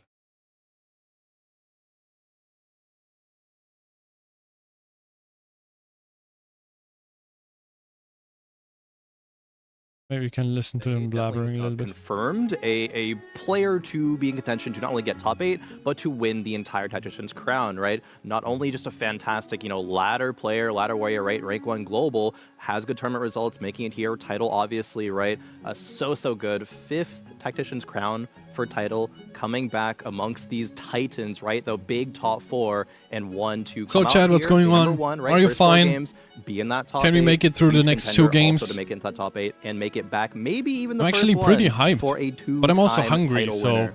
I do believe it's a also little bit APAC had the most players making their debut mixed up on the global stage. my mood right now. Nerves, pressure, what is that? I don't know. If I'm a player from APAC, it seems like they're performing at a very, very high level. Even players like Malt, even in their region, they're underdogs. They had this surprise fantastic performance in regional finals, seem to be very comfortable on the global stage playing against the very best players in the world. The thing that really stood out to me about the APAC players when you looked at the numbers is that most regions have multiple players who stand out from the crowd. In the Americas, we had players like Milk and Dish Soap with these 3.6, 3.5 AVP. In EMEA, you had people like Og and Volta. APAC, they didn't have too many of those. Instead, they had most of their players that qualified to the global championship at this 3.8 AVP, 3.9 AVP. I kind of took that for granted as, oh, they can't find an edge against the field. Now I'm kind of wondering, is everyone just amazing? I think that's what it is. I think they all have an edge, actually. Interesting that they get surprised here because I said it from the beginning, man. I said it from the beginning. As soon as I found out about the stats and everything, it is Asian players. It is Asian players dominate the entire leaderboard. It's not these crazy famous Americans and these crazy famous Europeans. No, it's actually the Filipinos, the Taiwanese, all of these people. You have it here. Taiwan, Philippine, Korea, I don't know. Oceania? I don't know exactly this region. But man, top players in the world come from Asia, not from America, not from Europe. Here you have, wait, here, NA. First American one. 1,700, that's a 400 LP difference to top players in the world. Vietnam. Here's another NA player, Dish Soap, which is so favored by everybody. Yep, going with 1,700 LP. UNE, EU West. I think Noel is not even in the tournament right now. I believe so. EU West. He also failed in... No. Yellow Super Bus. I don't know about him. God of Fear. We don't see these people in the World Championship here. Orox was in the regionals. Volterix was in the regionals. Is also now in the Worlds, right? He's also here. think I've seen him. Yeah, Volterix. He's with us. But man, these players are actually the favorites. I mean, Ray is here, Ray is here. He just dominated the lobby. Tidal is here. He just dropped a lot, but he was highest ranking player in the world for 2 weeks or something. Iron Bog here. Boom. #1 player in the world. So it's not really that like EMEA and Ameir are actually dominating the world ladder of TFT. No. It's more like they're good at the tournaments, they're famous, they're known for their stuff, but doesn't mean they're the craziest players in the world. The Jinx and now didn't find success. Yeah, Dank Meme, similar thing, right? As well. And that's what I mean. That's a weird thing about this America-based TFT World Championship view, because of course they say in the beginning, they said like, yeah, Dish Soap is so crazy, Milk is so crazy, these people are, oh my god, they're so good and everything, and they're gonna dominate the ladder. It's actually other players who also do their job. I mean, I don't know about Bio actually. Never heard about Bio. Master? SO Bio? He's not playing TFT? I mean, if it's only Bio, and he's Masters at the moment. Amir. No, that's not Amir. Or is it? Oh yeah. Stupido. Wait, but would it be an A? Bio? Unranked. That can also be Brazil, right? I don't know what is his home server. Maybe we can go with NA and SO Bio. Nope. UNE?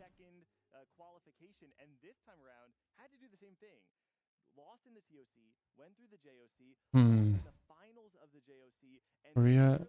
I don't know about these ones. LAN. LAS.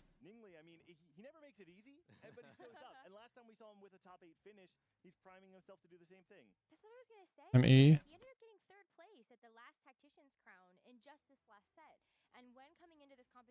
But that's, I think I don't really,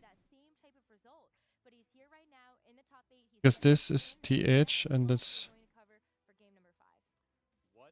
I don't think it matters actually. I think we can search from anywhere, because if I search in Brazil and then I search for GodfeatherRakan, I will find me.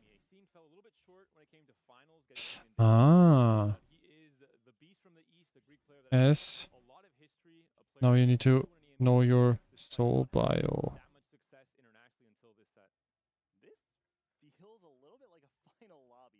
Okay, Brazil Masters.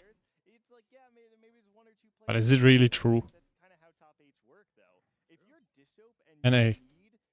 Wait, NA. Where is our challenger boy? No, it stays with. Oh, okay. His peak was 1,700 LP. And now he dominates the lobby or the tournament, which is day one, which is great.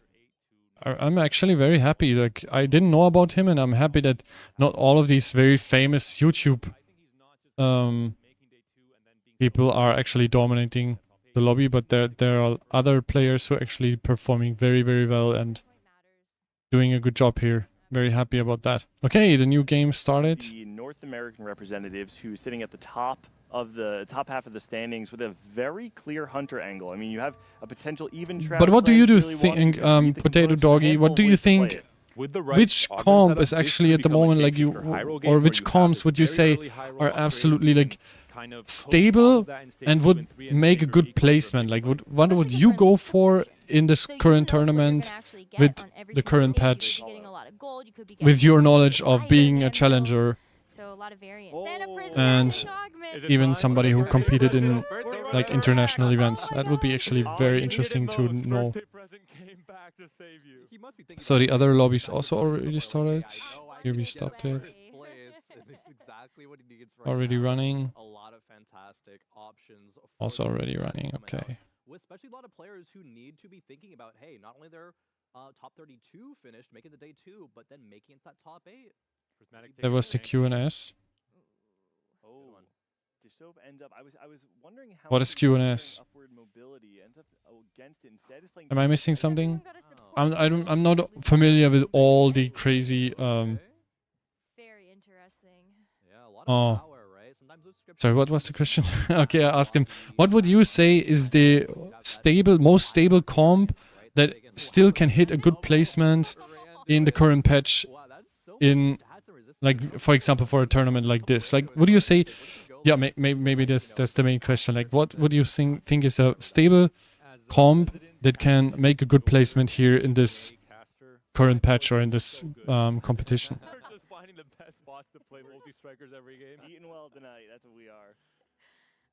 So we have not a single very special. Yeah, the patch they are playing, yes.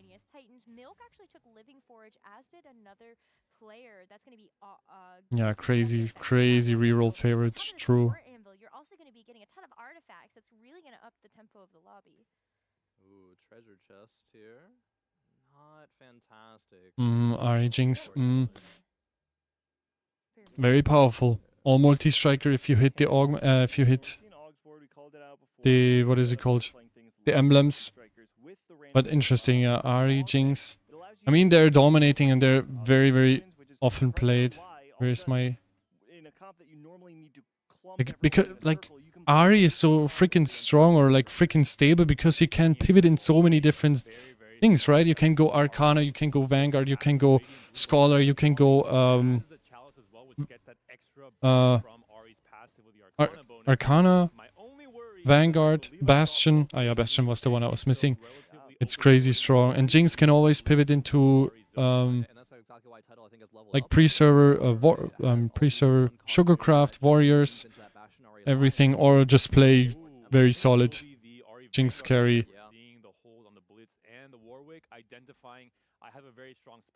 Jinx reroll, so it's crazy somehow. There's some very, very stable, proper comms.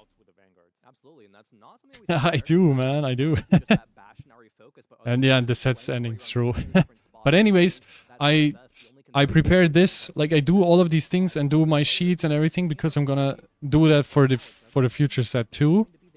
And because I want to make videos about it and I want really to dive deep into understanding the game better and really go into an analytic way of this whole, and I want to cast these events, so I really want to go deep here. So I think that's a good way to deal with this. But thanks a lot. That warms my heart to hear something like that's great. I also really enjoy it. I mean, when I have the free time, I definitely would love to understand the game better. And I mean, I still have to hit Master, right? In the next set. So we don't have a special portal, right? There's nothing like crazy going on right now. Yeah, and I don't have PB access. Can you imagine? Do you have PB do you have PBA access? Because I don't have an A account. Oh, you have. You're crazy. Then you need to tell me how you did it, because I somehow cannot manage to get my PB account registered. It's so weird. So here we have prismatic augment start. Here we have prismatic augment start, but the portals are completed anvil. Here they don't show trainer golems. Ah, we have trainer golems, Gabe. Okay, that's good. Lobby 2. So they are lobby 4 now. So we have to switch this here. Lobby 2, lobby 3, lobby 4. So this is the real thing to go here. So we have 8 trainer golems lobby. Okay, so we follow the trainer golems lobby a little bit, so we get all the comps together. Very Chrono Witchcraft. No, I feel like they should have just made for this game. Very Chrono Witchcraft. Yeah, so we really need to find out how I can actually access this PBE, because I have no idea why it's not working. I tried so many different things, watched tons of videos, and I'm not really able to access it. Warrior, Shapeshifter, Chrono. Warrior, Shape, Chrono. Does fit well into Jinx. The learnings now that we're at the end of the set, where Jinx really needs to have that window of time when she gets For a while already, can't really remember how I did it. I hope you can figure it out, man. Yeah, it would be great. But thanks anyways. Nah, it's a little bit annoying, or it was frustrating because I tried like a whole day, like really a whole day, like 6-7 hours to figure out how to actually get access to this freaking PBE. And somehow it didn't really work out. What am I switching here in tabs and everything? I'm confused. It's lobby 2, lobby 3, lobby 4, lobby 5. Board that is level 5 up against level 4. If that Wukong fell, could have been a very different fight. I will probably be streaming my PBE games. If you do manage to get an account, you can join me for a few games. Oh, that's a crazy offer. Thanks a lot. Yeah, of course. I'm trying my best, man. So if I do, I would happy to join. That would be crazy. You won't believe it, Potato. You won't believe it. I was just talking like a little while before you joined the stream. I was talking about that I really want to, or would love to get in contact with some high rank players and actually try to play against them and to see if it's like the fact that the lobby is a little bit lower and that's why it's difficult to win, or if it's actually skill difference that makes you win or lose. And that's it's great. It's gonna be a great opportunity. Yeah, definitely. Crazy. Thanks for that opportunity. Would be sicko. So are we in the right lobby? Yeah, we're in lobby 2, but I didn't count the trainer golems here. Now it's amazing, you know. It's crazy for me as this tiny streamer, like with like a few followers, getting the opportunity to play with one of the best players in the world it's crazy. So can you show us something else? We don't want to see the entire game the same freaking trainer golem. We want to see something else. Please. Who's actually making sounds here? Go away with your sounds. I think QSS has Okay, we have Fairy, Bastion, Pyro. And like you mentioned, with the likelihood of playing the Curry into this board, Bastion, it's quite nice to make that. Fairy. You don't always want to have, especially where quite low. Please, I'm gonna sleep. Keep doing what you're doing, man. Respect the grind. Thanks a lot, man. How do we add each other, or I just join your stream, you join mine, and then we find out, or I don't know your tag, so maybe I don't have mine here right now, right? Cannot show it right now. But I think we're gonna figure it out. Oh, okay. Thanks a lot, man. Then have a good sleep, and thanks for joining. Yeah, I'll do that. I'll definitely hop on your stream and check it out. Peace. Good night. Thanks for joining. And yeah, see you soon. I think out of this 8-win streak, both is actually possible. The question is just how confident. So we have Arcana emblem here already. the positioning of the We have Scorpion. Hunter Jinx. Okay, so we have Chrono Warrior Honeymancy. In the current meta. Chrono Warrior Honey. Okay, that's actually a lot of Chrono, right? Having Anila might have been. Is Palmium just targeting these? We have a lot of doing the same thing. Chrono. We're trying to. The augments are also a little bit boring, but for being really, flexible with the trap. But I think this is a little too. I really don't see the vision. It was like trying to like. 4 multi-striker into Chrono. Kind of spread did. Of course, yeah, we can go. I'm trying so hard to see the vision, but I really Akali. at this stage, I'm gonna. 3 servers, and that's actually very great. I feel like this board is just. Oh man, I didn't see the trainer golem here. But it's a hunter golem or something. Ooh, with ascension. Can he do it? Yes, he's gonna win this. Easy. And also your items are too. Nice one. And Twitch with Morello. There's no rebuff. I mean, he pierces units, so it's actually not a bad idea. I like that. Okay, Chrono Shapeshifter. Blaster, Chrono, Pyro. Blaster, Chrono, Pyro. I mean, we all have the same, like everybody has the exact same things. There are 4 players with Chrono. 4 players with Chrono in this lobby. And with these emblems, I believe he's looking towards that Ezreal. And he has Shimmer, and he took... Some Oh, that's nice. 70 gold. That's also what I really wanted to understand or know. Like, do you play Shimmers and always 70 gold and just take whatever you get as interest? But your board is not very strong. Very interesting to see this playing. We have the Fairy Chrono Witchcraft here playing. A little bit boring. Break his neck, especially if he doesn't hit his initial roll down. Yeah, it definitely looks like the case. I actually think this is a pretty okay spot just because we're he's so losing rich. Here. Where But he got a lot of gold. Level 7, and Blaster. Trade tracker would be great for him, huh? Already 6 trades active. That extra emblem already, and we have the Pyro available for the Varus as well. It may actually be pretty good. Might have, and we've seen like this how is Blaster strong comp, the I believe. blasters can be when played with the right itemization earlier with titles board as well. So be interesting to see. Couldn't really find that Ezreal yet. Translate this into that really strong blaster board very soon as we either roll on 7 or 8 with the extra economy that we have. Mm. Yeah, definitely will be an interesting decision. Still no Ezreal. Sucks a little bit, but push level for that Varus, just because we have the Pyro spell as well. I like double holding Kalista. He knows there's a lot of fairy spells on the emblems, so just deny. Okay, we are especially the reaching. So oh, here we missed by 1 because, second. Like most people will just roll all the carousel. In for 1 and for 2, and immediately push level 8. You can see on the top right corner. Chrono Warrior Honeymancy. I think we already saw that. So Yep. rolled all his gold as well. Just trying 6 to Warrior. the win streak, and eventually will bleed out later on Warrior. in the game. Going Warriors here.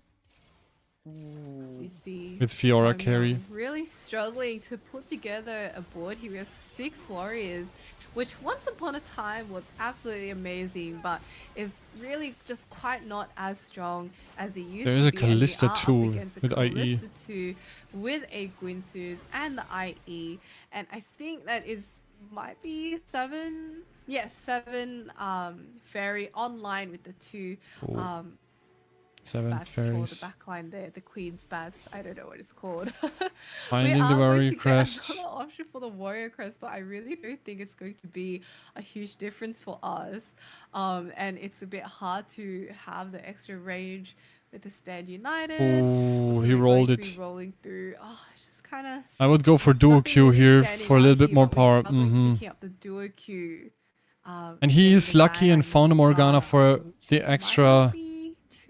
But we have all these like random bows. Oh, it's not looking very good for Balmyong. There's a Fiora too, though. Finds the Fiora too, which is like the biggest upgrade that he needs, definitely.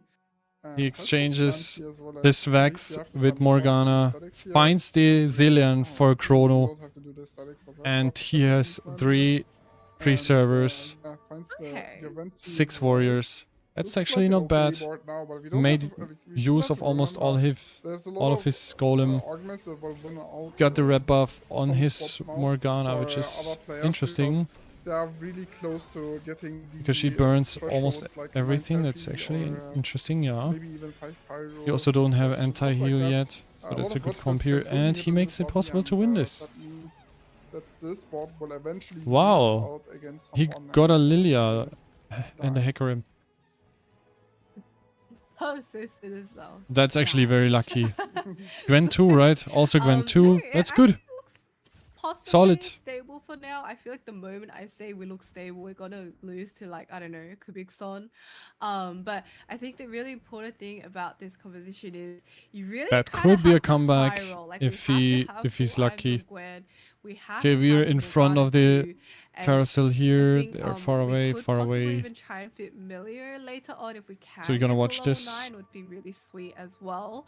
But it's going to be a little bit rough. We're going to, because I think Fiora just really struggles to carry on her own, and this Gwen really only has an iron. Oh, 7 fairy again. We are going No, it's to like be 5 fairy. 1, 2, 3, 4, 5. 5 fairy. Lilia for now, which isn't going to be the strongest front line, and so hopefully we'll have enough damage to cut through. We are already. Fiora is on the back line. Oh, she ran away. Pretty good for now. Okay. Okay, but that's a win. Yeah. Good job. Oh my gosh, for a second. Williams almost big there on the Kalista, and then it was a pretty easy fight there. Okay, here we hit carousel now. 8 Bastions carrying Zoe too with a Rage Blade and Archangel. I mean, I guess the Give it to comp us. makes sense. What is that? It's trying to have like a really tanky team and then. You don't see the comps here? What is that shit? That's a little bit disappointing, dude.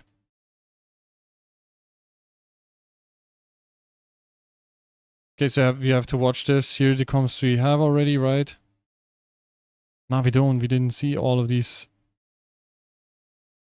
We didn't even see all of them. That's so bad. Oh, we have the Rise available there. Okay, that's a Vanguard Blaster. So, like, Vanguard fun, but Blaster. I love seeing 8 Bastion, but I feel like the journey to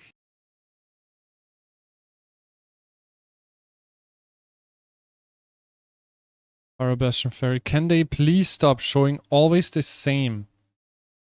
Okay, that's new. Shapeshifter Warrior Honeymancy. Shape.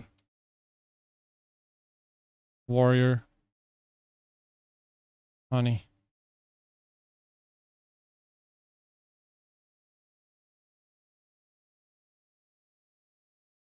No, it's the same. They're still showing the same.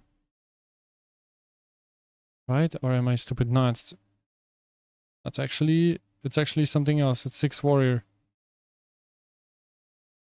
6 warrior. And he lost. He's contested with his comp, so.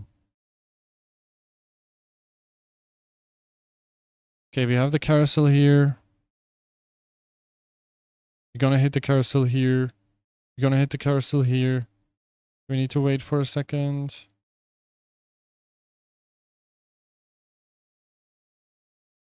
Game is paused. I think now they trying to fix this. Okay, give us the board. Thank you. Give us the board.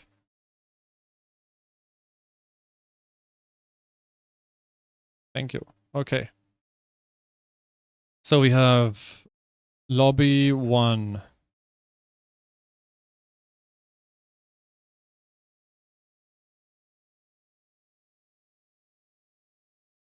Wait, where do we have the... Here we have the trainer golems, right? Yep. And this is Vanguard Blaster.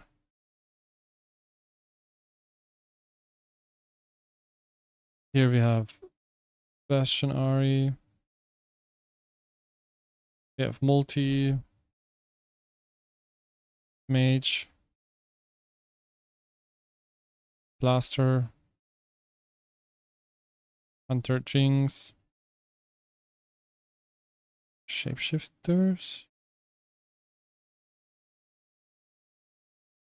Vanguard. Ari. And Shapeshifter Incantor.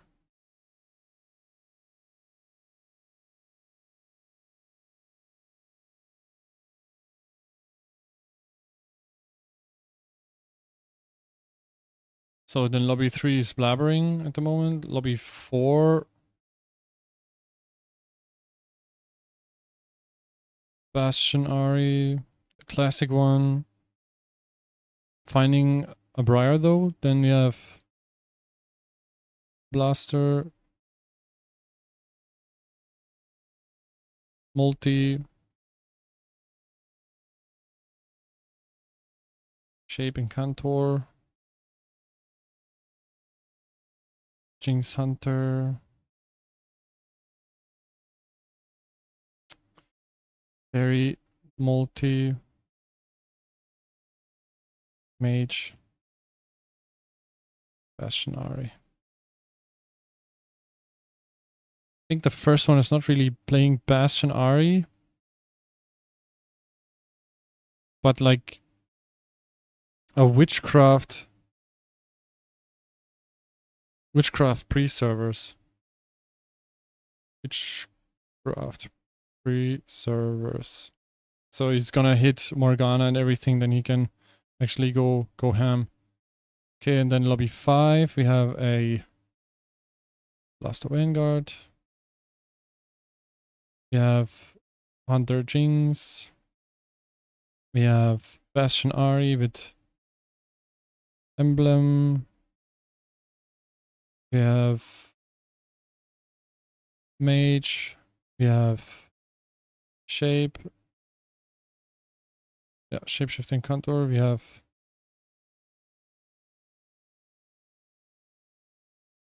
Mage, Bastion. Mage, Bastion, but with Trainer. Then we have Mage and Contour. Something like that. And then we have Blaster. So we only miss lobby 2 and lobby 3.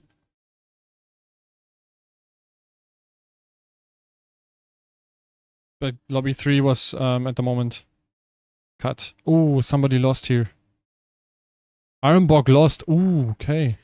Very unfortunate. An APEC player going A, very unlucky. You can try and hide your smile. I can hear it.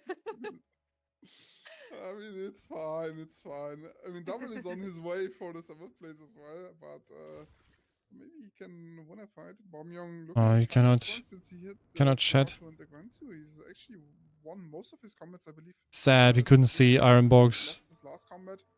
But maybe you're lucky and somebody else, but they're always showing the same. Chrono. Chrono. Warrior Honey. Versus Fairy. Fairy Chrono. Witchcraft, yeah. So 2 we are missing. 2 they are not really showing. This is the problem I have with this. Like, I have no access to the lobbies and everything. I cannot spectate myself. That's really annoying. Okay, another player lost here. Blaster Chrono. Pyro is dead. You're back in the prime.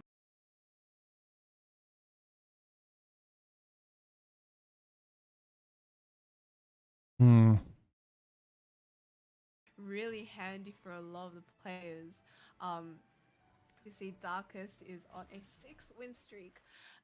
They're with the Diana 2 on Blaster Chrono Pyro. That later on, we're looking back on double. We had that kind of blaster setup. Wait, do we have 2 Blaster Chrono Pyro players? Successfully in the regionals, we found the Smolder. We could take that in as well. Unfortunately, we don't really have any items for this poor Smolder. Hopefully, if we can make it to the Dragon, it will drop us something, but it's a little bit tough. I mean, the 6 Blaster will do a lot of work, and actually something interesting here is the Salvager charm. Shapeshifter, Warrior, Honey. Is it always the same and I'm just... Do 2 people have the same? I don't really understand it, to be honest. Oh, no. No. blasters down.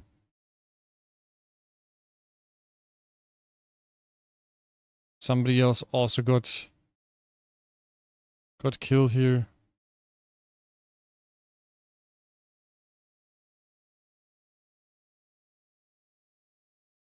Nah, they were not really interested to show all players, so we had to not really seeing all players. That's a little bit sad here.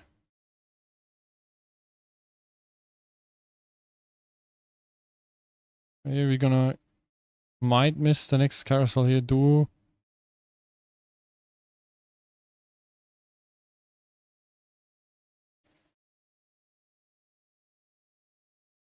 Okay, Asian has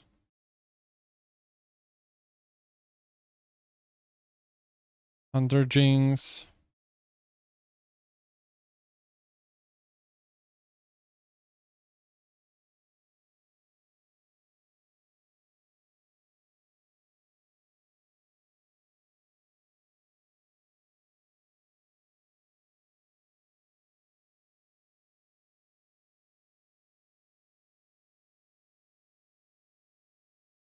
He is still level 7, so he can put his 2-star Zillion on the board, which... A Rage Blade for Jinx, I believe. Rice 2, Poppy 3, Akram 2, Nuno 2, Mordekaiser. Okay, we have a Bastion player. Mordekaiser 3, Gwen 2. Come on, show more of the game. What is this? Smolder 2. People are hitting a lot for board stage 5 here. Okay, Shapeshifter, Smolder.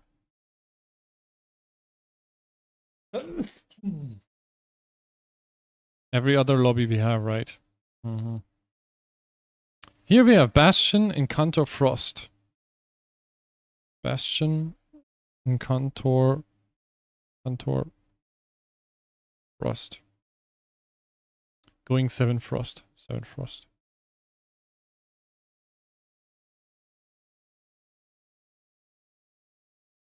Karma. Yeah, Diana. Makes sense. Diana. Makes sense to play that.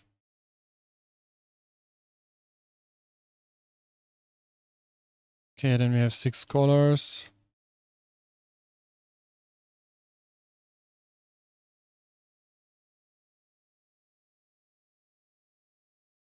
With a Gwen. A Scholar Gwen versus Blaster Vanguard. Okay, this I already registered. He might die though. Oh, this Gwen is really strong. Okay, she's not dead yet. Ooh, wow. Wow. The bottom 2 players played against each other. Vanguard, Frost. Vanguard, what is it? Ah, it's the same again, okay. A bit stupid here. Showing always the same players. Okay, let's see if we can see something else in our trainer golem. Nope, Shapeshifter, Ori, Honeymancy. RE3, so there's a Bastion Ari player.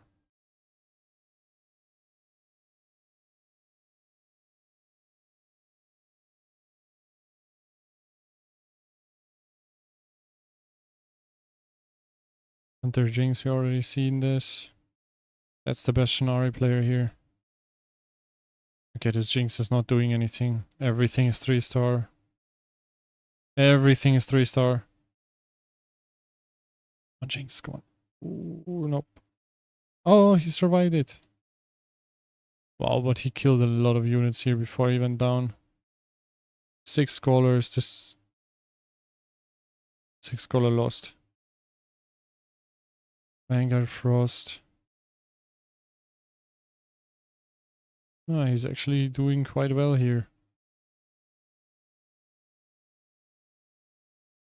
I would love to see the comms, but in this one we cannot really see it. We have to figure it out by our own. So we have Pyro Bastion Ferry, Pyro Bastion Ferry, Pyro Bastion Ferry, Pyro Bastion Ferry. Okay, this we already seen. Playing 8 Bastion. 8 Bastion. Shen.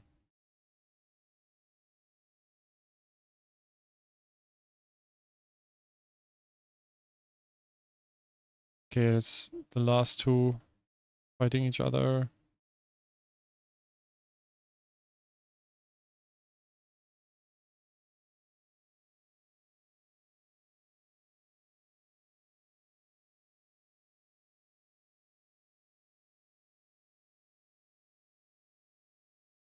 We really want to know what's going on in lobby 2, but here maybe we watch the end fight now.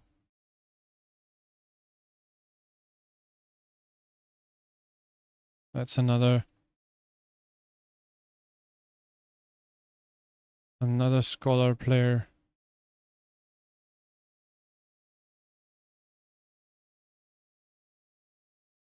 That's the finale here. Question resistances don't even matter for her. So will be crucial to keeping the Camilla alive, but she's dropping so low. Gets almost some resets, but Diana 2. This time around, the messages look a lot Diana better, stand. a lot Oh, stronger. Diana's dead. Feeling so much damage. Fight gets closer and closer, and another Rise cast coming in here and beats out the Callisto Generals for going out as second place at Darkest with the 8 Bastions is able to win 8 out the Bastions lobby. made first here. Against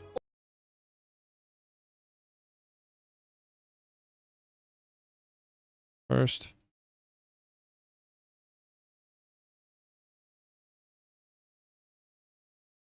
Against the Fairy Chrono comp here.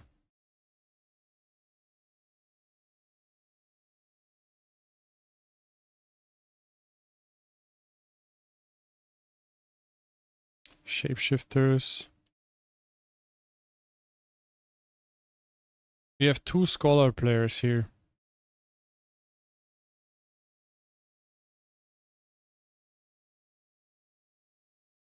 Scholar Arcana.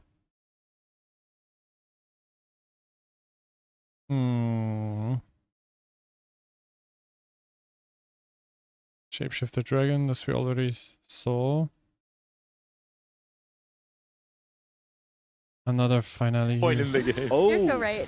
Okay, I want to say the heads-up play from Jinx the versus Ezreal having him in the Blaster. front line did give him a chance of actually hitting the Jinx early. The Prowler's Claw is actually going to get him targeted, though. Whoa! Jinx one shot! Ezreal CN tech. Why does CN have like 7 different Ezreal techs? Jinx one shot. Crazy. The Prowler's Claw. Oh, one shot the Jinx. And I was gonna hype up the Xerath with double Archangels, but the fight finished before the Xerath even casted. So Milk here not rolling down, does find a charm. And you can see actually he's going to roll now to see if he can get any stronger on this board. I actually don't know exactly what he can do to upgrade. Morgana over Rakan. Yeah. Maybe Vex actually to get Chrono in. There's an argument for that as well. I just want to point out that the Bard now has Eternal Winter Mittens. It's no double talisman. You're right. Does he get the No swap, Prowler's though? Claw. Oh, okay. Oh, okay. This is the Mana Reave. Actually going to make it a big deal. It's going to take so long to cast. Look at the angle, though, of the Ezreal, though. Jinx is here. Does die. The Jinx stays alive, though. Is one more cast going to be enough? There's so many damage threats in the Oh my god, Jinx is solo. And Milk is down. 60-second wins this one. Wow. There we go. Necro was talking trash in the Ezreal before, but it was the carry here. Wow. Was a Prowler's Claw difference. Let me tell you, the other Ezreals didn't have it, but this Blaster one did. versus That was the secret sauce. I think a big part of it came from the Jinx depth here. of Defiance as well, right? Being able to have the safety.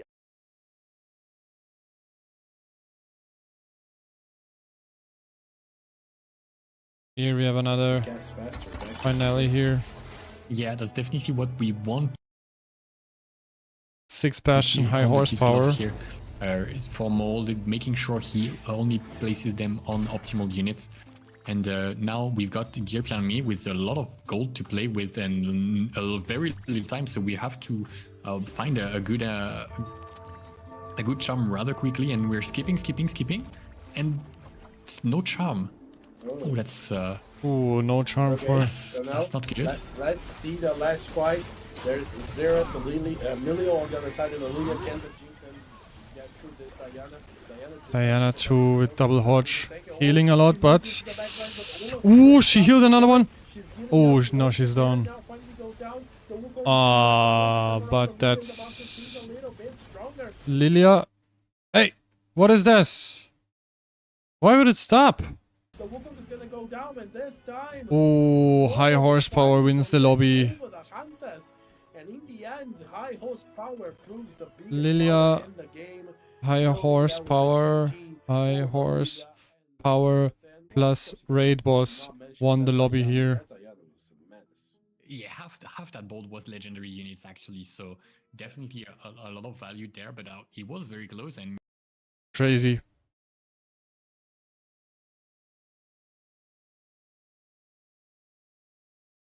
And now we have here the final fight. Is going to cause a problem here, and just by Scholar versus Riot being an absolute menace, and there's the Lightning Tower, so big deal here to pick up the Morgana 2, and it actually rolled very good items. It's still going to be the final fight regardless of how this goes, so this is exactly what you want to see for a Volterix fan. Like this is okay, Volterix versus Ilya. Now it's all going to come down to a little bit of positioning. Can the Rise get a significant cast off with the sniper's focus and actually get some kills? And will the Morgana with Hodge and Bloodthirster out of crucial cast? These gloves here. Here. Stuck on the Morgana as well versus Shapeshifter. He's going to get altered by the... No, why does it lag now? Ahri jumps in towards the backline, isn't going to be hitting any significant CC oh my targets, god. And it's not even dying Rise yet. cast off, Xerath cast off, Xerath hits another ult. They're all going to stack onto the boards of the backline, and it looks like the entire backline from Volterix is left completely unchecked. And a few crucial upgrades, as well as the fact that none of the CC came through, meant 6 that Scholar he had wins an insurance policy. He had the Xerath against 2 on the Shapeshifter sideline, he had years. the Rise 2 on the other corner. And it looks like it wasn't even close that time. Just a few minor upgrades and a few crucial Oh, did I do something wrong here? And Diana getting a second item on top of it, a third item as soon as Milio cast. Actually managed to get a second cast off. Which... Wow.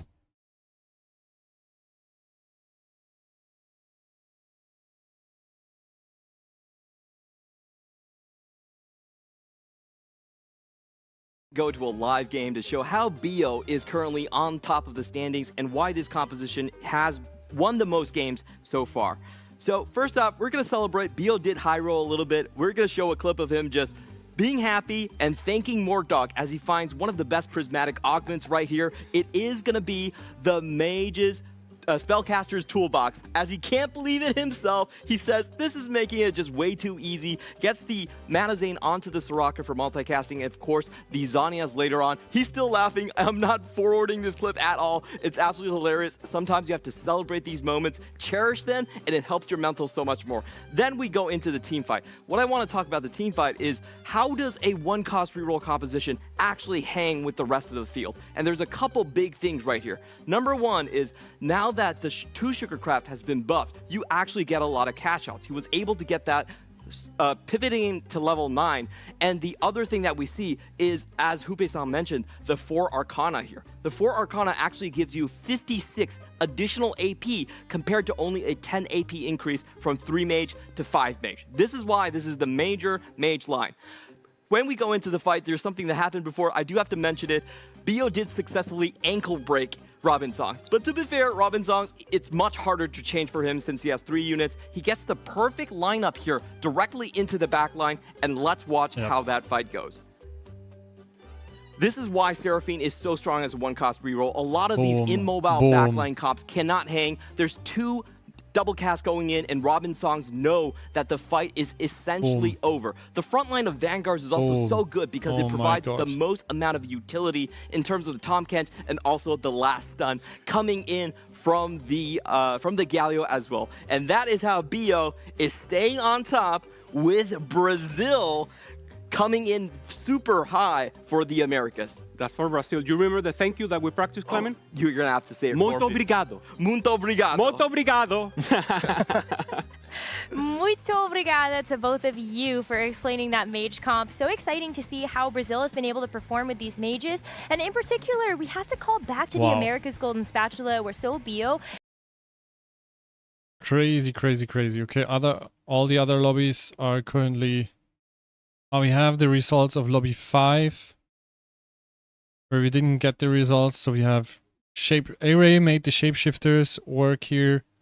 No, that's actually Eldritch. That's actually Eldritch versus... Wait.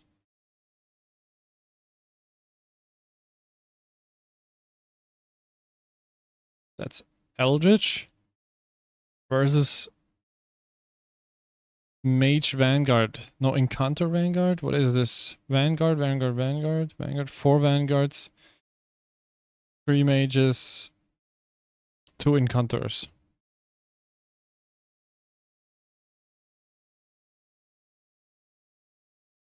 So this second. This first. Very interesting to see that winning here. Crazy. Robin songs? Oh, no, wait. Robin songs won here. That's first, that's second. A-Ray, so Shapeshifter then second. No. Eldritch? Where do we have the Eldritch here? Mage Encounter, Mage Bastion. Mage Encounter.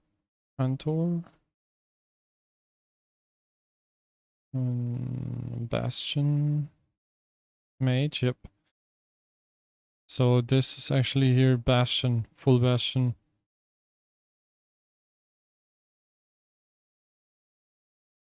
Bastion. Ari Arcana. First.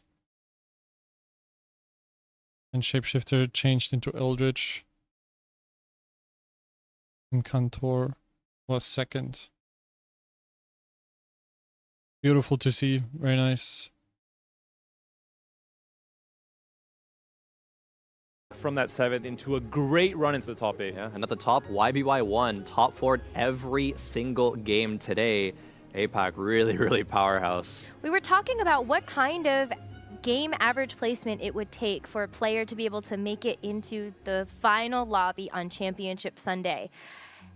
Where I think it's YBY1 right now that's going to be setting the pace, but when you look at it mathematically, you're going to need like a 3.2 AVP to guarantee yourselves to be there. That's very difficult. Oftentimes it comes down to, I mean, we saw it in the Americas with the Golden Spatula, how much the players on top continue to win and how much the players on the bottom continue to lose. They make actually a very good impression here. If we consider momentum a real thing, which I consider in any form of competition, momentum is true. It is felt. It's very visceral. It is something that does carry these players. These players like YBY, these players like like Bio, they're going to continue to perform because they've found the one thing that is the key to so many players' success: confidence. Okay, we're hopping in lobby 2, game 6. So we should be looking at around 64 to 65 points for the cutoff. Just a mental note for viewers at home: if you're cheering for your favorite player, you can kind of gauge how far away they are from reaching that pinnacle, despite there being obviously so much to go to make it to that point. We are going into game number 6. So lobby 2 very excited to see someone like Darkest in this lobby. Yeah, double Judasaur as lobby well. Lobby 5 right? already started. Powerhouse is coming out of EMEA. Yeah, but for Jedusaur and for Lobby Ironbog, 4. these are going to be 2 players that are sitting at that cutoff. Could potentially be eliminated after this 6th and final game on day number 1. Let's go ahead and see what is in store for us as we take a look at these portals. We do have double, maybe sitting on Frying Pan with Ironbog. There's 3 players on Frying Pan. Okay, we're going to be doing some cooking this game, that's for sure. I'm ready. If we get it. And I do want to mention one of those players is Jedusaur, a player who was here in Remix Rumble, finished middle of the pack, but was one of those kind of young, rising French players. Now has established himself as that new school, the new generation of French talent, which I think we know, at least in EMEA, are very talented bunch of players. Jedusaur is someone who, on day 2 of EMEA regional finals, needed a first place to make it into day 3. picked up Fairy Emblem at 2-1, open-forwarded, understanding I need to go for an absolutely crazy win condition, found the 9 Fairy, won the game, punches ticket to day 3, and again, here playing for that high risk. We talk about the importance of spot recognition in TFT. It's something that doesn't always get talked about. It's exactly what you're mentioning now. Spot recognition within a tournament format. It's a very strong opening here with Hacker you need to make in order to optimize your game that don't grief the preparation that you've put up to this point in time. Yeah, Jetasaur also boasting one of the highest first place rates he sold coming out of EMEA, right? 23% over the course of the set. Talking about that risk, right? Is able to convert on that risk a lot of the time. Well, I like his spot right now because he's actually going to be able to get the 3 multi-striker online because we ended up getting support Anvil as the portal choice. You could actually look for something like the Banshees to be able to make sure that that multi-striker is going to be really, really strong. Nice. That's straightforward here. There's going to be, I think, really differing playstyles in this game 6. It's weird to say because we're only on day 1, but because of the new format, because of the elimination, we're going to have players like Ironbog and Jetasaur doing, absolutely crazy things to try and so we don't have a crazy portal here, right? Their game into a second or a first, of course. Everything is as much pretty normal as they possibly can, and players like Darkest, players like YBY, just trying to continue what they're doing until now, continue with their game plan, trying to have a consistent 3rd or 4th. Yeah, ooh, we see Zap attack there. Not something we've seen too much of, but it is very strong. But high horsepower as well for double. That is such high horsepower a good into augment to get onto. Oh one. My God, into so double. If a player can convert double on it, Poppy, double. Category 5 Lilia, for YBY. crazy. Incredibly strong for both the Ash reroll variant and Here's Sweet Tooth. as long as the Jinx as well. Yeah, can be strong, but didn't want to go that direction. It looked like maybe not the items for it. Player's taking a long time. Pandora's was selected. Going to be seeing a couple of players actually pop their support Anvils as well now that they've solidified an augment as well as a direction. Yeah. Maris choosing Raining Gold, I believe. That's actually we have in lobby 2, we have high horsepower. I love this setup from YBY. I think it's going to be another masterclass showcasing a more niche reroll variant, a 2 healthy Syndra Vanguard line. Incredibly powerful. This is where we're at the end of the set. The optimization and the min-maxing and the edge of a reroll meta comes really knowing see that all the working different out possibilities, the variations of strong reroll lines. This is one of them. Yeah, Syndra, Cassiopeia, Rumble, Galio, right? All part of that composition, all 2 costs, so getting as much value as you can out of that augment. And you can move into something like a Neela. Later on level 7 to fit in Eldritch. We reset him. Right. We don't bring him back. You know, I don't feel anything anymore. The reset worked. We have Sweet Tooth here. Whoa, we see a Sweet Tooth coming in from Bombyong. That was not on my bingo card. So many hero augments coming out here. Well, I guess just 2. There was potential for more, but still more than we see on average in a game. I was going to say, I feel like we haven't really seen hero augments that much after we got past the 1 hero augment patch. Yeah, we saw Deja Vu today, right? And it did a little bit better than expected. To win yeah, also. True. That's one that does lean into. Yeah, and Witchy Wallop. Okay, yeah. I do get it for Balmyung, getting later into the day in Korea, looking for a midnight She's snack. She's going to compete with Bastion here, actually. Pans out. It is maybe not the most popular variation in terms of the Honeymancy lines, with 2 tanky being the real augment that enables them to become an S tier comp. Going to be very difficult for. Going to be very difficult for Sweet Tooth to hit off here because it plays around Honeymancy, which is 2 costs. So I think 2 tanky and 2 tanky and Sweet Tooth gonna be outplaying themselves here a little bit. Okay, we have Shapeshifters here, Shapeshifter and Kantor. But not specifically that is a specific for EMEA and for APAC representation.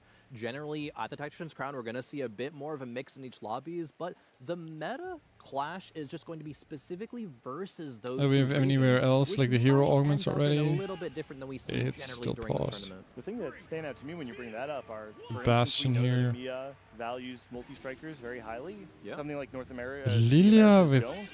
If this is Gunblade, for EMEA wow. For Americas, all of a sudden I think the EMEA players are probably feeling much more comfortable, but we saw how much he has Nuno on the board here, Nuno 2.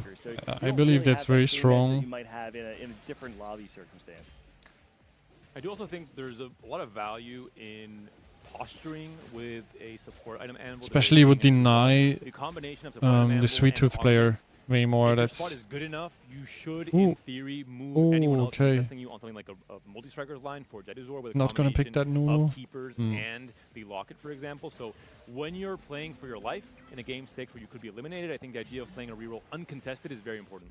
It's almost the same thing as a hero augment at this point, right? Exactly it is. He sold both Nunus. You take keepers, you pop the locket, and you're saying I've got high horsepower, but for multis. Right? Wow.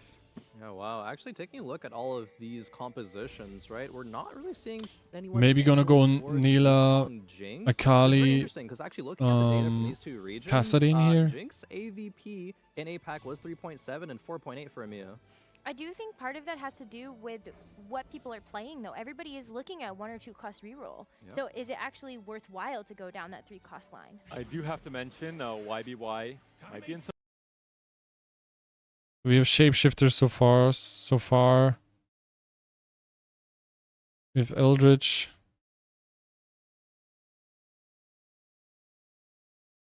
We have blasters. We have mage.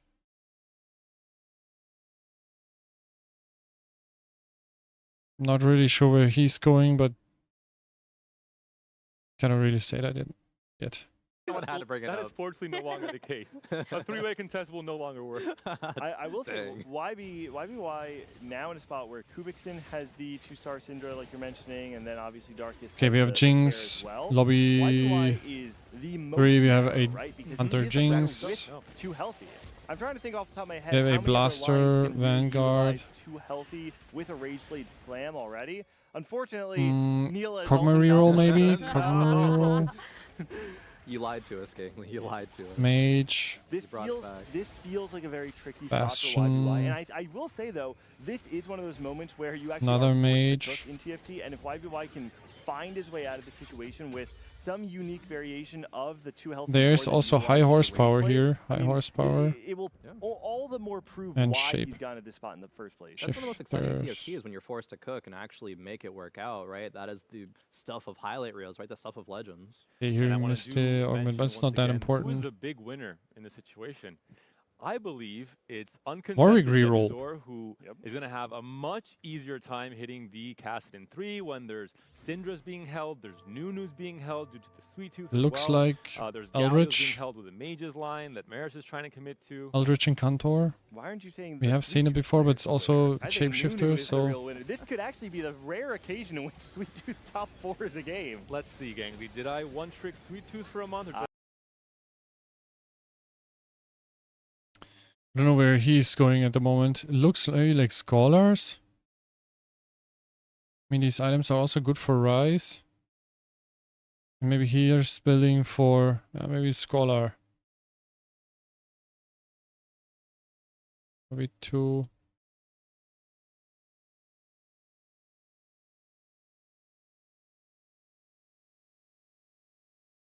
One thing, there was actually on YouTube.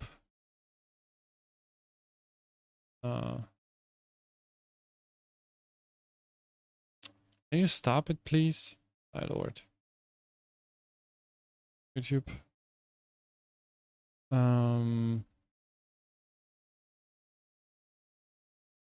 Team fight tactics.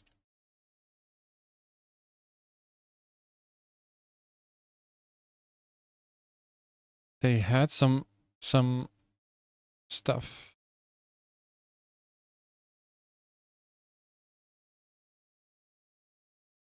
Here. Special loot.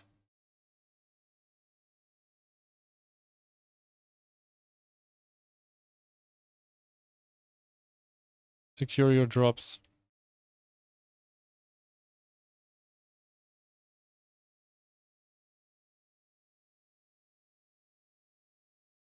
I don't know, we can actually find out the giveaways and everything. Maybe you have to log into League of Legends meanwhile.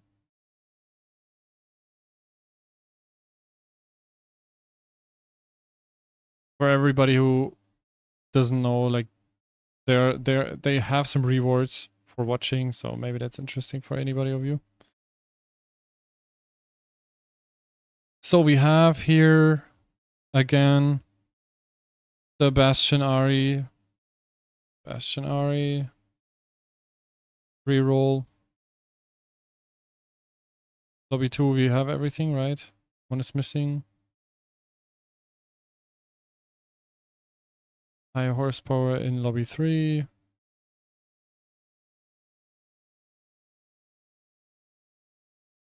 We have mages in lobby 4.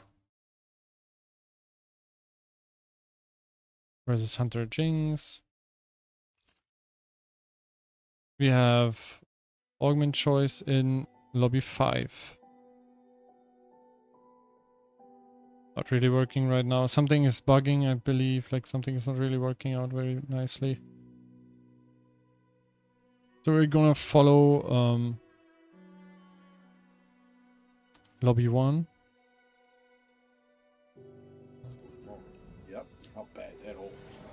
Yeah, and the shops are pretty damn good if you ask me, and we are opting to skip the new news, which I do not quite like, but at the same time, trying to hold the new news a little bit too early would just lead to the bench being locked by the amount of units that you need to buy. So at the same time, I definitely understand what he's doing.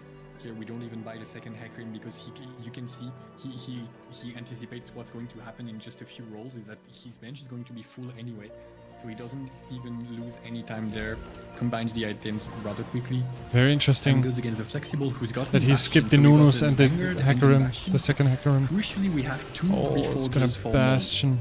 So that means that once he's gonna keep dropping the emblem, and every time he drops one that is not good, he gets a chance to reforge it into something much better. And that's gonna give him a little bit of leeway, but it's going to be interesting to see which carries he decides to choose as his main one. I think he's gonna go for Vanguard. Close to the Poppy 2 there now, on to the second prismatic of today. Randomly Summon could give you tons of defenses and the carry could give you an extra carry on top of the ones you already have. I think there's gonna be a Vanguard, like the preferred prismatics overall. Yeah, definitely, especially because you already have tons of resistances on the bastions, so Giant and Mighty makes a lot of sense there. The extra HP is going to be multiplied. Also, it's 300 flat and 4%. So that means that the fact that the units are 3-star and have very high HP pools. Extremely behind. I cannot believe that is still a I know, right? Look at the upgrade. HP, right? You wouldn't think of it, right? Being able to save that much with a new one, but looks like that was the case here. We get to zoom in. There we go. Thank you, observers. I was just making sure our viewers are attentive, are paying attention to the situation on the boards here. All right, now we do get to see how much damage the Nunu 2 gets to put in. I will say, you know, we talked about the lack of survivability from the Lilia due to the lack of the Bloodthirster.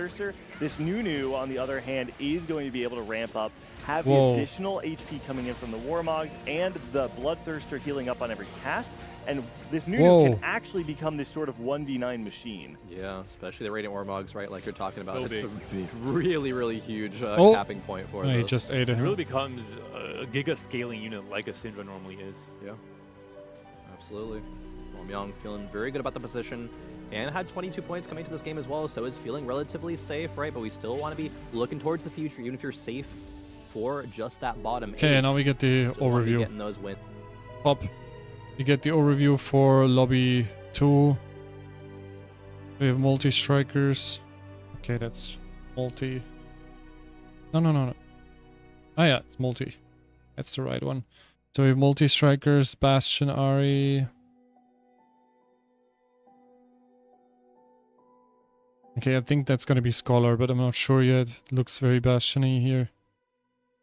Multi-striker, high horsepower, Vanguard Blaster.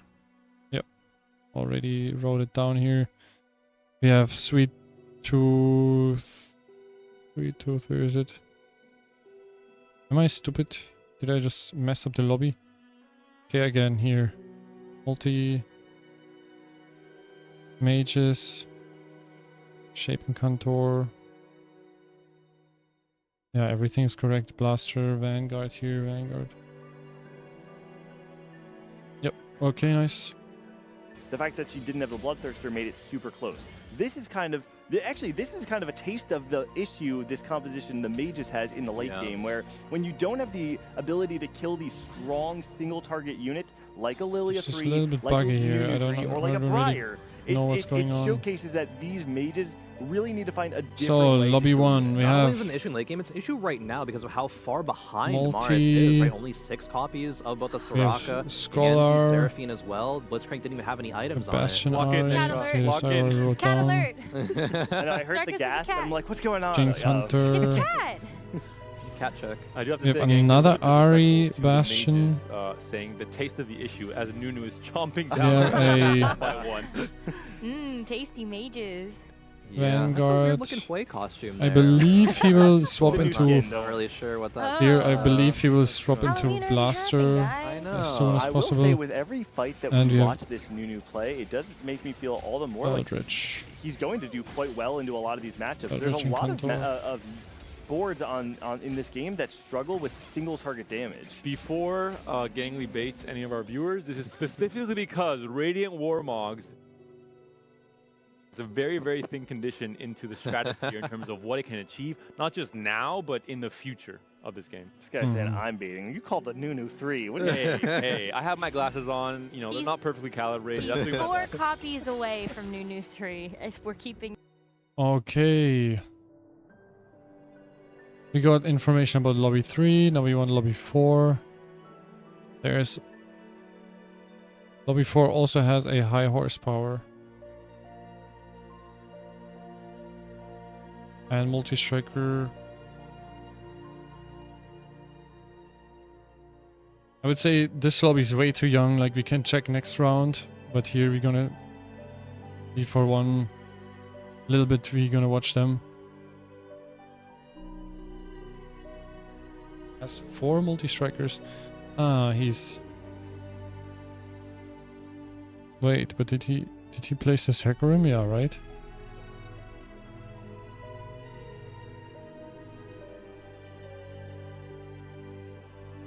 Oh, no, he didn't play Hecarim. Jax 3, nice.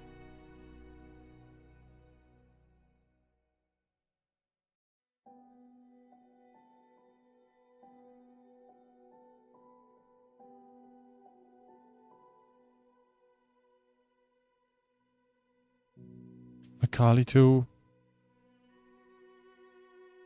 Not gonna pick it. Now he's itemizing.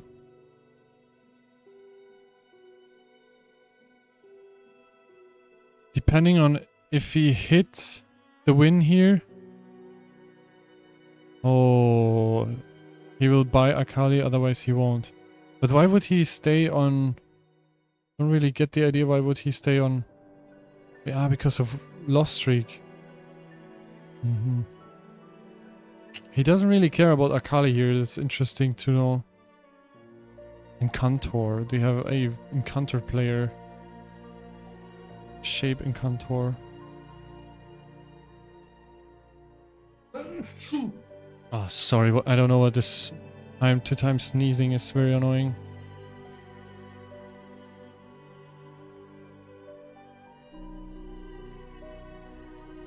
Somewhere's music coming from. Bruh. Shut just fuck up. Very early on said I'm playing Encanto this game, but actually pushed at levels with it, so didn't find many copies. I assumed when we checked back in with title... Encanto Shapeshifter fully itemized. Swain here, Encanto got a buff, so you need less casts you to mentioned hit how your the board fits so nicely together on 6, your that you AP have to buffs, go to so 7 this to get the, can actually be flooring very valuable here. He's opted to do Red that buff this time on round, Cassiopeia but does mean he's quite a way off it. versus Yeah, he does have access mages. to the extra lesser champ GP. Oh, but I So think far I already away. wrote down I mean, mages. this So is what I was talking what is about what is before, this where League of it's Legends also doing here? a position that I'd be comfortable with. I could see the vision how he Oh, okay, Nasus down. Oh,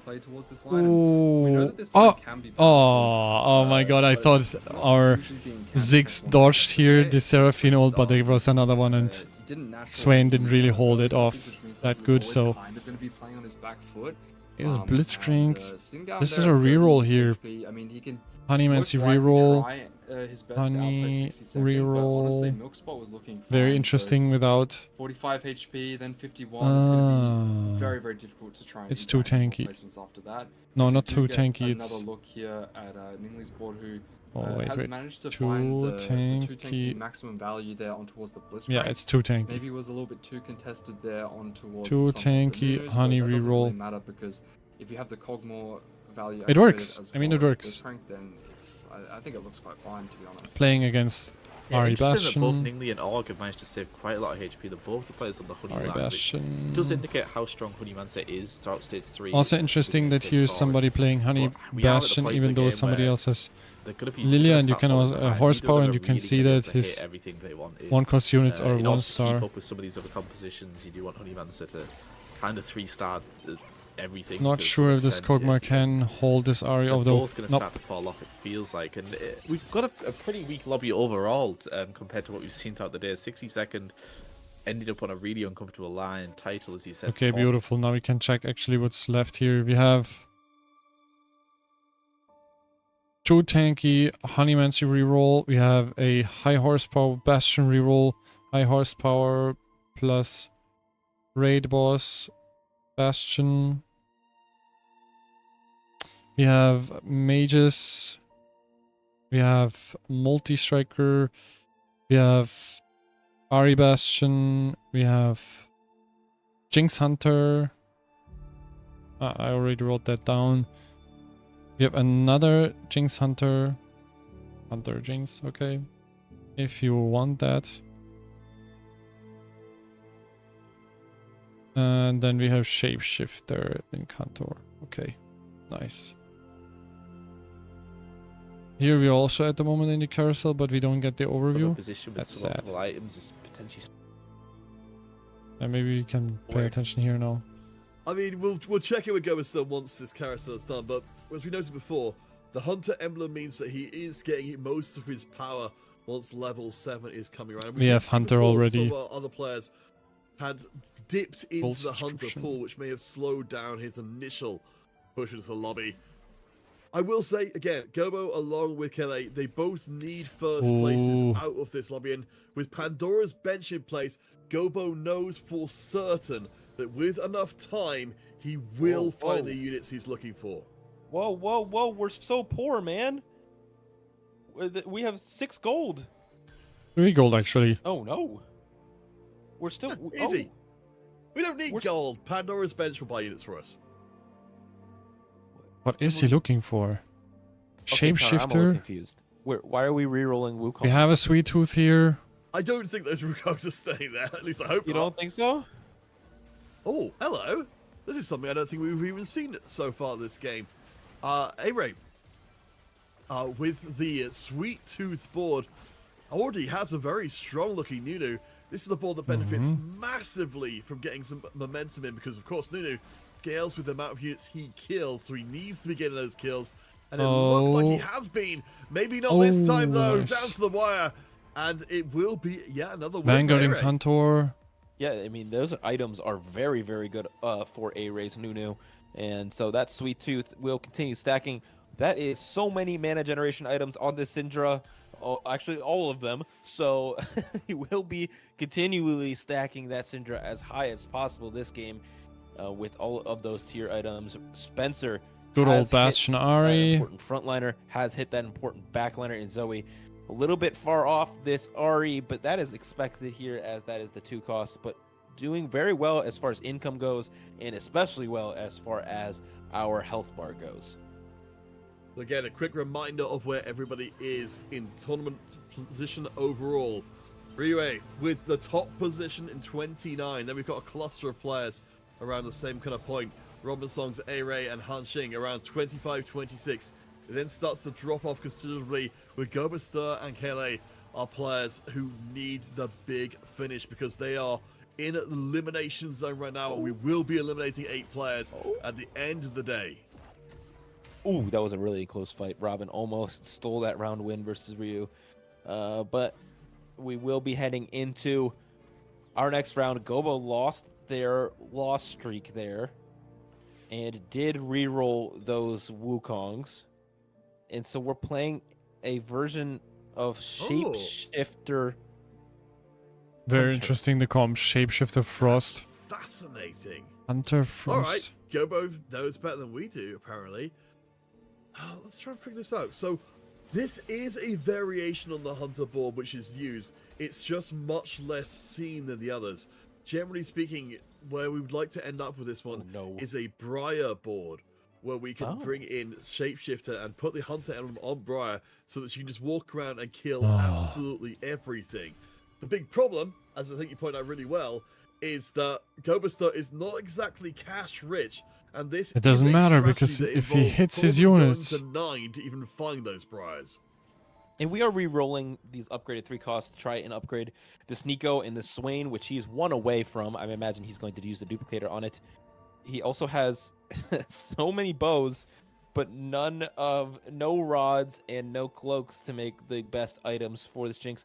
Decided not to go with the duplicator to make Swain 3, but instead holding out hope for the future of this game to use that to make them spike. Very interesting that he didn't use. Songs on the other side has now hit a rise, which but is quite good win. for him, but has not rolled much of his gold whatsoever. So we'll be going level 8 there for Robin Songs. Ooh, that was. Here, so that's really good for Didn't Robin. go for Swain 2 here. 3. Okay, Sealy, I want to believe in Sealy. Sealy, I want to believe in you, and I also want to believe in Gobester as well as our last augment comes in. But Very I'm interesting. just not convinced that even finding the 3-star shapeshifters is going to be the difference maker that Gobester seems to be thinking it's going Now to. he puts Swain into Again, he's our regional champion the in EMEA. remaker. He Vanguard definitely Mage. has a much clearer idea of this. Do we have but a mage board? I want to be made a believer. I'm not sure it is yet, but check out the right-hand side of the board. We've just seen multiple 3-star upgrades coming in. Yeah, I mean, everyone is getting stronger, and all that Gobo did was hit that 3-star frontliner in that Swain, where other people are upgrading so many other units. We saw a 2-star rise come through for Robin Songs as well, who is playing around those 4 costs. And so this board I just don't think it's going to keep up, right? Like, we look at this board, he's not close to Jinx 3, he's not close to that Nico 3, he's not close to any other 3-star besides this itemless Swain 3. Yeah, I really hate seeing the Hunter emblem being put on a Warwick where it's basically just not doing anything. You know, if we're going to get into the Hunter 6 kind of territory, fine, but it's so hard to do that when you're not pushing levels and you're not getting enough units in place to have the Hunter backline and also have a meaningful front line. Vanguard Mage. And we just keep losing, right? Like, there's no Bastion Arcana. sign of hope here unless we roll a bunch of Jinxes here soon. So we will keep an eye on the right side of our screen to see if that will be the case. But for Syndra, Spencer, Nico, Seraphine he is 3, sitting pretty. 4 Assadine Bastion, Rumble, 2 Arcana, 2 Assadine Scholar. This 3. board that we see so incredibly often here in our TFT Tactician's Crown. Really, Rally really 2. good items. Really, really good augments. And Ash really, 3. really good HP and income. Syndra 93 3. for Spencer. There's a Syndra 3, though, for Ryu. I mean, the item set is looking good again. We do end up in the same position as before. We don't really have a damage item for the Syndra, but we'll see how it does up against the Honey Muncie board from before. Remember, this is I think they will shred this Nunu, to be honest. Tanky Nunu. You see the Arcane. I think they will shred this Nunu, but the question is, do they have enough damage for the backline then? But maybe doesn't need them. Yeah. Syndra does come through, but she takes too much damage doing so. Oh, Down to the Cassiopeia. One more shot, and it will be Wow. good, but by a tiny margin. Oh They were my seconds god. away from that Honey Mancy proccing again as well, which would have killed that Cassiopeia. But we will have our last carousel That's our here. spatula. Can Gobo get something to rescue him from that 15 HP mark? Or will it be something that is not going to end well? That will be finally a Rage Blade on that Jinx because he picked up that needlessly large rod.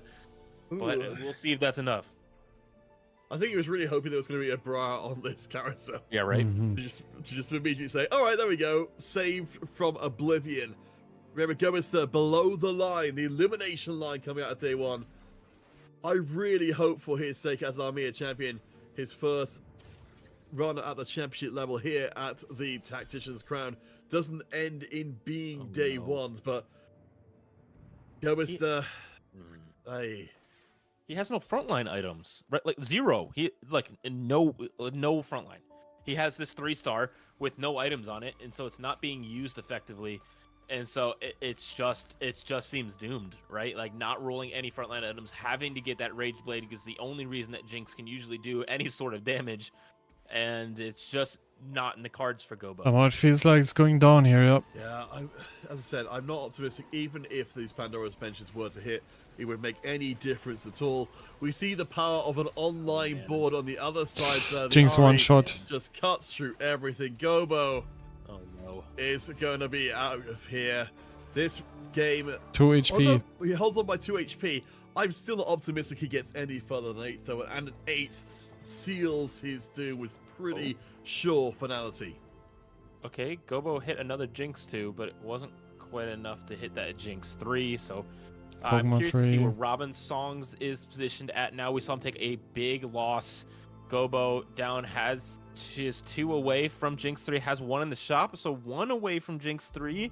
If they're willing to roll down for it, switching to 4 Shapeshifter, will be putting that Hunter emblem on. Hits the Nico 3 instead, so a little bit more frontline for Gobo, really sending it all in here to try and survive one more round. Oh that's my all God. you can ask for at this point. So let's Swain see is how, going down. I mean, you're talking about the Swain not having the items. At least he's got Hunter Emblem, but it's not going to be. He's a mana good feeder. enough punching on the other side. Oh, there Jinx with the decided not to Callisto attack. board. Okay. I mean, Jinx does get the shots onto the Callisto, which is Nope. huge. But the front line evaporates. The lack of Nope. items. Gobo, he cooked just too damn hard, and that will mean almost definitely he's gone from the competition. An 8th Oof. place, the opposite of what he needed. Yeah, it's so hard, right? Okay, we have a Bastion Scholar board ask for here. much there, right? You don't have any frontline items. Like, there's nothing that can make that Jinx stay alive long enough to ramp up and win these fights. You don't We have a have that Fairy Jinx 3. Comb. That Pandora's Bench was not doing its job correctly, and so it's just an 8th place. That's just what the result was for Gobo One more. in this last game here on day 1. One more. Boy. A moment of silence We're need- for we're our need- boy, our lad. He had such big dreams, but they end here and now, here in Stream D, the stream of death and doom, where dreams come to die. But for others, the dreams will continue. Pommier is holding on again on 21 points. Is definitely in a much better spot than Gobo still was. Callisto 2, But wow. HP-wise, along with Kelly, they are not only low on tournament points, but low on HP. 45 HP, playing that fairy board that we've seen win a couple lobbies, but there's so many rerollers on the opposing board. This is A-Ray's on Sweet Hecarim. Tooth board that we've seen be quite powerful, but this Callista's single target damage is the reason that she is a very powerful carry, but the front line is gone, and so this Nunu is a little bit hungry, not quite taking it down all the way on that first cast, but Hunting losing that win streak, which is very bad for their chances in this game. And there's the multi-striker. You see, Kelly coming in with another win. Okay. Robin_Songs actually dropping down pretty far. Robin_Songs we definitely had some pretty big hope for.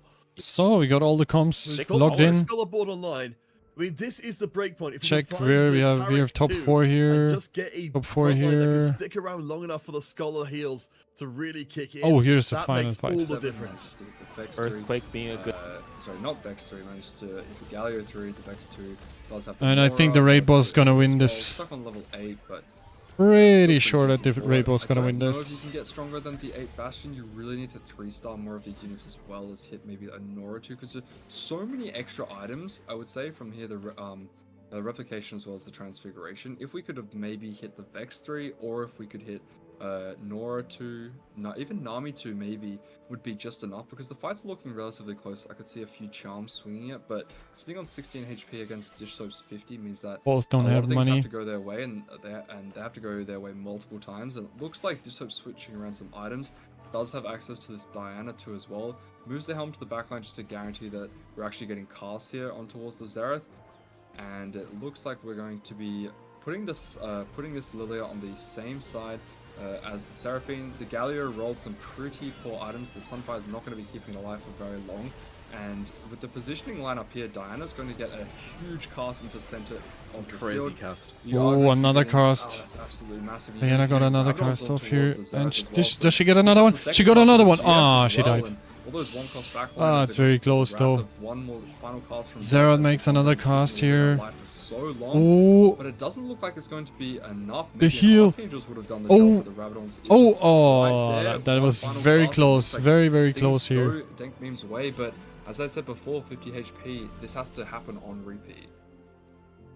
Yeah, and splitting away with the long distance pals. The Then we Rakan have and top two Seraphine here. We're both pretty Top safe three there. We saw here. the Diana get 2 casts off. They're which you'd far think away, that would so- have been enough. It tore through the HP bars, but the 2 most important units remained untouched. And yes, We the have Diana was 7 elite units, mages, but it was only whereas the this Nami 1, 8 it was only Bastion. Galio, things that aren't awfully important. It's game 61, if he's able to lobby get the 4. Diana at least on top of one of the carries, we know where they're going to be. With the long distance pals, they're pretty much going to be tucked in the corners every time.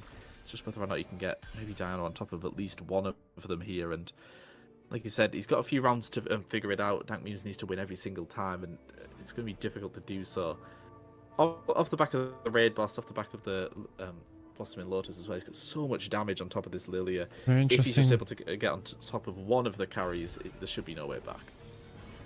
Ooh, okay, Lilia's on that Seraphine. Galio alive, but what's even worse is a Runans, and it looks And like Lilia gonna managed to wrap hit all the way backline around. here. Also Keep done hitting the so backline, well and I think in this these is a win crucial fights, for this soap here. to just wrap and punish players, and he's done it multiple times in one game. Very, very interesting game here.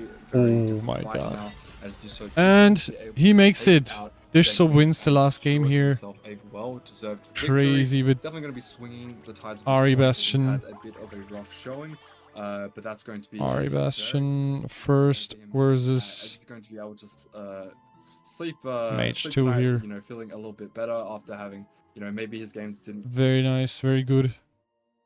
Here we have... Oh, I didn't see who won here. Couldn't really see it. This is also already over. Here we have the top 4.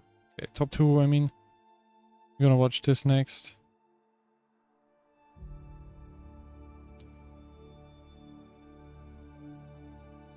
Seven Eldritch Mage versus Multi-Striker. 7 Eldritch Mage versus Multi-Striker. Looks like Multi-Striker is going down. Yep. So it's 7 Eldritch Mage versus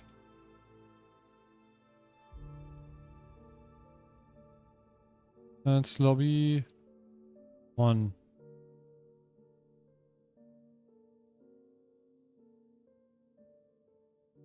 Seven Eldritch Mage. He swapped it into Mage. Versus Multi.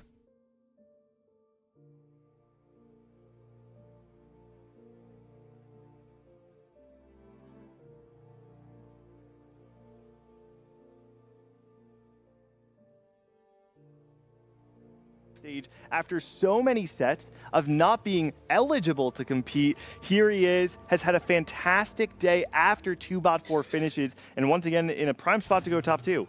Huanmei also needed points in this game, and sitting in the top 4 right now has got to feel really good when he was thinking at the bottom 16 of today.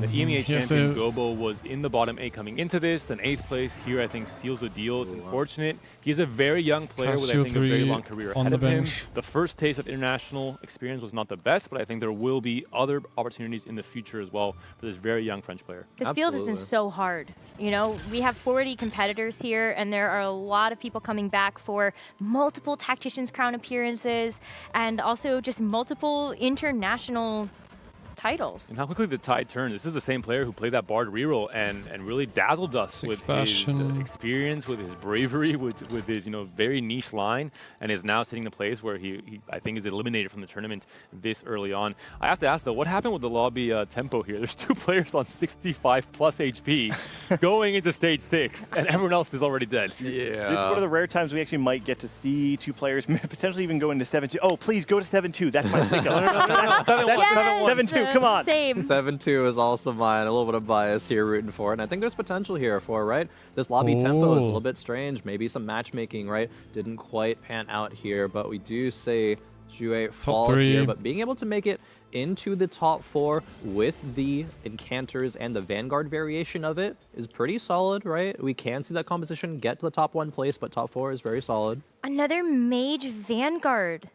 Like with the Arcana, but another Mage Vanguard in top 4. This is the setup that we saw Clement talk about earlier on, though, right? Once you have the Arcana going on your board, all of these 3-star units add so much value to your board. With 4 Arcana online and 4 unique units 3-starred, this Seraphine and the Soraka, the problem that we talked about before, you don't have enough damage in the late game, suddenly that problem is solved. Yeah, and there's one Xerath away from Xerath too. That's going to be an even bigger threat, right? Just all that damage coming out in the back line to supplement that Seraphine and the Soraka. This is huge. Hasn't hit it quite yet, cancel his auto attack here. Especially with double JG built on both your main carriers, you really want to benefit from that extra AP. The Xerath cast does finally come through. The Ahri on one side, Itemized on one side, just providing doesn't look very good here. Ability. The Taracle blocked Soraka the does not clear up. No. Oh my goodness, the Taracle comes MVP. through, blocks the Seraphine from hitting the Ahri, and because of that, the Ahri gets one more cast, and Hwangmie goes out there in a fight that he very much could have won. Spencer's going to hit level 9. And we saw, I believe it was Spencer in game 1, it might have been Spencer, who played the Ahri line from Stars Are Born. Ahri is one of the compositions that in the Americas we largely thought it was going to be played similarly to multi-strikers, where you're playing with tempo, you want to get an advantage early on. And what we found as the tournament progressed was that it's mainly being played as this win-out comp. When you hit critical mass and your front line is uber strong, this Ahri unit can kill essentially any large front line, and actually feels, in my mind, like it would have a good matchup into this Nunu. I like being able to pick up the Nora just to be able to tech in for Portal, that you have the Taric too. Yeah, gives Bastions the more staying power as well, right? If you put it on it, but it's going to be just that Ahri for the extra AP, and Ahri is the primary damage dealer. Gets onto the backline, gets onto the Veigar, so a big win for Spencer there to set the tone of this 1v1. Guys, I don't think we're going to get to 7-1. Yeah. Aerosol coming through. We could. Any key upgrades here for our players? Redemption looks like, probably the best option for this late game. Shojin. Anti-AoE. It would be absolutely wild to see 2 games being won by Sweet Tooth Nunu. Would definitely be not on anyone's bingo sheet coming into this game 6. Yeah, all the Nunu's picking on the pool, so Spencer actually didn't even hit Nunu 2 until last round. That was an upgrade that came through, and maybe maybe wasn't the difference, but still, made the board just a little bit more powerful. That could actually be very good. Takes the Thieves Gloves augment. The one question I have on my mind based on what we saw earlier is, does he have enough units to use all 3 gloves? True.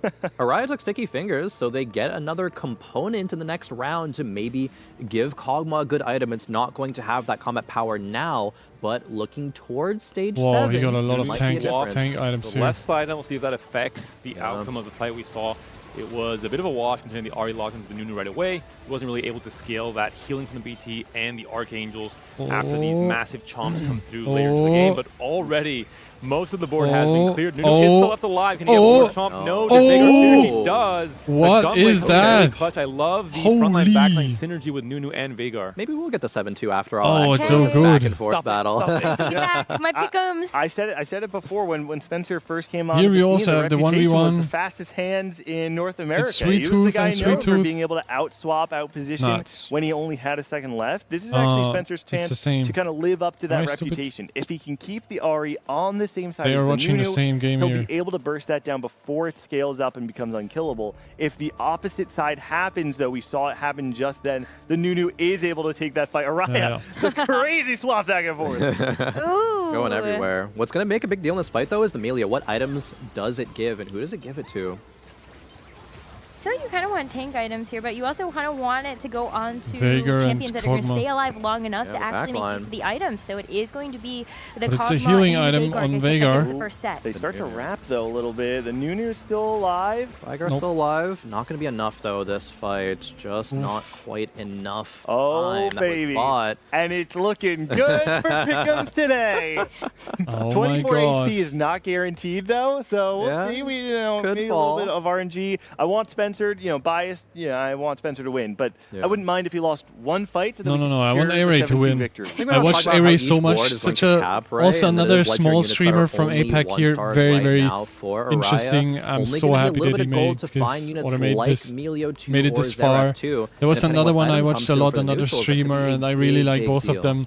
Extremely friendly people, so it would be so nice to see him dominating this lobby, getting this first here. Definitely want him to win. I'm curious to see if we're going to see a remover on the. And I don't know Spencer, to be honest, so cannot really say anything. Sped up from There's a Sarah. Well. One off. Sarah. Time to roll down. No Melios. Actually swapping the Melio out, wanting to move that Shojin over. Move it to the Xerath, maybe. Makes some sense, attack right? speed, Nashers did come through, and it is picked anyway for the Vygar. And having that Vygar get that early, scaling, right, with that Nashers, right, to early attack speed to have a lot more damage early on the fight is going to be huge. Let's see what Spencer was able to do to his board as well. Oh, Ari in front of the Nunu this time. How is it going to impact the fight? We have a lot of damage on the right side of Araya's board, all trying to break through. It is the strong side of Spencer's board, though, but it falls like paper. Everything crumbles, and the Nunu is actually able to take out that front line. The side was good. Same side was good. The Nunu tanked so much damage from the Ari. Was able to buy time for the Vygar, buy time for the other front line to stay alive, right? Ionic Spark staying alive is a big deal. And I think that's how we saw the swap from the Melio. You want to have more burst early. You can't wait for the third. It's got to be the Tremor Div. Extra DPS at the very start of the fight with the Nashor's Tooth coming onto the Vagar, and that's the case there. Tremors is going to make a huge impact in this next fight. It all depends what Spencer's combat charm is going to be, though. But we know for certain being able to lower the DPS from the Ari will make it all that much more likely that Nunu's able to get into that back line. Which side is the Ari going to be on? Is it into the Nunu again? And it is, and that proved well for Araya last fight. Oh, it was the Mono Reeve charm for Spencer. Uh-oh, look at the Nunu. The Poppy actually leaves into the front line, Nunu's but going down as well. Huge stun. Nunu is dead, but okay, the rest of the front line is down now too. The entire front line is down. Vagar 3 and Kog'Maw 3 and the so Vagar much damage. It's going to be cannot hit it. Xerath Cat. The Tremor Div. Spencer falls Tremor so Div. close, but Araya takes it. And the most my God. win with a 7-2 victory for all of our Pick'ems champions. Let's go. I mean, there's still time for it to go further than that, though. Yeah, so you don't want to jinx you're it. Right, you're right. Wow. Crazy win here. Last win of the day. Incredibly important in terms of your What momentum, a beautiful, your confidence in yourself game. Day 2 and how you feel, kind of that final taste in the mouth of that game 6. Yeah, again, the APAC region coming out strong, right? Especially the first Definitely. time. Oh my God, I'm so happy for everybody who played in this tournament from APAC region. Araya has kind of been building up. It feels so biased, it feels so biased towards Americans and Europeans because everybody knows them from YouTube, from the stages and everything. It's like, yeah, but APAC, these players are freaking good, and it's just nice to see them actually winning and dominating here. I'm very happy. So points, maybe we just watch this, even though the blabbering is so freaking boring. But what do we do? Where our players are going to end up, because the 6 games for day 1 are over. Wow. At the end of this, we are going to be sending 8 players home today, and only the top 32 are going to be able to play it forward to day 2. Yeah, definitely some heartbreak going to happen, right? Pen, as we were talking about earlier, probably Gobo is not going to make it into that top 32. A player that came out, impressed the world with winning the EMEA Golden Spatula, right? Still a lot to prove, but a younger player. See if they're able to make it back here to 39. the global stage, because even getting here is 32. just such an impressive what is this way to just start your TFT career. I mean, it's so funny. What is this setup? With that very tricky game of multi-strikers with the Forge not quite panning out, finished 6th in the end. We'll see if that'll be enough to make it into that top. Let's find out. We've got our standings ready for these 6 games today, so let's see which players will be moving forward, and unfortunately, which 8 are going home. Ego Illusions at the very end of that. Very surprising, but I mean, the big story here, America, EMEA, and 2 CN. There are single APAC player. Not a single out of, I believe it's 11 representatives from the APAC region, all Crazy. 11 moving on to tomorrow. Wow, and it's so tough to look at this page because there's so many players on here that you could see going further than this. I mean, just taking a look at Gobo, the most recent EMEA Golden Spatula champion. Arenborg made it him so close. Make it further than that, and I think Position even taking 32. a look at this next page, he dominated over the last 2 weeks. That are in danger of going home after the entire TFT community was rank 1. Free falling into the double 61. He was in the top 8 earlier. Interesting here with really tragic to see. 30 here. position. Yeah, definitely. I also want to give a quick shout out to Black Sheep. Right, was already going to be out leading into that final game, but still ended on a first. Right, it's not. It's very hard to come in here, be like, I can't make it. What am I going to do? Am I going to check out? No, still give it your all in every single game. Right. I just want to give props to Black Sheep for the journey of getting here, and especially, right, landing on that final game first. Now, we were watching Dish Soap for quite a bit of today and did not have the placements. Panda, you talked about someone like Dish Soap is not playing to get into tomorrow. Someone like Dish Soap is playing to get back into the top 8, to reclaim the throne, the crown that they earned last set, able to end the day off with a first, like you mentioned, Crone. That's the momentum. That's the statement you make when you're a champion to try and show that you're here to play. And just historically speaking, some of the biggest comebacks from day 1 to day 2 in point totals to make it to day 3, I think it goes back to Tech Summers, 24 points, Monsters Attack, Laser Core Warwicks. We remember, I think, part of that movie. In this case, Dish Up at 27 is definitely still in contention, especially with an extra game to play with. 7 games on day 2. Darkest. Player like Achan, I think we should draw attention to. Started off the day extremely hot, similar to Double 61. Ends the day with 3 bot 4s in a row. I think it's important when you talk about momentum into tomorrow, these players need to be confident. And when you end the day with multiple bot 4s, I think it's very easy to kind of have your mental shaken. I think we're going to take a look at that as well. There was Volta who started off the day bad and then ended off the day out as well. So a lot of these really big flip-flops. Wow. Ooh, this first page, though, it's all coming up APAC. That is 5 out of the 8 players as APAC and Milk and Bio from the Americas taking this. This is not just 5 out of 8 APAC. This is 2 out of 2 Filipino players. It's sitting in the top 4 of the standings out of day 1. For the majority of TFT's career, they were not eligible to compete. 2 found their place in the set championship for the first time, and now they're here at the top of the standings. Araya and Mauled. Filipino domination here at the set 12 championship. Not just that, YBY from Vietnam and his closest friend on the ladder, mid-feed in that 5th position. They're players that prep together, they're players that exchange tech, they really share each other, actually what really is Mauld's position at the elevate moment? on that ladder, both in the top 5 spots coming to the global championship. Hey, Panda, I want to ask you a question. Where was Amia in that top 8? Mia's scaling into the late game. We're they're playing Syndra, we're playing Golden Quest. We're slowly making it up. Tomorrow's the day. Oh my gosh. Wow, what an incredible 6 games we had today. 32 players going to be moving forward to day 2 of our competition, where things are going to start getting really tough. You're not going to want to miss it. So make sure you tune in tomorrow to catch day number 2 of the Magic and Mayhem Tactician's Crown. It's crazy, huh? Crazy, the studio and everything. What is Pingu doing here?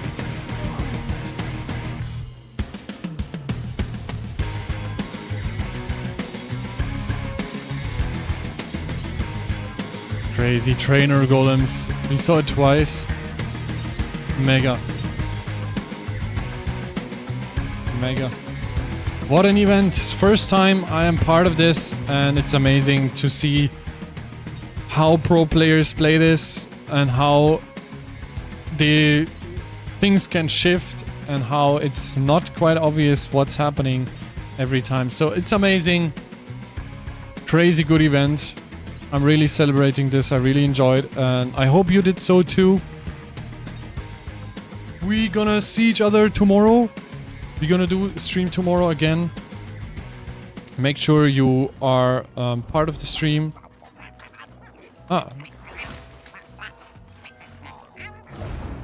And then we have to do that.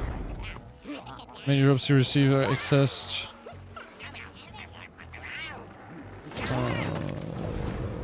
Depending on the number of claims. Okay, so now you can do your claims actually. Let's see how we do that here. You have to connect your Riot account and then you can get the rewards. So connect your Riot account and watch the official TFT TFT stream here by Teamfight Tactics, and then you will get the reward here. Gonna check it out tomorrow, or maybe now. I mean, we have it here, so we can actually check it out. Not sure if we have to restart the game for that. I believe so. And we have to check it out in our inventory page. So let's do that.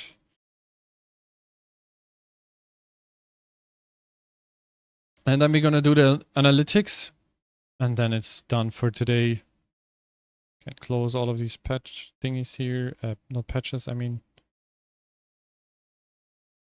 Oops.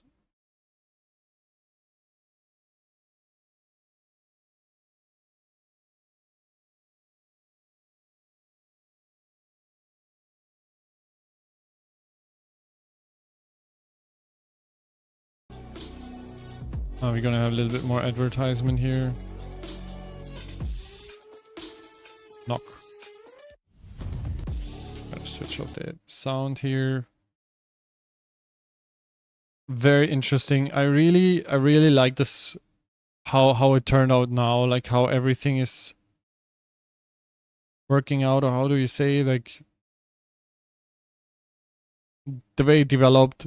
Very nice. These 4 players are 8 players flying home here. And then we have all of these players who can compete for the crown for the next few days. So there we have inventory, right? That's here. No, it's here. This is crafting. This is inventory here. I don't even know what it is. Is it an icon? It's a recipe, right? So it has to be in our loot page.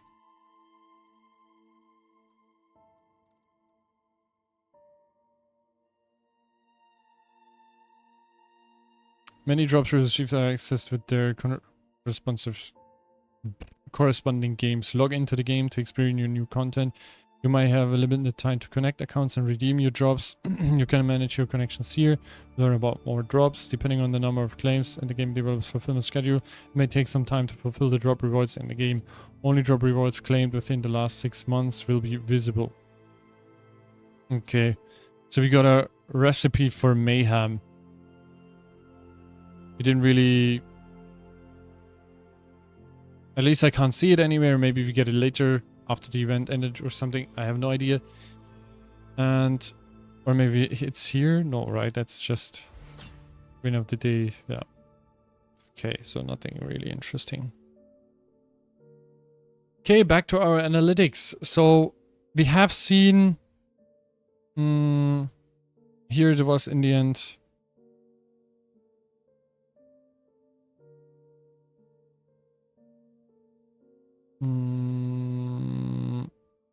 Okay, let's start like this. We have seen here I couldn't really make it possible to see everything, like to get all the comps, because in the beginning it was everything a little bit chaotic. But we made it in the end possible to actually get almost all the played comps.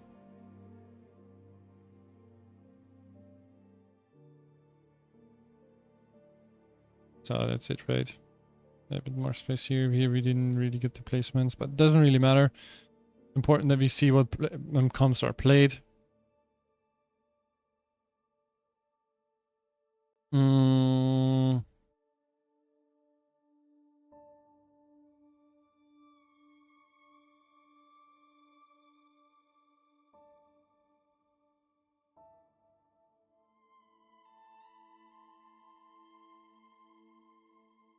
How do we do that so it's beautiful and not like very random?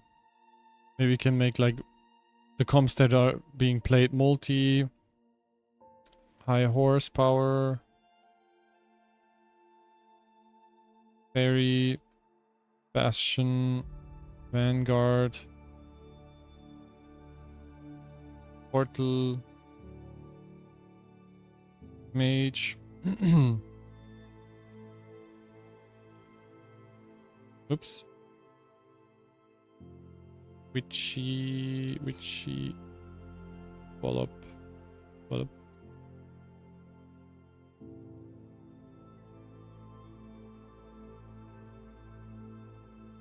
We have Blaster, Chrono, Hunter, Kog'Maw, Hunter Jinx,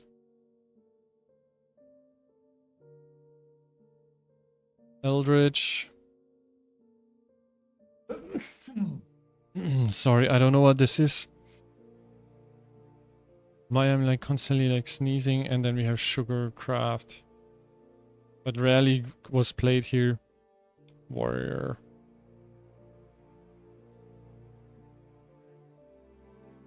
Contour. Usually like we have either Eldritch. Now we already have Eldritch, but maybe do like this. Blaster, High Horsepower, Jinx, Fairy, Bastion, Multi, Blaster, Fairy, Multi, Honeymancy. Honeymancy. Oops. Honeymancy. Bastion Ari.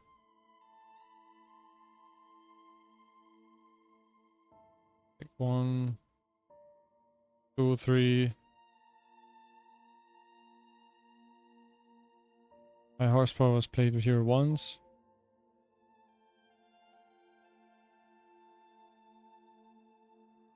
Very 1, 2, 3.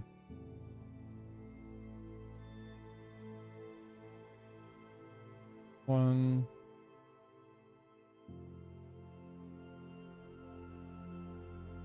2.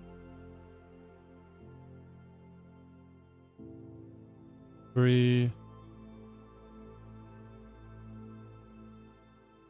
That was played twice.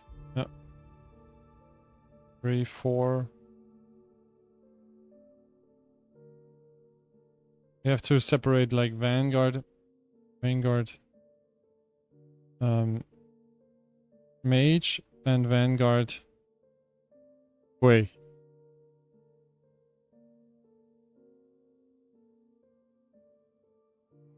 There's also Vanguard.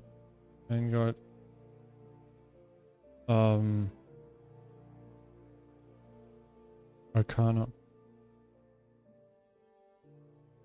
So this does not really exist.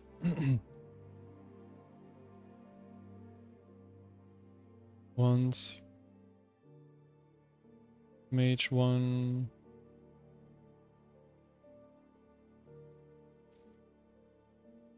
Mage Vanguard was twice. Once. Animancy once.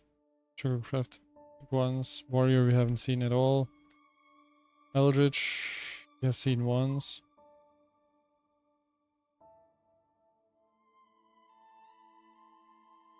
Chrono we have seen once. Blaster we have seen once. Witchy Wallop we have seen once. Mage Reroll we have seen once.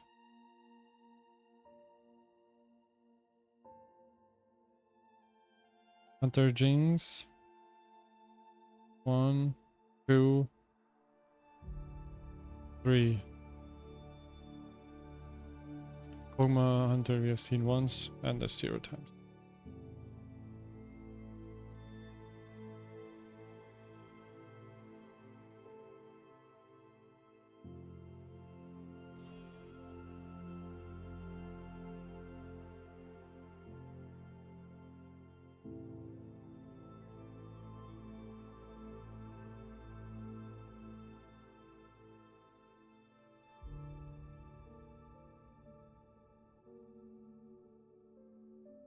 How can Ari Bastion be the same color?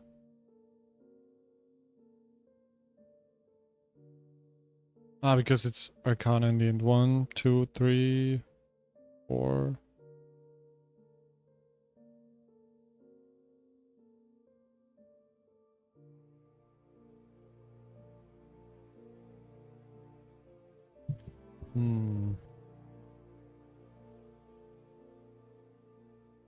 I think I'm gonna do this after the stream for today. I think we're gonna end it here.